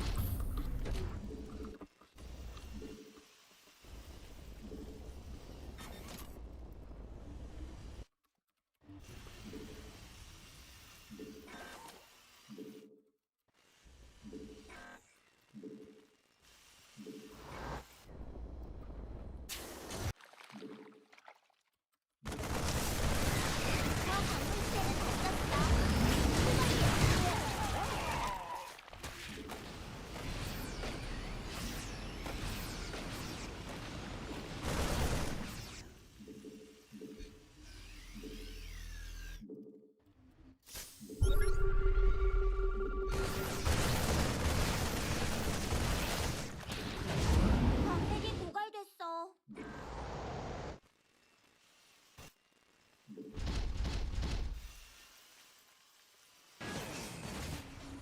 업그레이드 완료. 좋았어. 저 광물지대는 모두 채취했어. 확장 기지는 있지?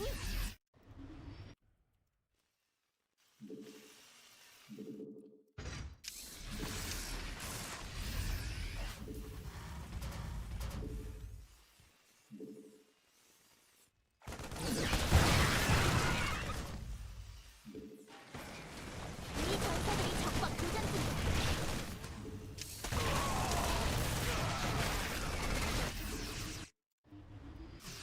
우리 기지가 공격받고 있어. 아군이 공격받고 있어. 광맥이 고갈됐어. 저 광물지대는 다 써. 연구 완료.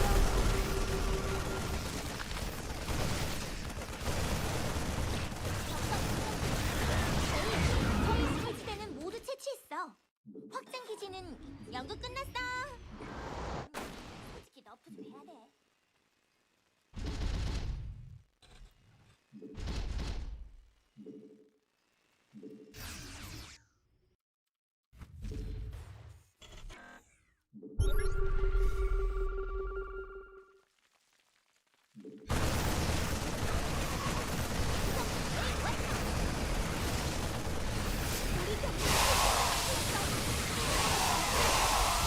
What the fuck?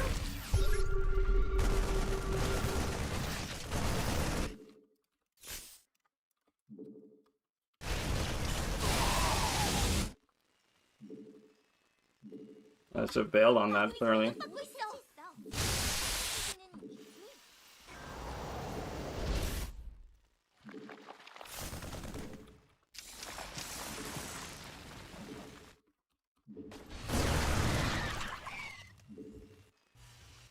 우리 병력이 공격받고 있어. 저 광물지대는 다 썼어. 후반에 주. 광맥이 고갈됐어.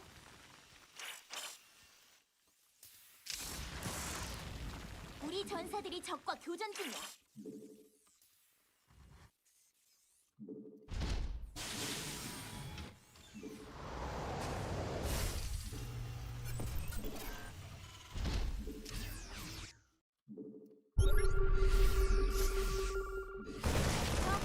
베스팅 간헐적 고갈됐어.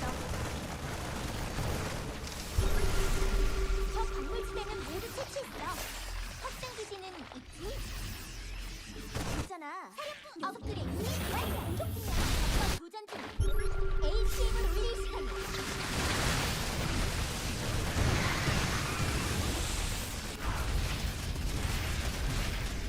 있잖아. 광맥이 고갈돼요.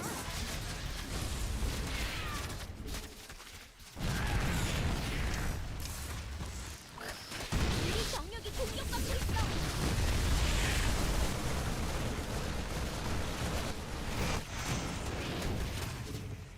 저 광물지대는 모두 채취했어. 확장 기지는 있지? 병맥이 고갈됐어.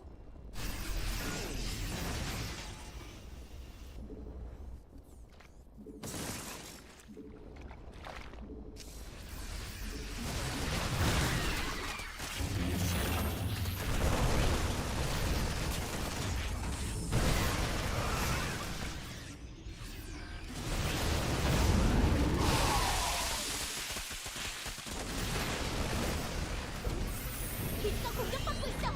자, 침착하게.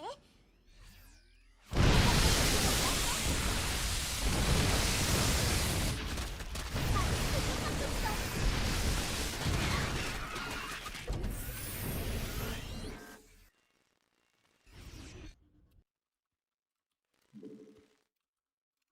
What the fuck?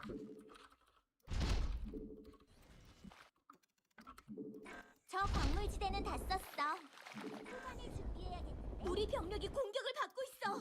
어마무시하네.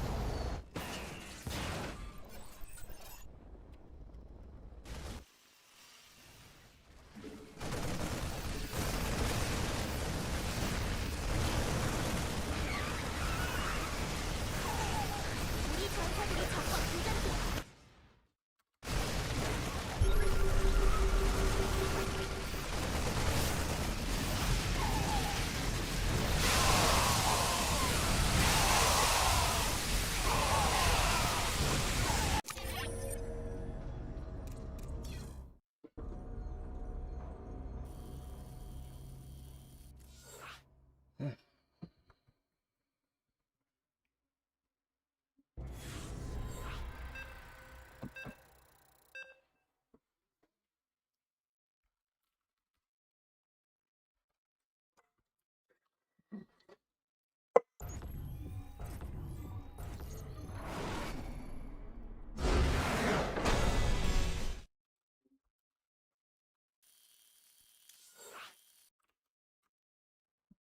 솔직히 그 제가 저그나 제가 테란이었으면 좀 기분 나쁠 정도인 것 같은데.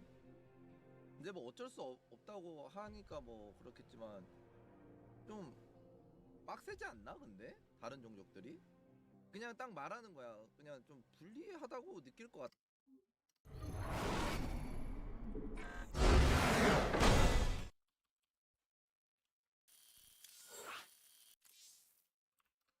같은데 다른 종족들이. 근데 어떻게 될지는 모르겠어요. 게임하다 보면은 또 할만해질 수도 있겠지만 일단 제가 그냥 대충 봤을 때는 다른 종족들이 많이 불리할 것 같아요. 그래서 좀 답답함을 호소할 듯? 저그 6회 우승이라 너프를 해야 된다고요? 근데 그렇게 생각하면 안 되는 게 그 하는 사람만 하잖아요. 그 사람이 그냥 잘하는 거 아닐까? 그 사람이 잘하는 거를 약간 이게 다르게 되면 좀 그럴 수도 있지. 근데 이제 ASL 측 입장에서는 그런 거지. 새로운 느낌의 게임을 보고 싶고 여러 가지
I don't think I should put a space like that. I need to change my layout, my hockey layout after this game. Because I have Sion's rapid fire thing.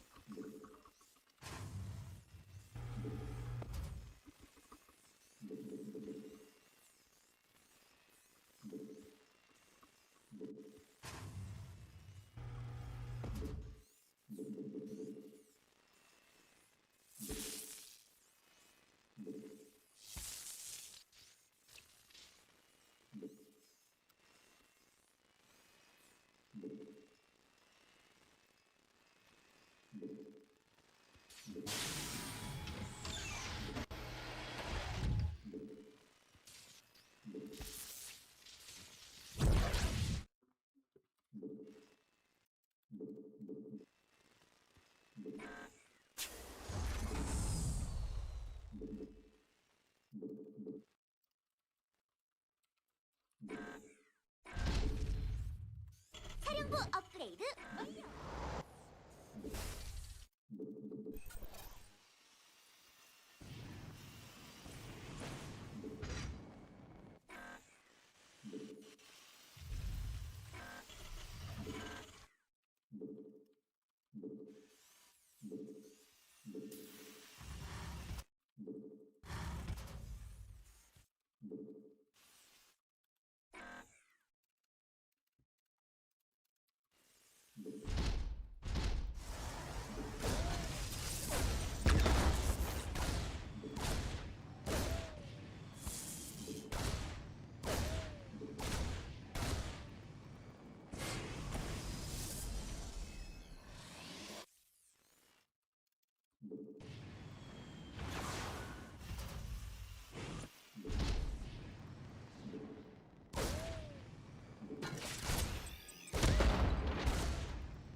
부속 건물이 완성됐어. 오래 걸렸네.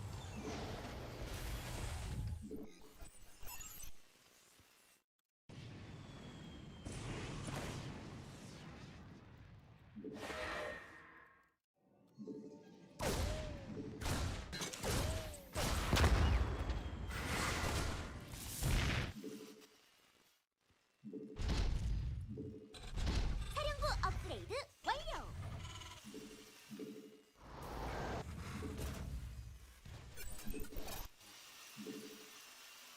Do I need a bunker against?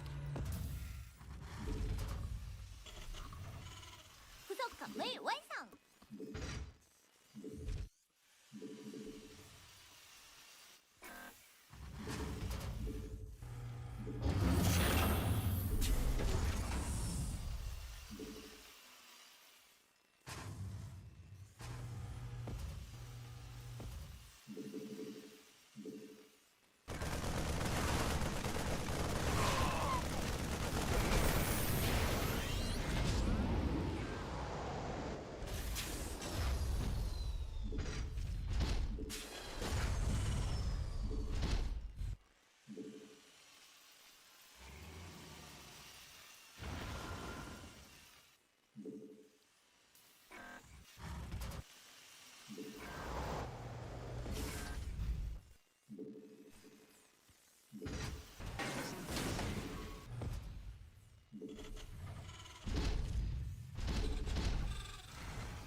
이 업그레이드가 우리 유닛을 강하게 만들어줄 거야.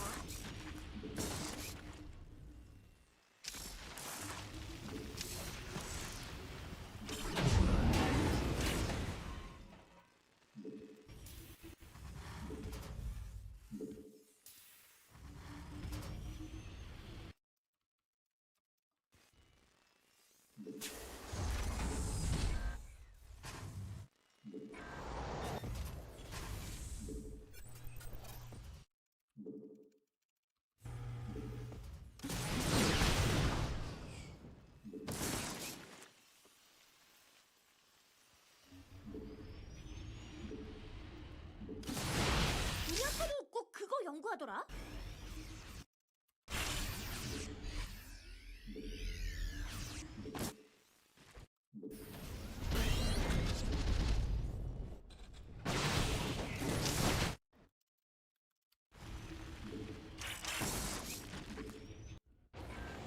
연구 끝났어.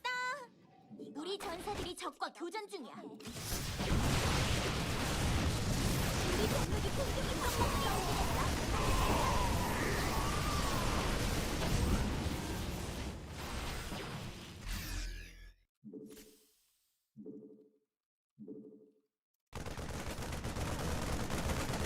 우리 병력이 공격받고 있어. 연구 완료.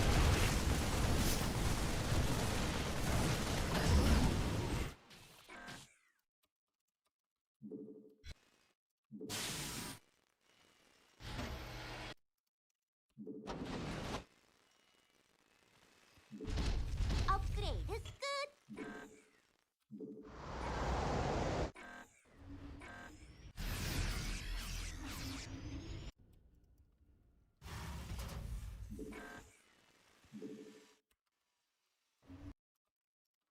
사령부 업그레이드 완료.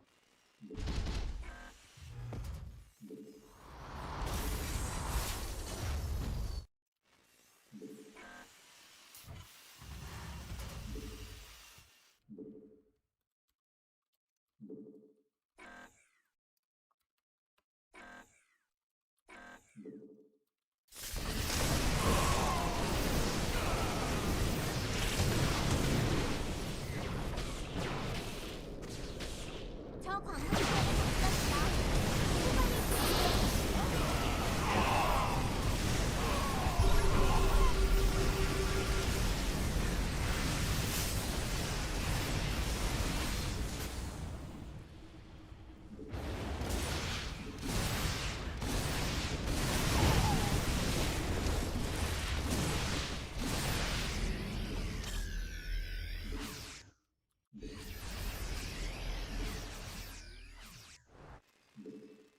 저 광물지대는 모두 채취했어. 확장 기지는 있지?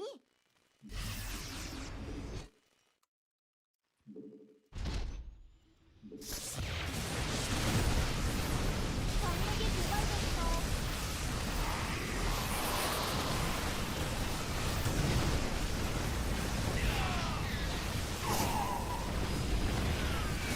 적과 교전 중. 에이스가 리리스.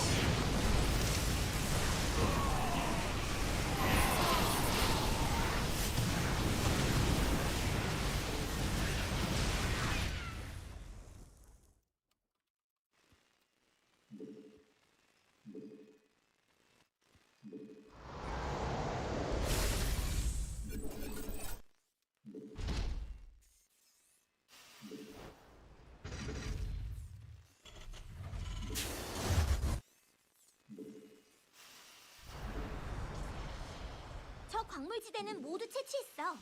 확장 기지는 있지?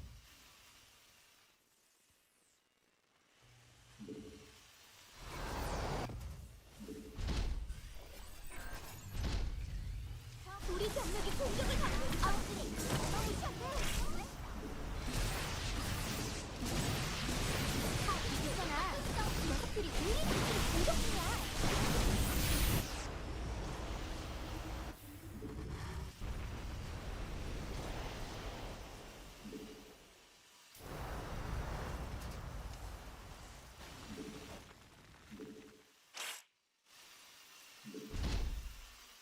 광맥이 고갈됐어.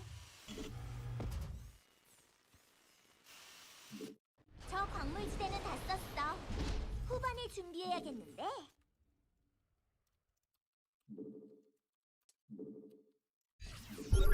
우리 전사들이 적과 광맥이 고갈됐어.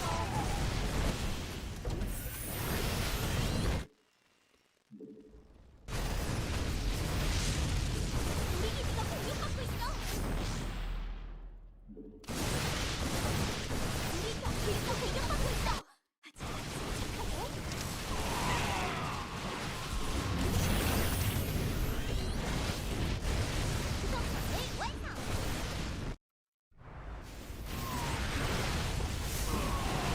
우리 기지가 공격받고 있어.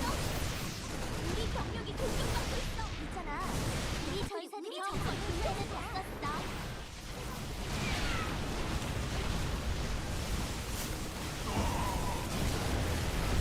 업그레이드 끝.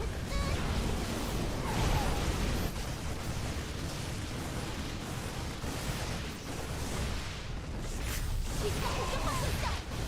아군이 공격받고 있어.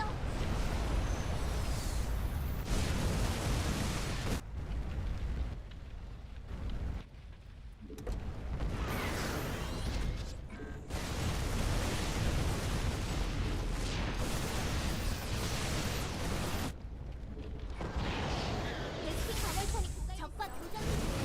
에이스 우리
Was I expect? Dude, no, I was not expecting anything.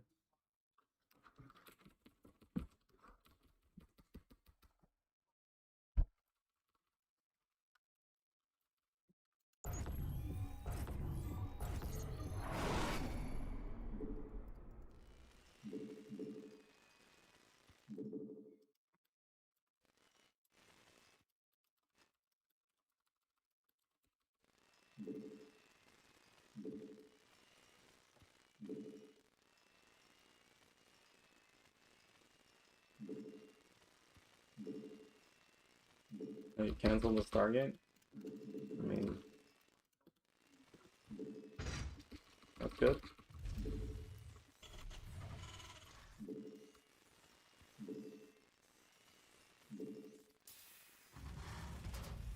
Always the right call to cancel tech that gets scouted, to be honest. In any game.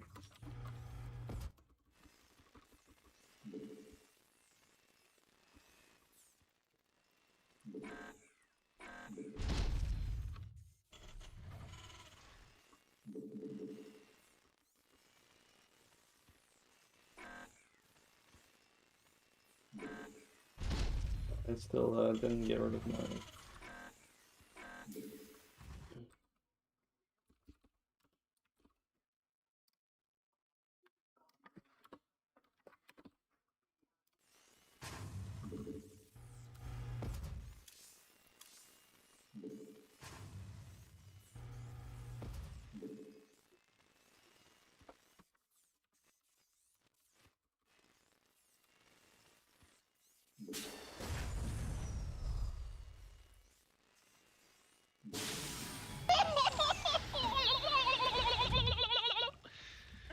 Oh my god, that was nuts! 420 Swaglordius Maximus has just donated $10. You're the king of the chuds. Best thing to ever happen to this game and Twitch. Love you, bro. The fuck? What's that one for, man? Swaglordius Maximus, thank you. 업그레이드 완료.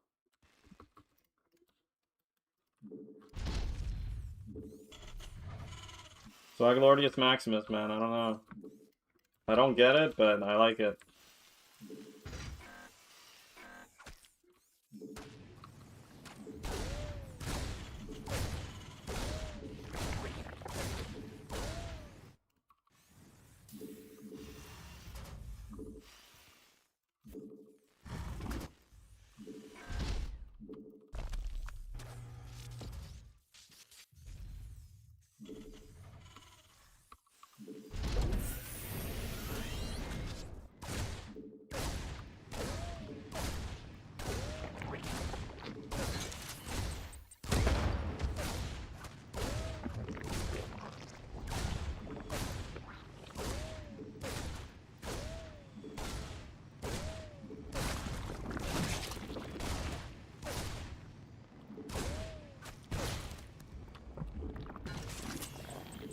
Okay.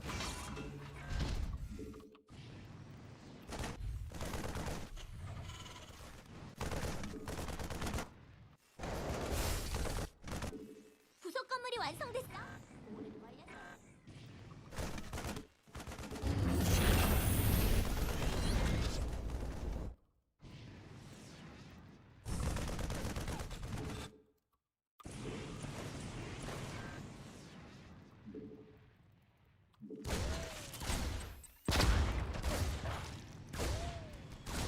사령부 업그레이드 완료.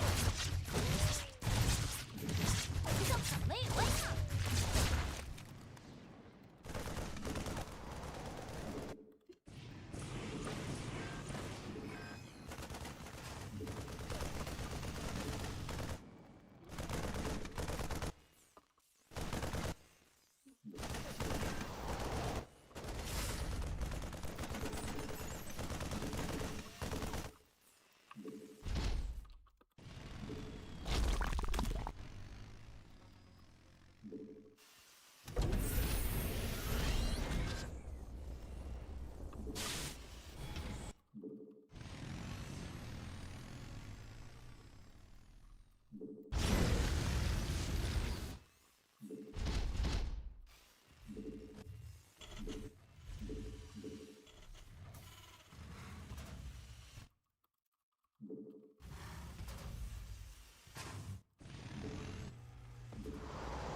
사령부 업그레이드 완료.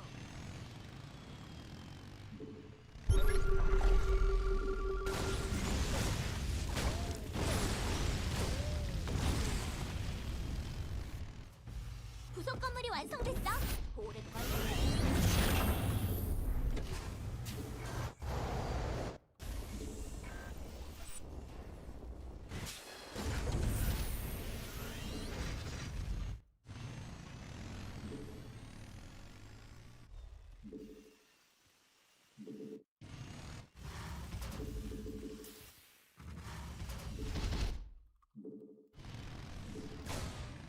우리한테도 꼭 그거 연구하더라.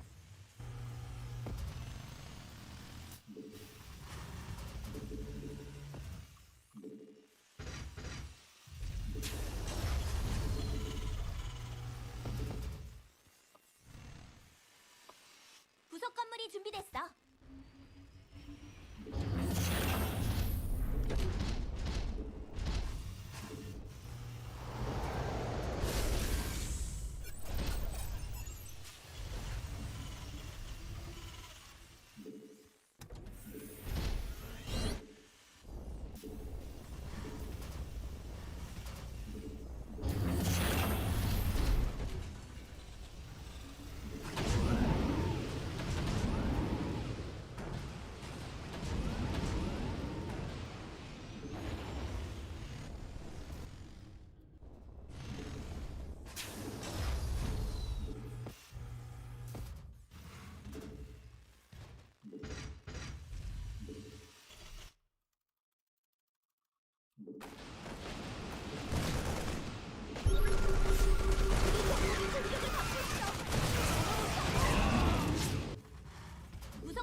420 Swag Lordius Maximus has just donated $10. Another one for the king. Hashtag based. What the fuck? What for, man? I just don't get it. Thank you. I just don't understand.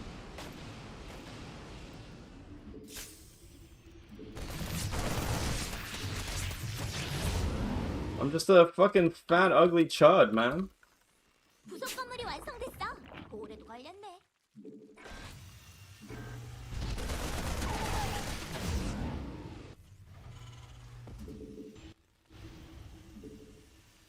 아군이 공격받고 있어. Fuck.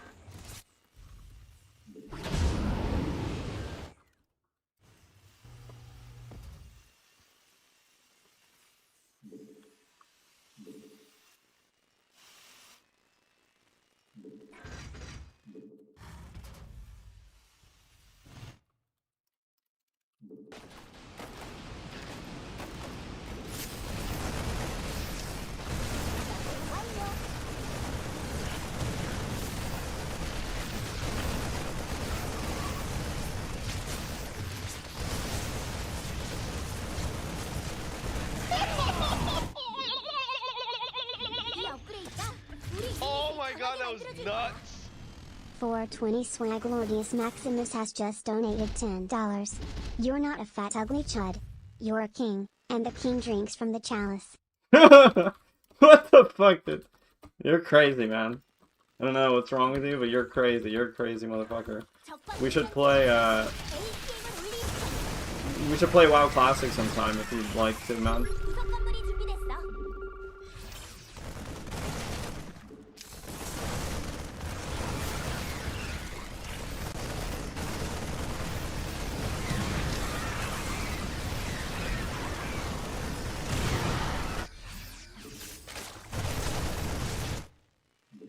우리 전사들이 적과 교전 중이야.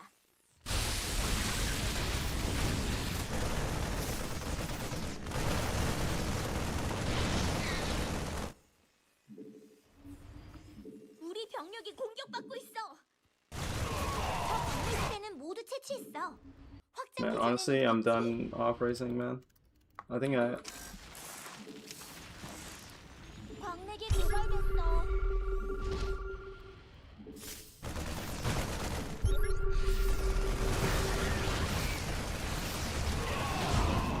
적 광물지대는 다 썼어. 후반을 준비해야겠는데.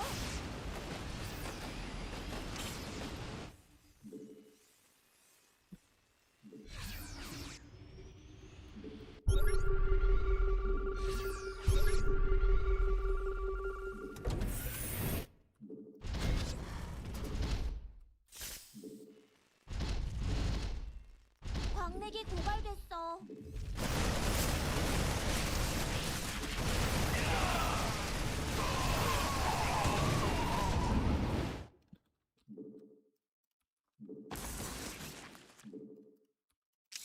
부속 건물이 완성됐어.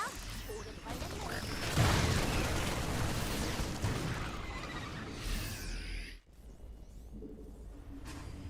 저 광물지대는 있어.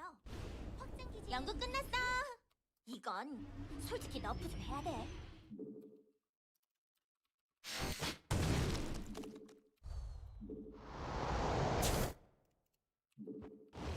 업그레이드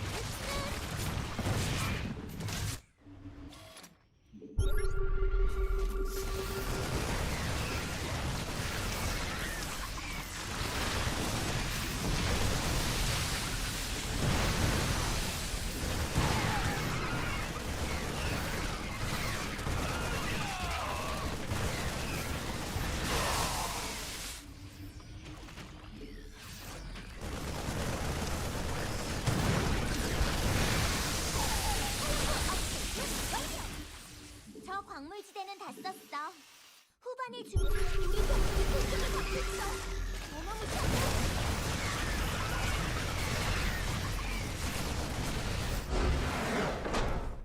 It's Flash. Is it Flash, dude? Or is it I love cock? Irai, thank you.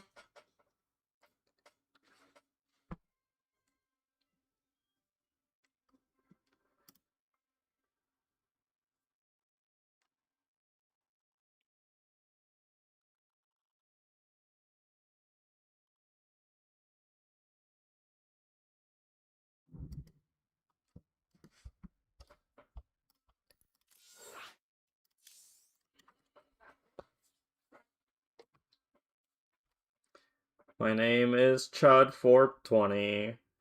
My name is Chud 420. I'm a Chud.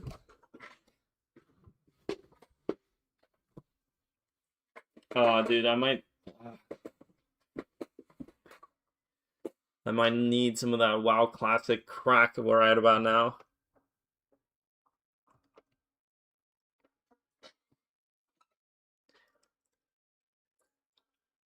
Can you know, I wanted to buy some skins, some SC2 skins, but they're literally like $50 per bundle, which is crazy. They literally didn't change the fucking pricing. It's so ridiculous. What do you mean? I'm talking about myself, man. You're not a Chud, that's good, dude. The voice packs are like $5.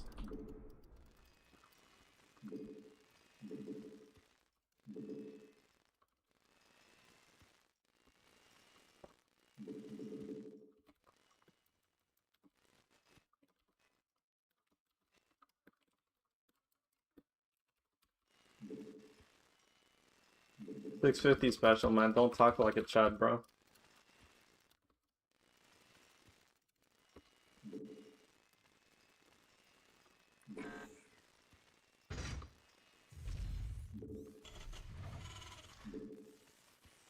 Don't be so chopped, man. Lock the fuck in, bro.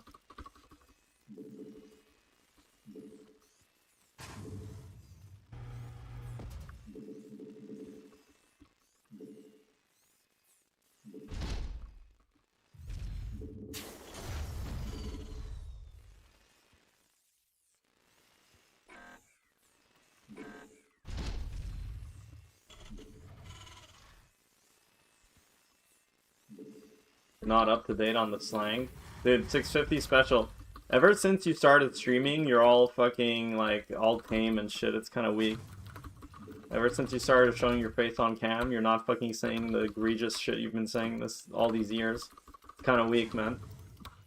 Fuck's wrong with you? Man the fuck up, man.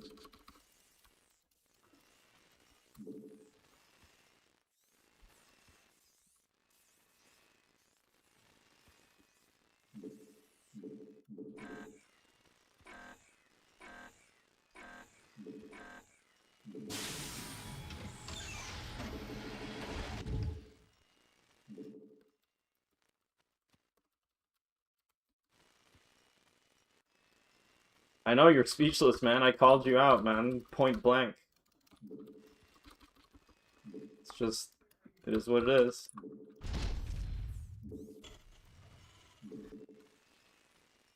사령부 업그레이드 완료.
기지가 공격받고 있어.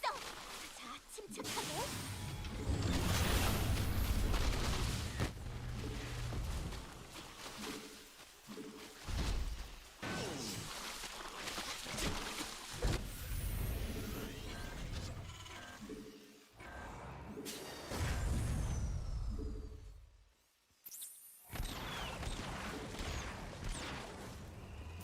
있잖아.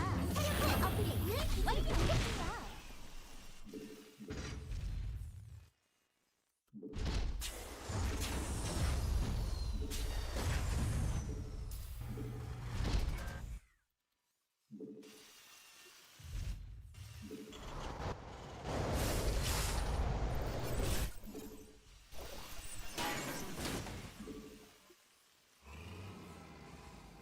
우리 기지가 공격받고 있어.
부속 건물이 완성됐어. 오래도 걸렸네.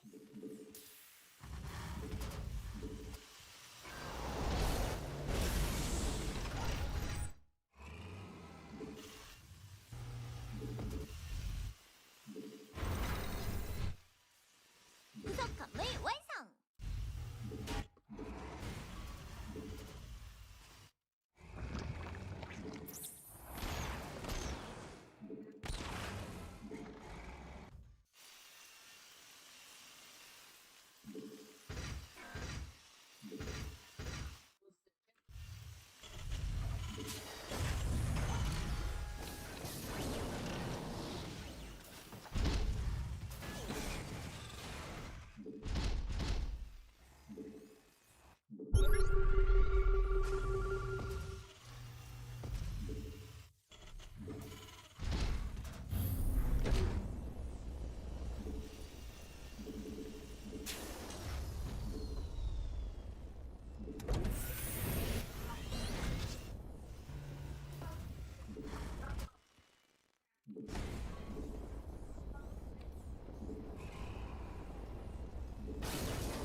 부속 건물이 완성됐어. 오래도 걸렸네.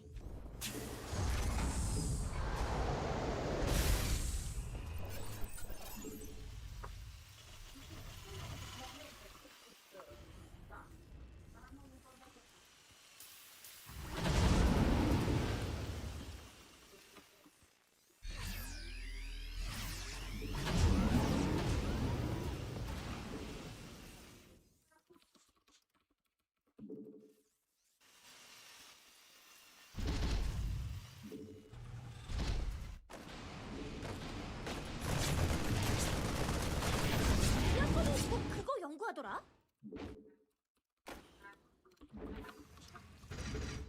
이 업그레이드가 우리 유닛을 강하게 만들어줄 거야.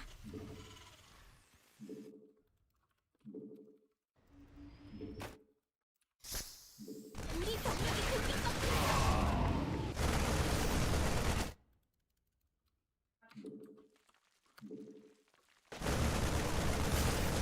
부속 건물이 준비됐어. 우리 전사들이 적과 교전 중이야.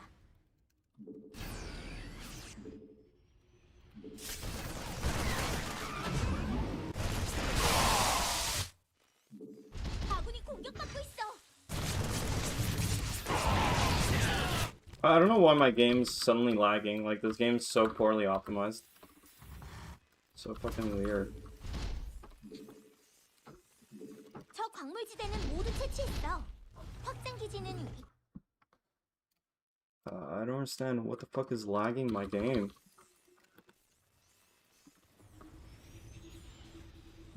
What the fuck? Does this game have like a memory leak?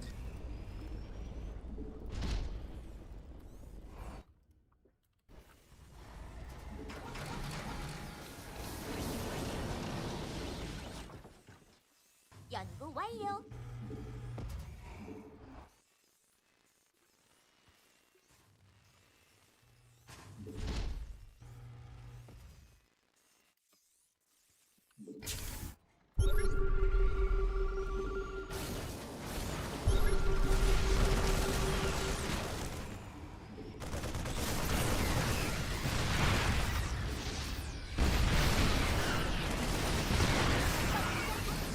ATM을 올릴 시간이야.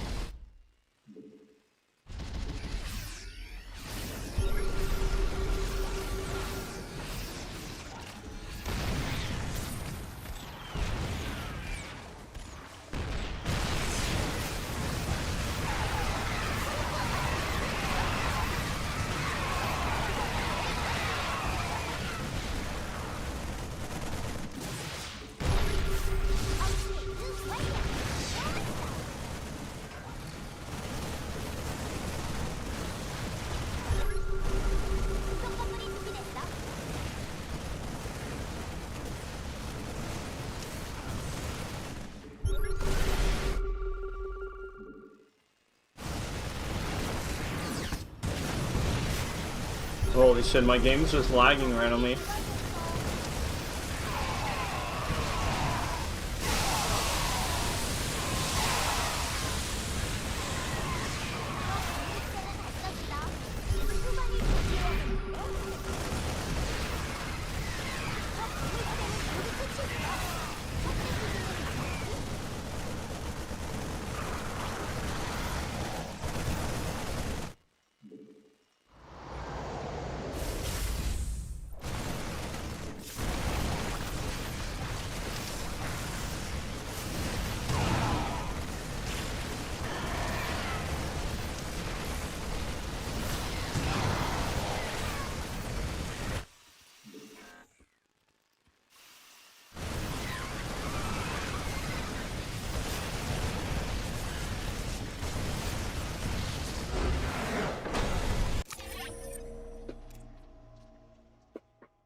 I don't understand.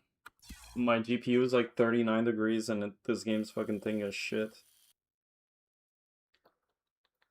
So crazy.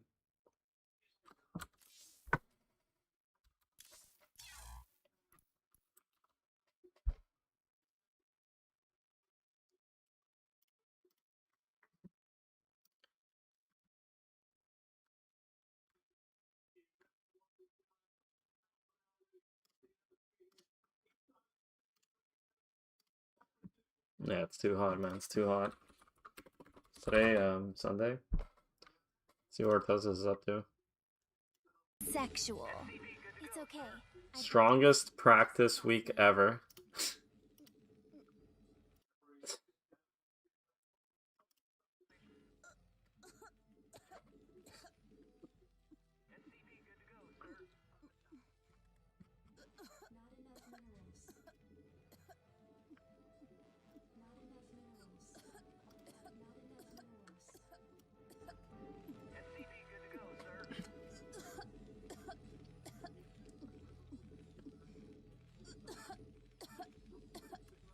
No. No, we prefer not to get banned.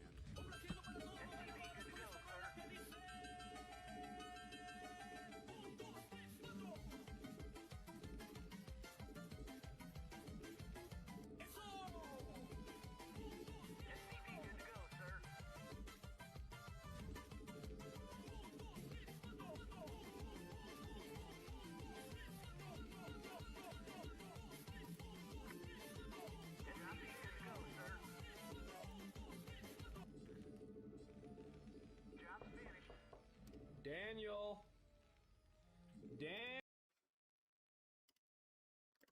Oh shit. I got hypnotized.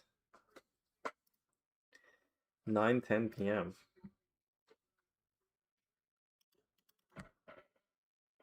What the fuck, is it 9 p.m. already?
아군이 공격받고 있습니다.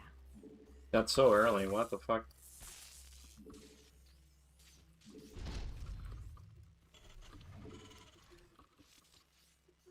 What does it all mean?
I'm annoyed I misplaced my racks, man. So I probably could have killed this probe if it was a misplaced. 사령부 업그레이드 완.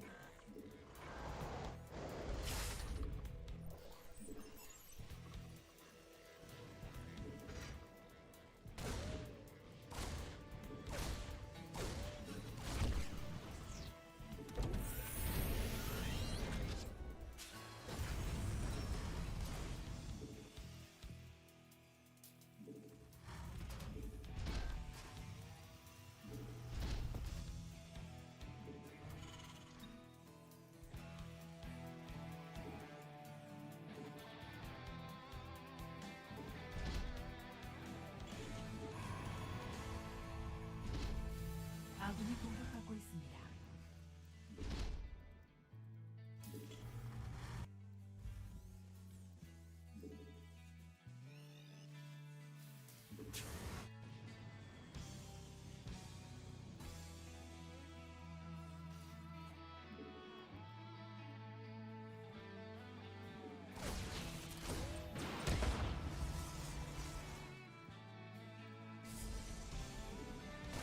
아군이 공격받고 있습니다.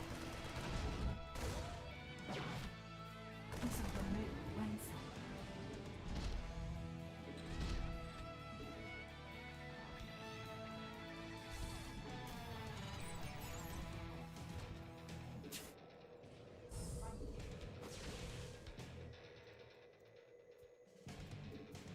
사령부 업그레이드 완. 부속 건물 완성.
건물 완성.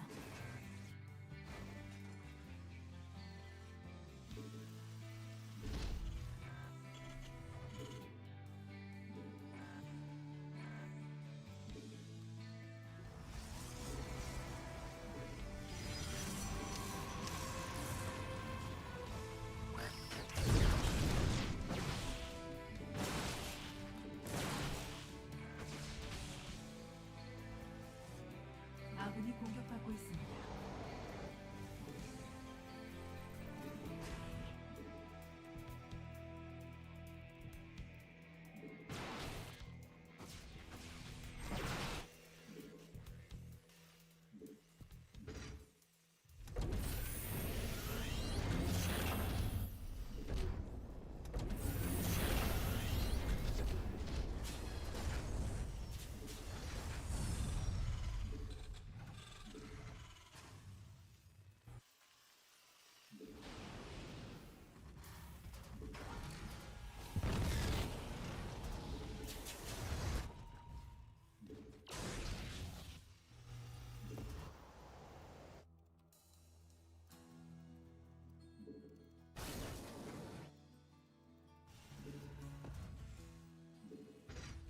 아군이 공격받고 있습니다. 부속 건물 완성.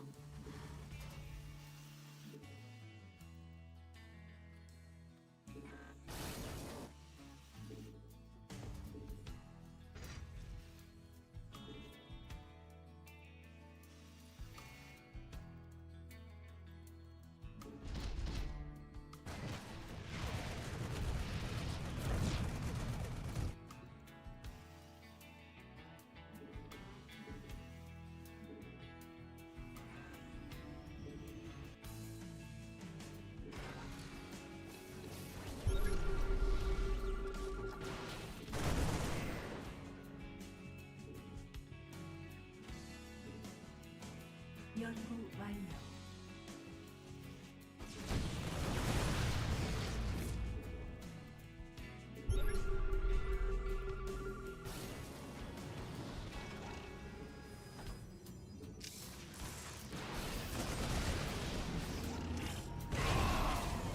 연구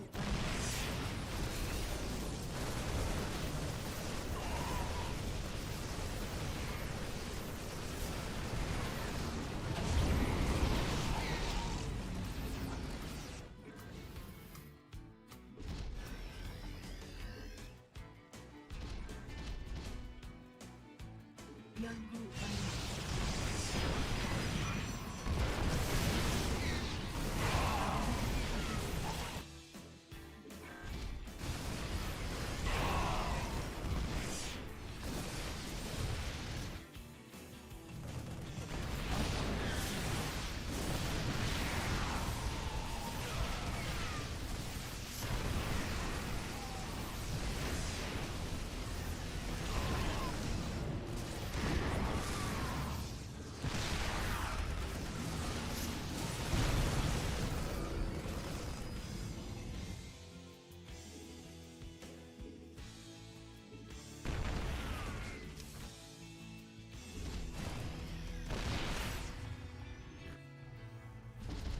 아군이 공격받고 있습니다.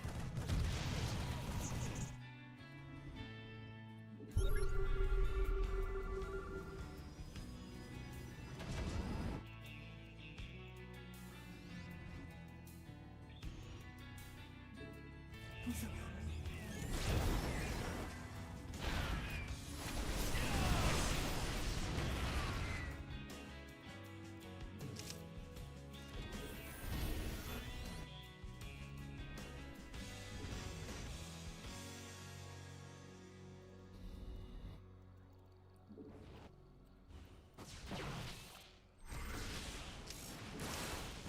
방력이 고갈되었습니다.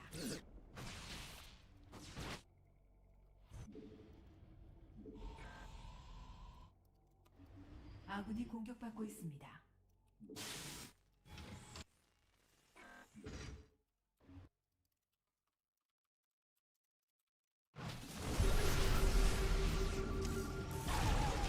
광맥이 고갈되었습니다. 아군이 공격받고 있습니다.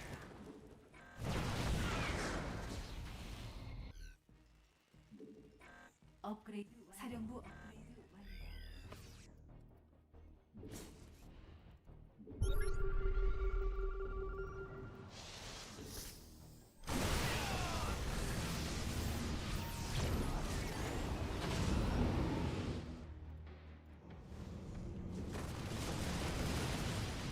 아군이 공격받고 있습니다. 아군이 공격받고 있습니다.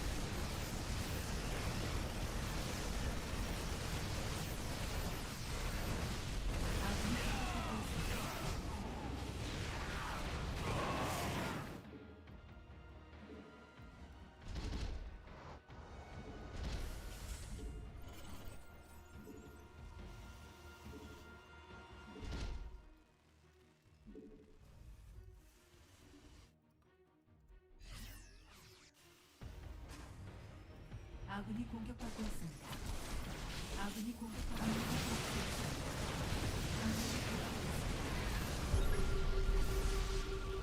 광맥이 고갈되었습니다.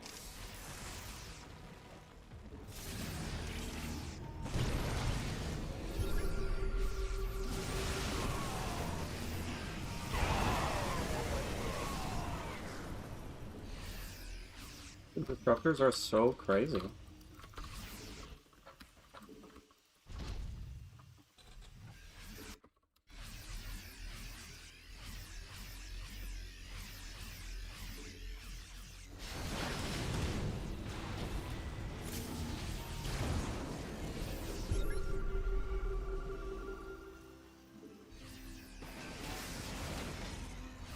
광맥이 고갈되었습니다.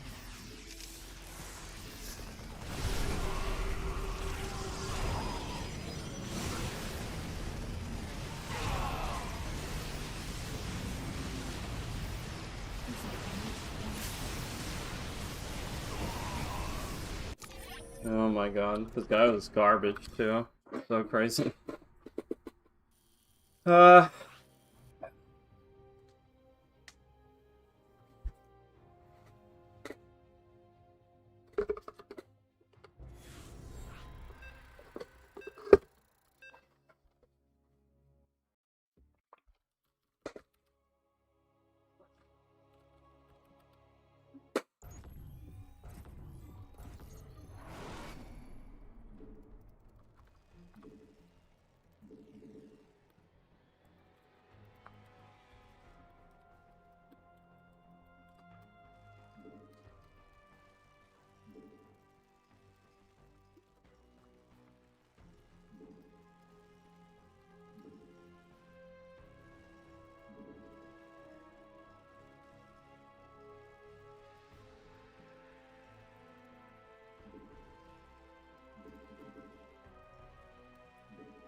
I'm not really sure how to play against disruptors, so I don't know. Do I just dive in and micro? I guess. Guess he doesn't have that much damage outside the ball in the early game, so I should let him get like double AoE units.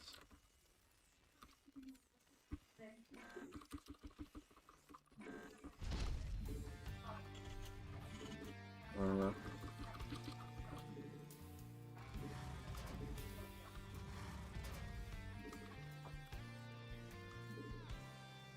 I'm too slow. Not enough practice.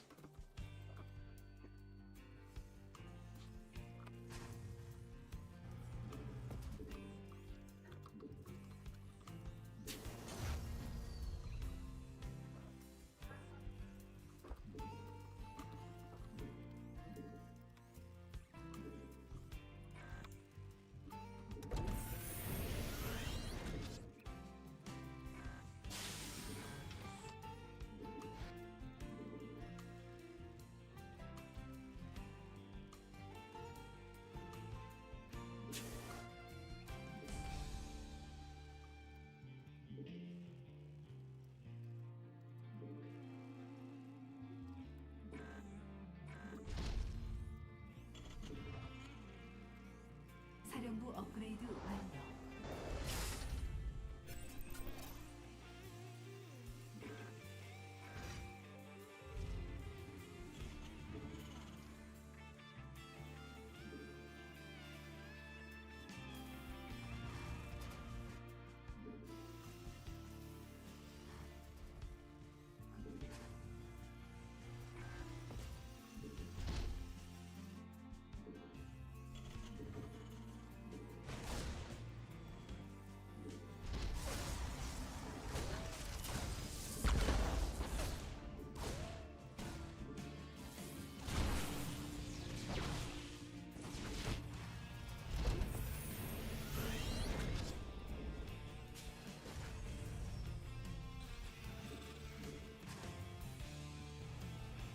I don't think I can hold this on the low ground, to be honest.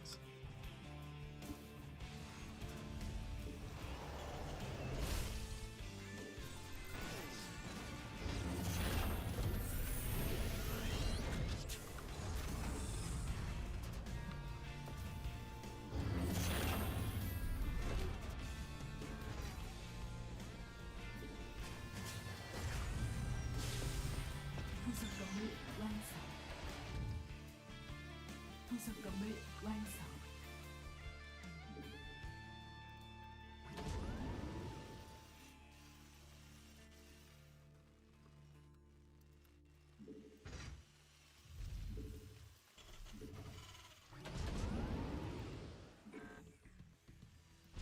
사령부 업그레이드 완료.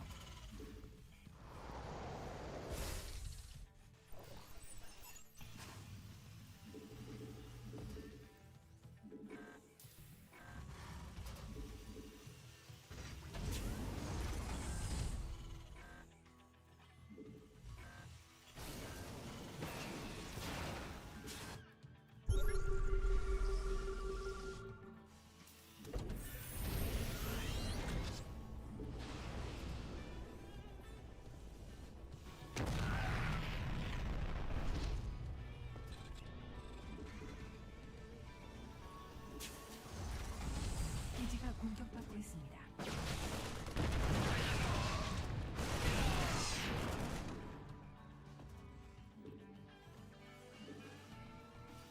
부속 건물 완성.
부속 건물 완성.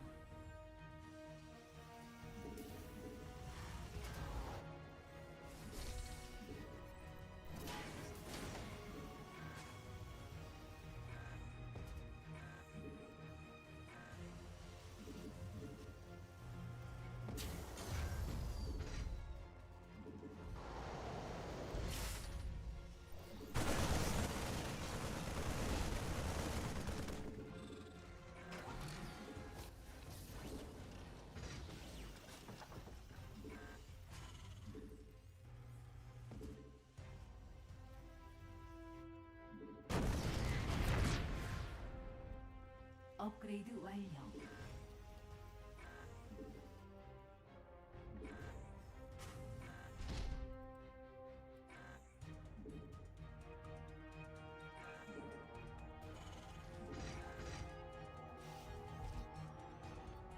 부속 건물 완성. 연구 완료.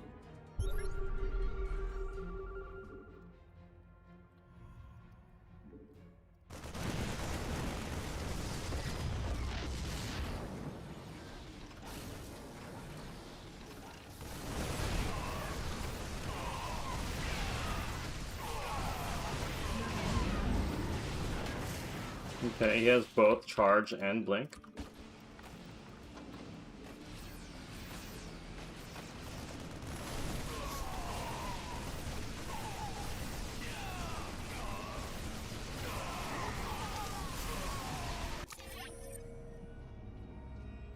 Okay.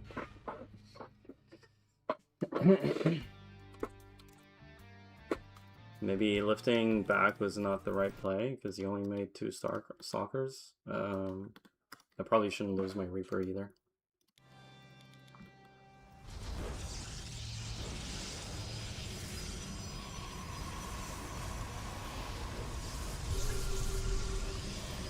I was really far behind. I don't know what that is, 420 Swaglordius Maximus.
GD Chad. Okay. What the fuck?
사령부 업그레이드 완료.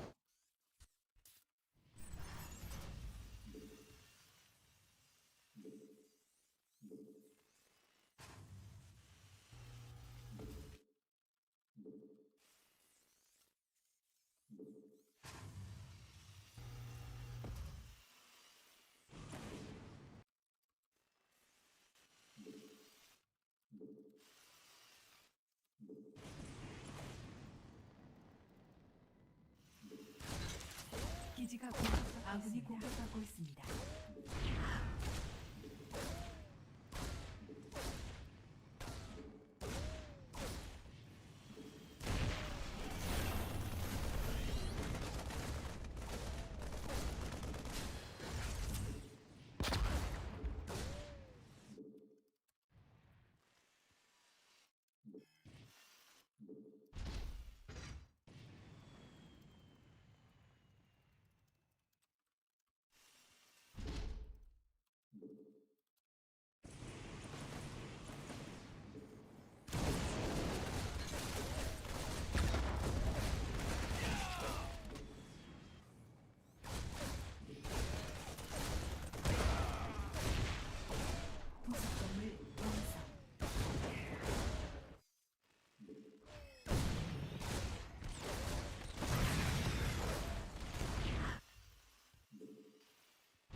부속 건물 완성. Heck. Heck.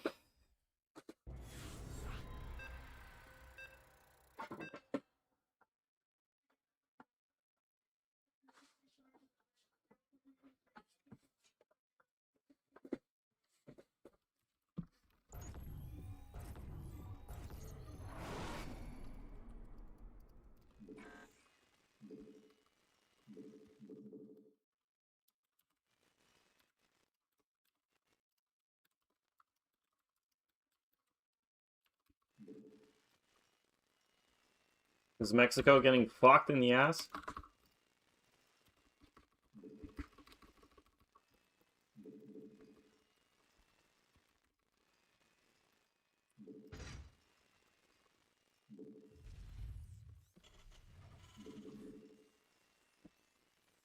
Damn.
사령부 업그레이드 완료.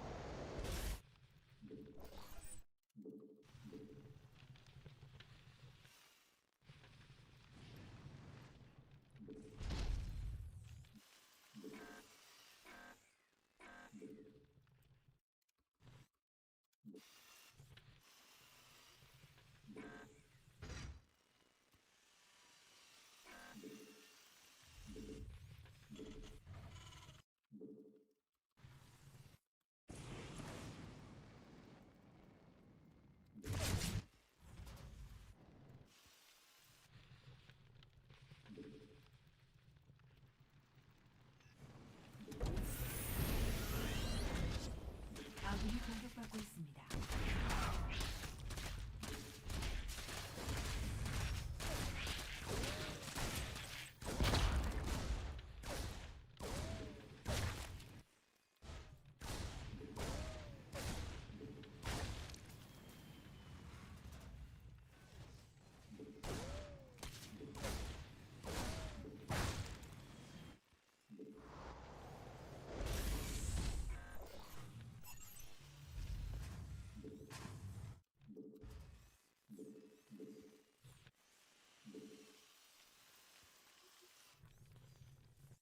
부속 건물 완성.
연구 완료.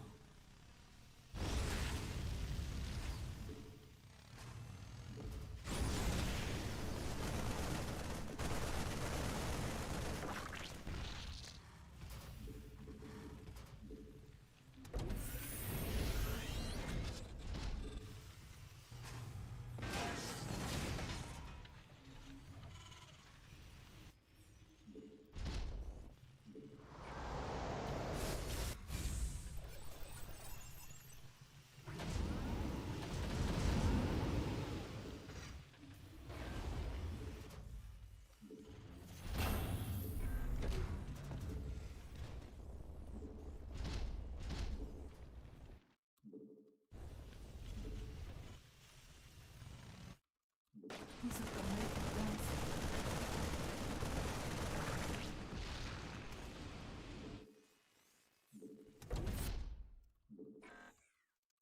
아군이 공격받고 있습니다. 부속 건물 완성.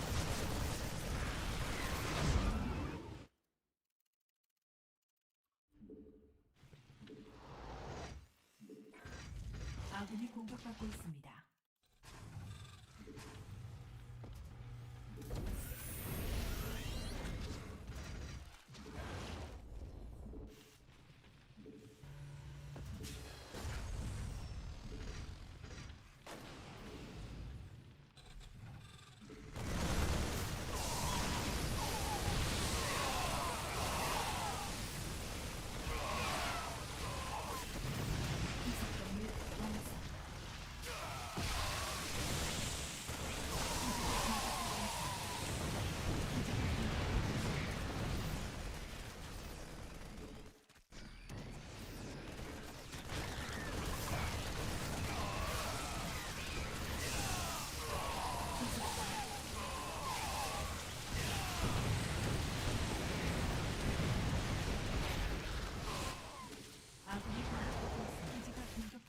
아군이 공격받고 있습니다.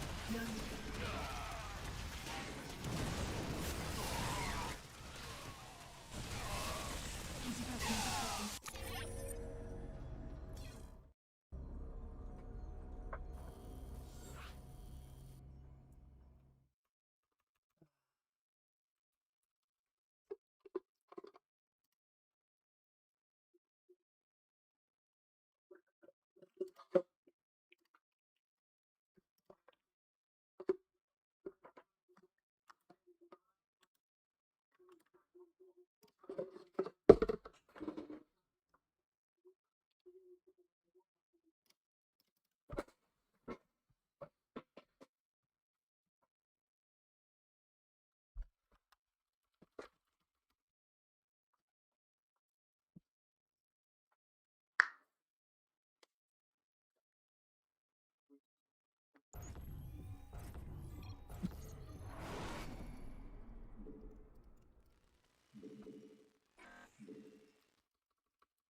사령부 업그레이드 완료.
아군이 공격받고 있습니다.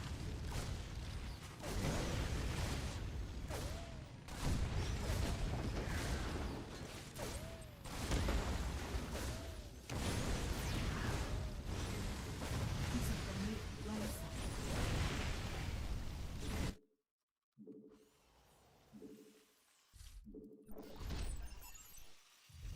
사령부 업그레이드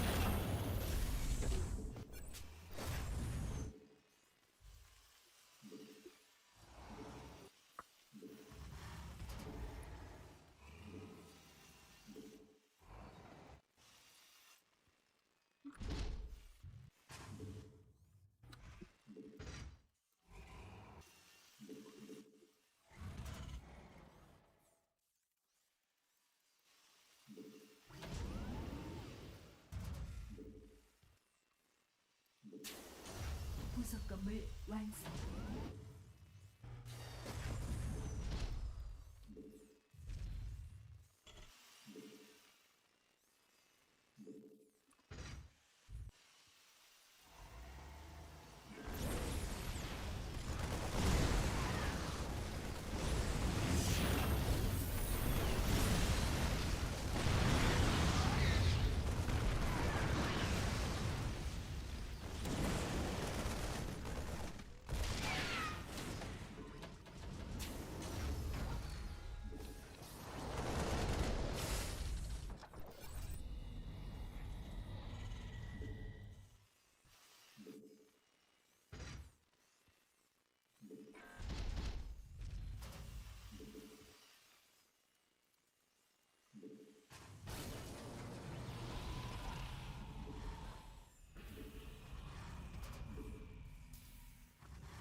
부속 건물 완성.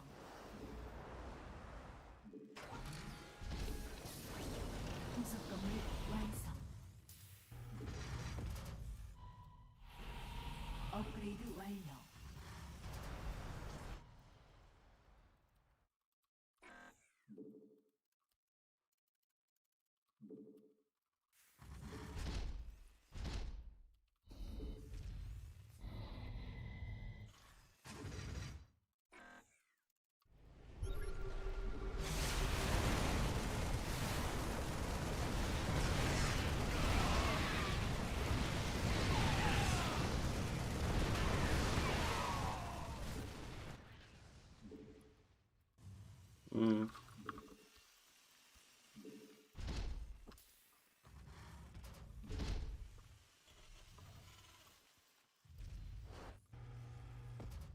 연구 완료.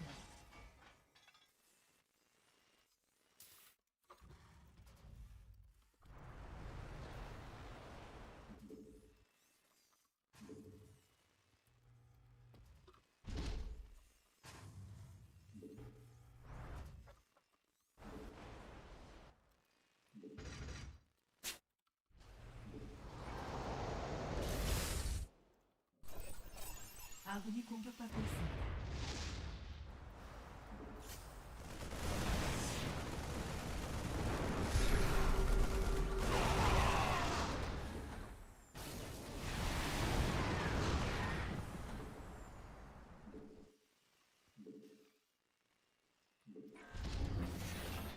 부속 건물 완성.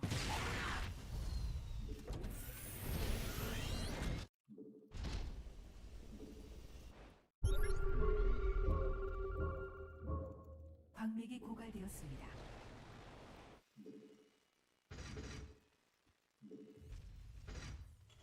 부속 건물 완성.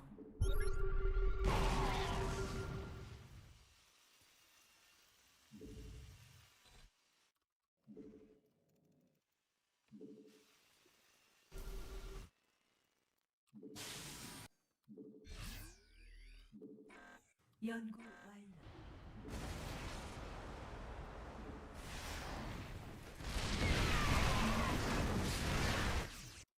아군이 공격받고 있습니다. 아군이 공격받고 있습니다.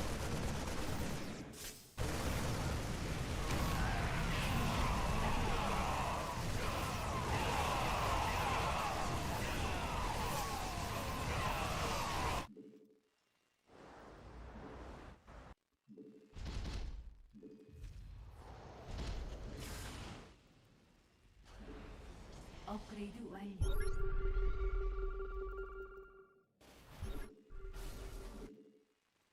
광맥이 고갈되었습니다. 광맥이 고갈되었습니다.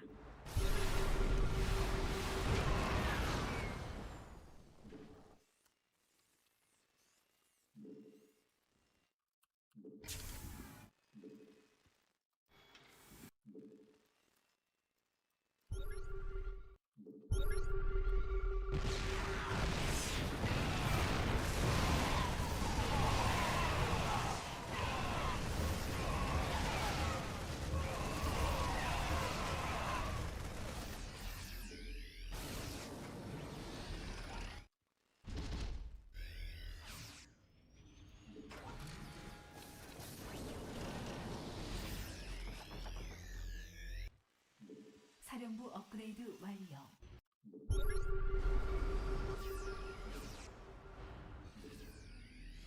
부속 건물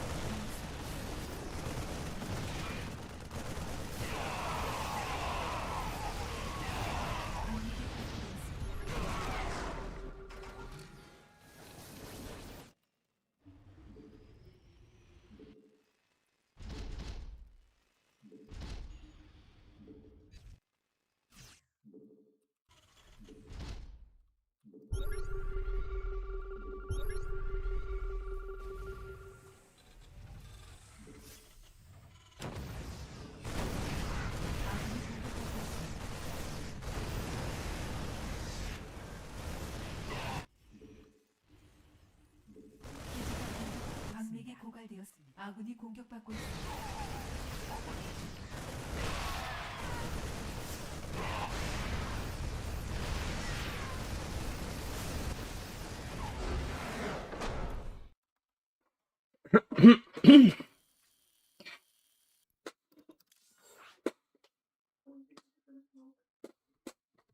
TVT forehead.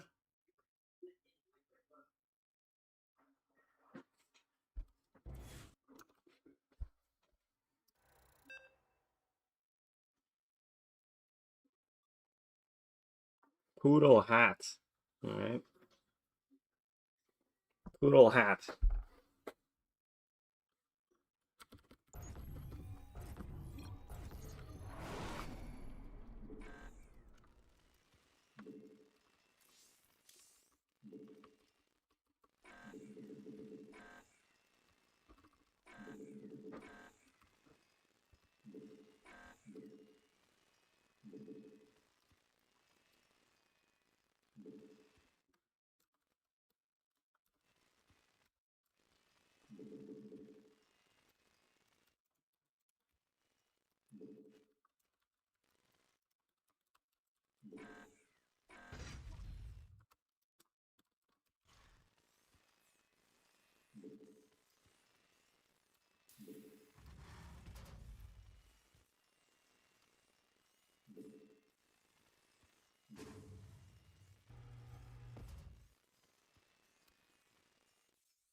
부속 건물 완성.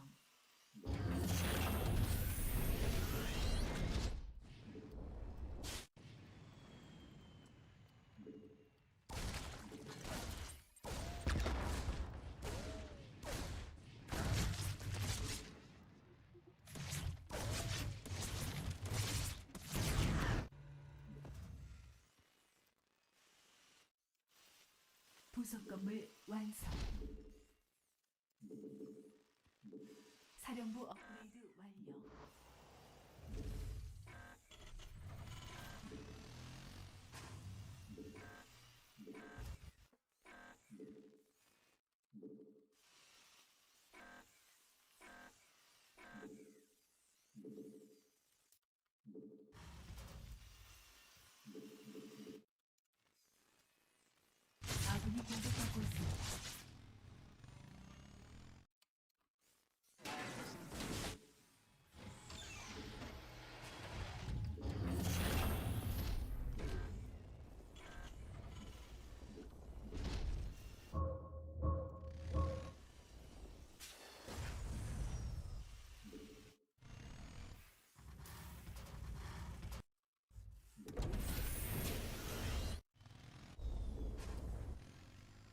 연구 업그레이드 완료.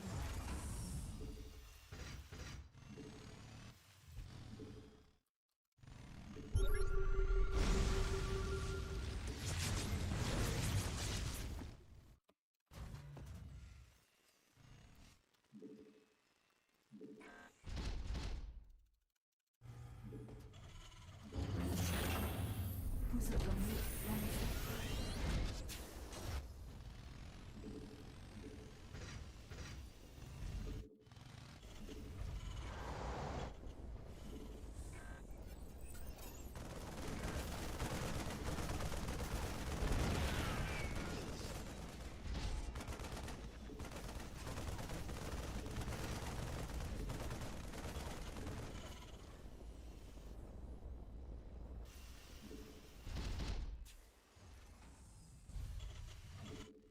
연구 완료.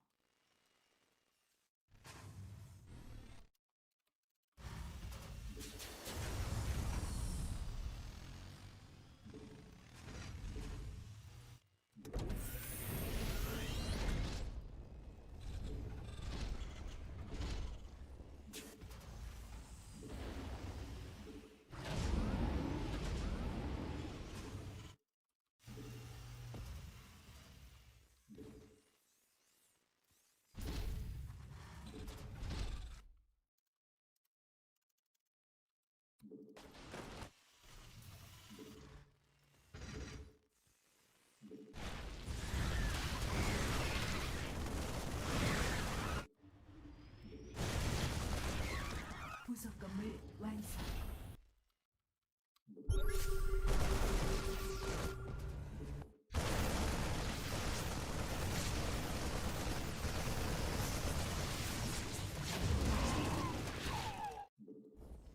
부속 건물 완성. 아군이 공격하고 있습니다.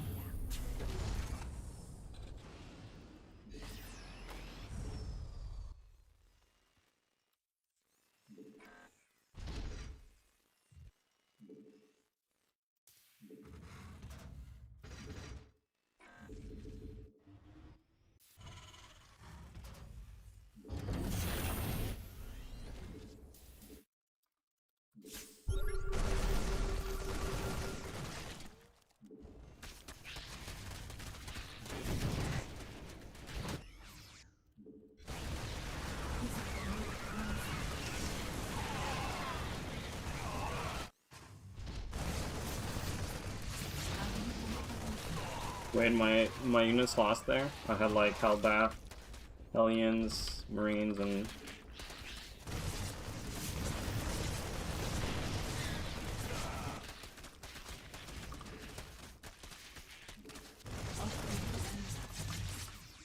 기지가 공격받고 있습니다. 아군이 공격받고 있습니다.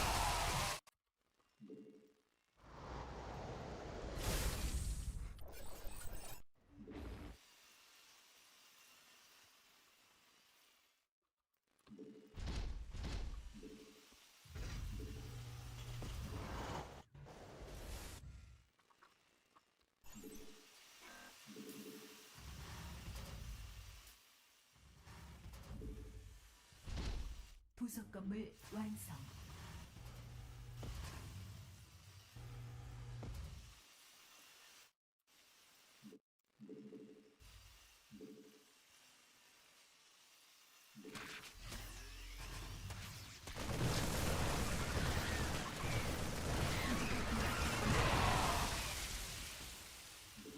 광맥이 고갈되었습니다.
아군이 공격받고 있습니다.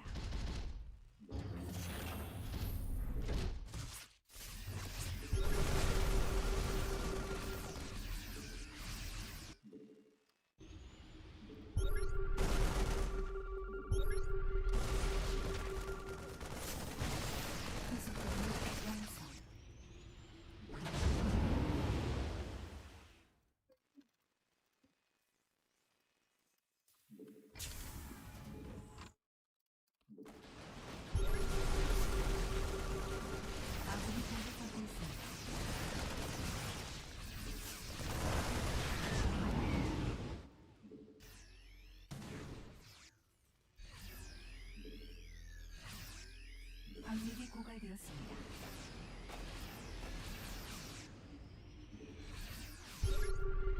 아군이 공격받고 있습니다. 방력이 고갈되었습니다. 사령부 업그레이드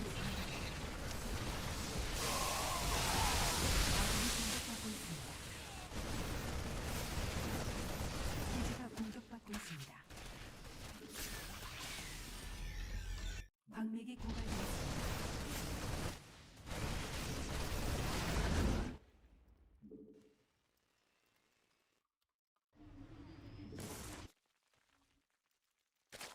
방력이 고갈되었습니다.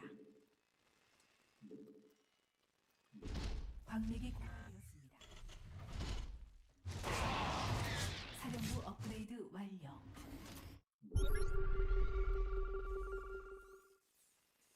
아.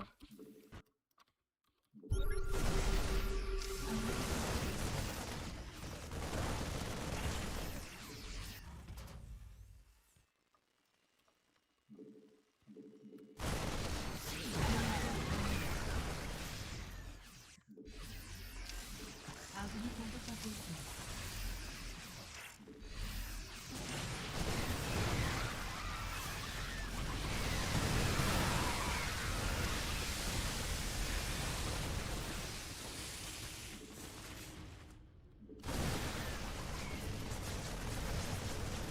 베스핀 간헐천이 고갈되었습니다.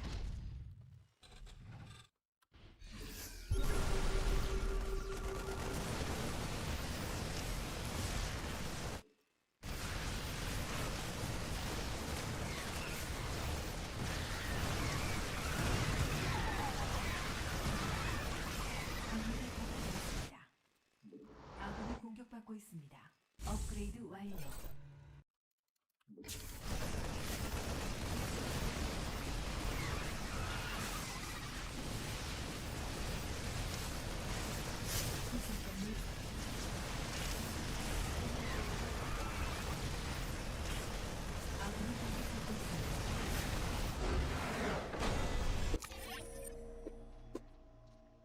Blasted, man. Fucking blast.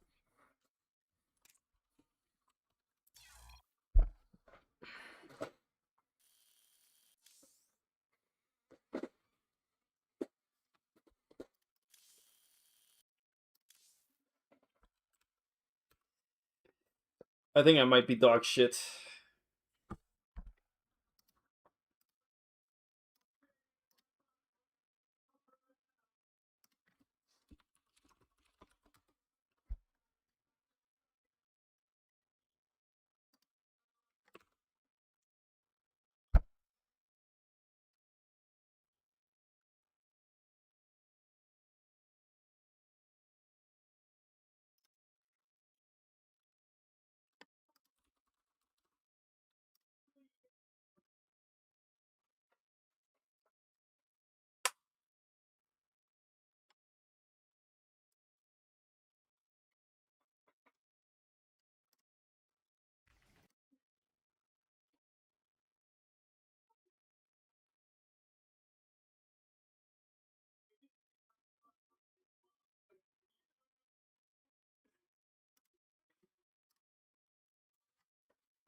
Alright, man. I think 6 hours is enough. I trolled today. I trolled getting baited midday. I need to lock in next time. Just get on, game, focus. No more distractions. 420 Swag Lordius Maximus. We just have to lock in, man. We just have to lock in.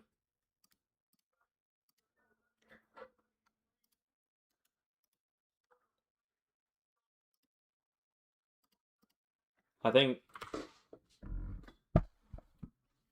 you know, it's a pretty solid day. I will catch you guys soon. Probably tomorrow. A bit more focused, hopefully.